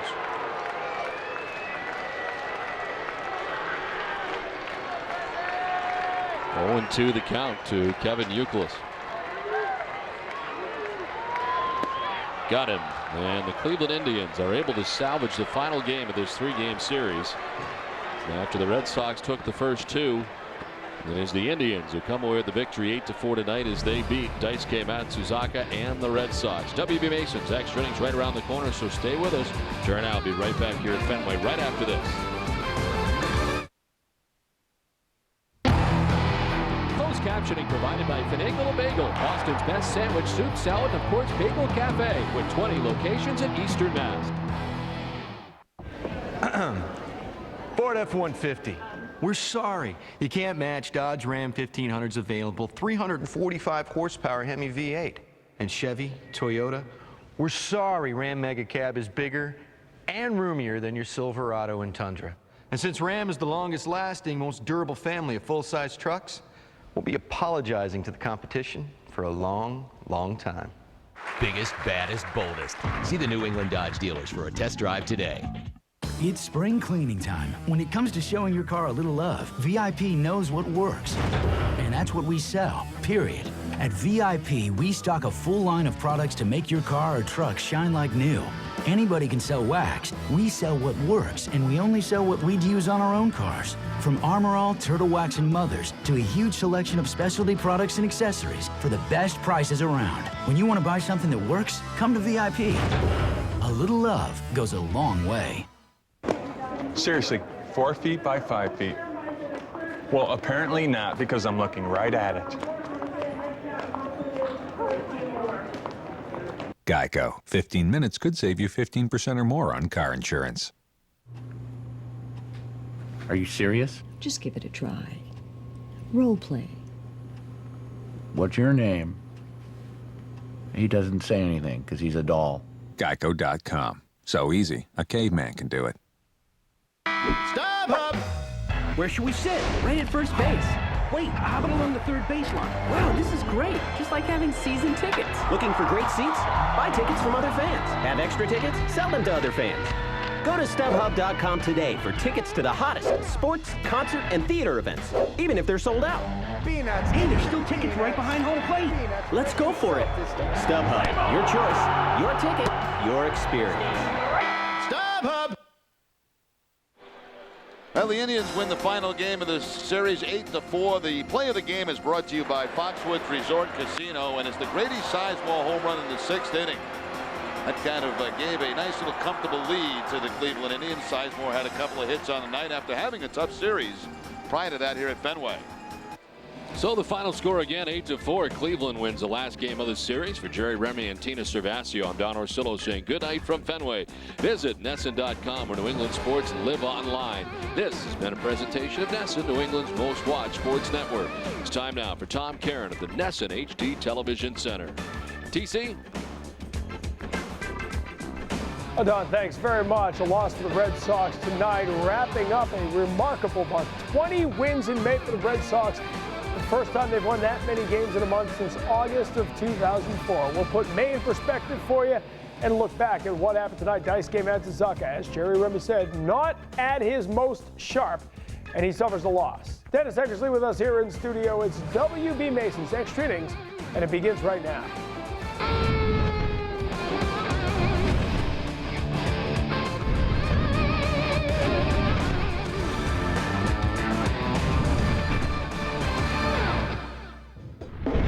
The Red Sox have had great starting pitching in this series. Kurt Schilling, Josh Beckett getting the job done in the first 2 games. Daisuke Matsuzaka trying to continue that tonight. Had some trouble in the first inning. Bases loaded on a couple of hits and a hit batsman, but Trot Nixon grounds into the double play. 4-6-3. Daisuke out of the jam. And the Red Sox build a lead. A 2-1 lead, actually, in the bottom of the 5th. 2 on, 2 out. And Travis Hafner with the double on the line. Drive to center field. Left center field. Grady Sizemore coming all the way around from second base to score that ties the game at 2. It would stay that way into the 6th. And that's when Matsuzaka ran out of gas. David DeLucci with the double. And Trot Nixon comes in from second base to score. As Manny plays it off the hop. The Tribe on top 3-2 here, and they would never look back. They went pulling away. Grady Sizemore, a 2-run homer into the bullpen in right field. J.D. Drew didn't want to jam his back on that wall again. Kelly Shopper he had a big night. Former Red Sox catcher get it done. And the Indians winning this one by a final of 8-4, an 18-hit attack for the Indians tonight at Fenway. Welcome into our NESN HD Television Center, everyone. Tom Caron, Dennis Eckersley with you. This is WB Mason's Extra Innings, and the Red Sox just didn't have it tonight. Daisuke Matsuzaka skated out of a little trouble in the first, ran out of gas, not sharp tonight. Well, the Indians hadn't done anything the first 2 nights, and this is the offense they had been talking about that I think led the league in runs, or second in the league in runs. And Daisuke, you know, they've been scoring him a lot of runs, but they could not overcome what he did in the 5th and 6th inning. After looking at this game, he wiggled out of that first inning, which would happen to be huge, but more was to come later in the inning. But the first inning, bases loaded. He's done this a few times. In fact, might have been his last outing he did it and got away with murder. But you see right here, after seeing the whole game, he didn't really like his fastball, and he went away from it. He threw a lot of breaking balls, which led me to believe that he didn't like his fastball at all. And the breaking balls were okay, as usual, because he always has, something's always moving. It just sort of caught up with him. And you see him hit Garco right there. Bases loaded, 1 out. Trot Nixon gets a standing ovation, then quickly grounds into a double play. So that was huge right there. You know, as a starting pitcher, when you get out of a jam like that, it just, you know, it's built just like a beautiful thing. But a lot more was to come. The Indians, it's hard to shut them down for a long time because this is a nice lineup. But Terry will tell us about it. Well, let's hear Terry Franco to the podium right now. Home made a great pitch early in the game, get out of the inning. Against a lineup like that, if you don't consistently make pitches, they have that chance to hurt you. Just didn't, you know, even some of the fastballs he got outs tonight, he misfired on the other side of the plate and got outs, but wasn't locating it like he can, like he has, or like he will. Any indication from him that he was at all weak from last week's flu? No, I can't imagine him saying that anyway, but I don't think it helps. Like anybody, you know, you feel, I don't think it makes you feel stronger, but no, he didn't say anything about it.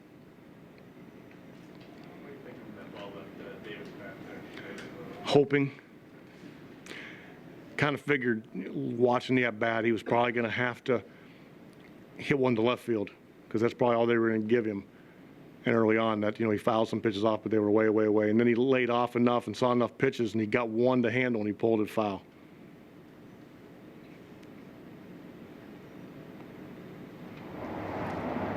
Terry Byrd so effective? Man, I'll tell you what, I looked up at one point, I think he has close to 80% strikes tonight.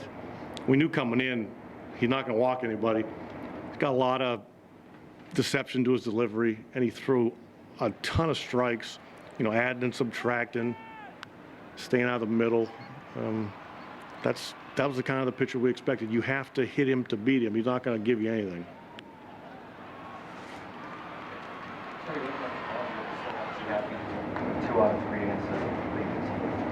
Yeah, but again, as much as I say the other stuff when we wanted to win tonight, and then we didn't, and we'll take our day off tomorrow and lace them back up. Terry, any concerns that Romero's fallen some patterns that bothered him last year? 9 walks in his last 5. Yeah, I know. When I say concern, we certainly concern ourselves with everything. But I don't want to get in a situation where you run from somebody, because that doesn't work. So try to spend a lot of time with John, and he's not giving up on himself, so we won't give up on him. But I understand your point. With his stuff, if he pounds the strike zone, he's going to be good. And on the flip side, when you don't, you get yourself in a bind.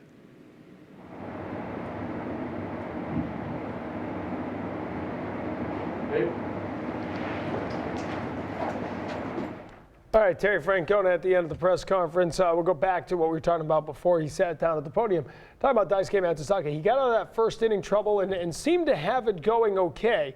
But then a couple of runs in the 5th inning and then big trouble in the 6th. A big trouble in the 6th. This is the innings that he's had. When he's been bad, it's like a nuclear inning, and he just couldn't get out of this inning, period. It starts off with Nixon hitting a bullet down the left field line right here. You see, I guess something off speed, little cutter that's not really nasty, and he smokes this ball down the line. They argue it, but it's pretty obvious. The umpire got spun around, pointed the wrong way. Meanwhile, back to this, fastball away. DeLucia hits a wall ball Fenway double. I think it's probably an out anywhere else, but meanwhile, you got 2 doubles to lead off this inning. Barfield up next, gets a base hit, little changeup. He threw him a couple of changeups right there. That's not a split finger, that's a changeup. It's real slow. It's almost like a screwball. He flips it over there for a base hit. Next up, Kelly Shopik. He gets a base hit right here. This guy was hot tonight. 4 hits, ex-Red Sox. This guy had a great game. Base hit right there, and he gets lucky. Matsuzaka gets lucky here. They throw back, which is a brilliant play. I don't think he tagged him. Big out, but that's 2 outs. Then he throws a hanging hook to Sizemore, and you just can't keep this guy down the whole 3-game series. He finally breaks out of it, hits a home run that broke his back, and he just couldn't recover. He takes his swings, though. He really does. He's not afraid to strike out. He's not afraid to strike out, is right. It's interesting. I was just looking at the numbers, and obviously Cleveland came in here in first place. Cleveland, Detroit, the Yankees, Atlanta, and the Angels. All teams the Red Sox played while they were in first place. 16-6 is the record. So you can't say they haven't played good teams. They have played and beaten very good teams. They have, and not to take anything away from this series, they didn't face their best pitchers, Sabathia and Carmona. So they missed those 2. And Byrd, he just dazzled them. I mean, 80% strikes. Like you said, you got to beat him. You can't. He's not going to walk anybody, but he scatters 9 hits. I mean, when you go, you're not amazed by how this guy pitches. I'm amazed because he's got absolutely no fastball. He just knows how to pitch. He left him loaded in the 7th, and he got some help. Yes, we'll talk about that. The bullpen did a great job to pick up Paul Byrd for the Indians tonight, as they do get the win. And we want to know who you think lit it up. It's our Sylvania Light It Up performance of the night. You decide who the winner is. Go to 83733. Text your message to that number. Text A for Grady Sizemore, B for Kelly Shopik, or C for Paul Byrd, or go to Nest.com and vote.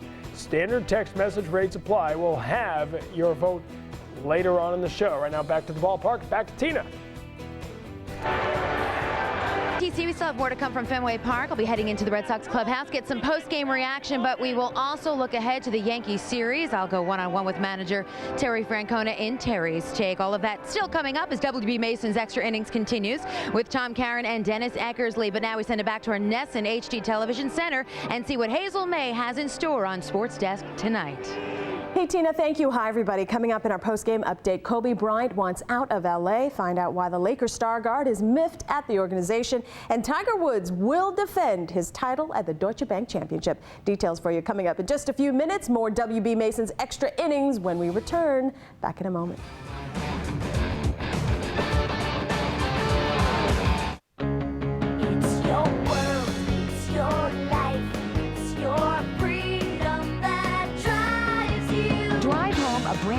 2007 Subaru Impreza, Subaru's most affordable fuel-efficient all-wheel drive sedan. Priced hundreds less than last year. Lease for only $169 per month with just $15.94 due at signing.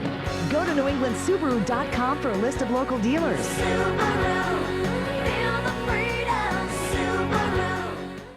Gotta have to get it. Gotta have to get it. Running out of paper for the big report, Herb Blewett wholeheartedly panics. Gotta have to get it. Don't panic, Herb. Just call 1-888-WB-MASON. I gotta have to get it today. Call by 11, you'll get it the very same day. Copy paper, toner, bathroom supplies, even staples. So who do you call when you gotta have to get it today? Who but WB Mason?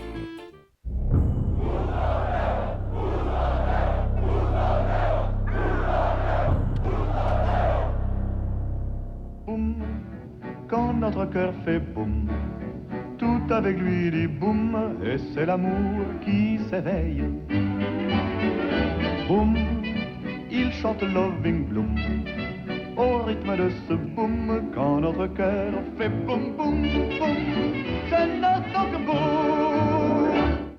Hi, Lisa. Honey. What's that? Oh, it's a smoothie from Dunkin' Donuts. It has low-fat yogurt, vitamin C. It's a snack you can feel good about. Oh, you're right. I do feel good. I feel so good, I don't even mind that you stole my smoothie. I feel so good, I don't even feel awkward about taking it. Delicious Dunkin' Donuts smoothies, now in tropical fruit. America runs on Dunkin'. Stop by Dunkin' Donuts and try the new tropical fruit smoothie in pineapple, banana, and coconut flavor.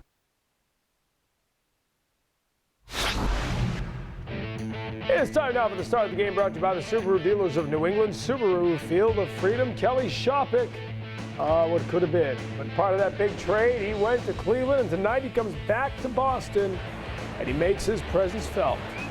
Catcher tonight with 3 hits, a single in the 5th, another in the 6th, and a home run in the 8th. 3 hits. 3 times he scored. You can see his career numbers against his former team. I knew he had some pop, but this ball jumps out of here. I mean, this kid hit some home runs down at Pawtucket, I remember a few years back, so you know he's got some pop. Doesn't get a chance to play all that much, but boy, did he make the most of it tonight. You see this little room service fastball about belt high, and I mean to tell you, he crushes this ball. 4 hits tonight.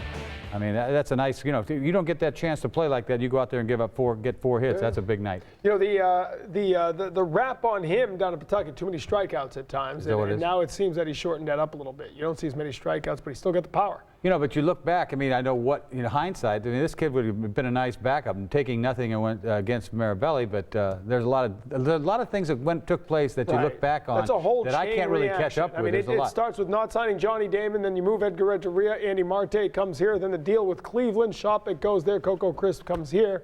It didn't seem like a big deal Mirabelli at the time. signed as a free agent, then you had to flip Byrd, who you got from Cleveland. So that's a lot of moving parts. I'm glad you know all that. I don't know what it all means, but I'm glad it's taking up space up there. That's all I know. The real moment of this game, as far as the Red Sox getting something going, bases loaded here. So Byrd comes out, and Tom Massey is the young right-hander. He gets the job done tonight. Oh, he did the job tonight. Bases loaded, nobody out. Byrd is loving this, sitting in the dugout. Pops up Coco Crisp. What a play this is. Nobody even helps him over there.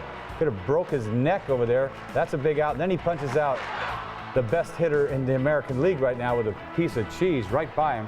He's not real pleased right there. He already got a hit earlier in the game, so it wasn't on the line. But bases loaded, nobody out. That was the game offensively for the Red Sox. No question. There. And then a great at-bat. David Ortiz comes in against Fultz. Aaron Fultz, who's the lefty. Remember him from the Giants a while back, Philadelphia last couple of years. This is a good little battle here between the left-handed pitcher and the left-handed hitter. It really was, because he fouled off some great pitches. You know, some sliders down and away. Looked kind of funny a couple of times, but that's what you have to do to give yourself up, just to stay in there, to maybe fight your way through this, because maybe you'll get yourself a pitch you can drive. You see him just barely making contact, but he takes a pitch 0-2, and then he throws him a fastball in, gets on his hands. So he's got to get a little quicker right here. And then he fouls off another tough pitch. He's probably going to get a hanger here. It's 2-2 right there. He gets a hanger. Nope, fouls it off. And sooner or later,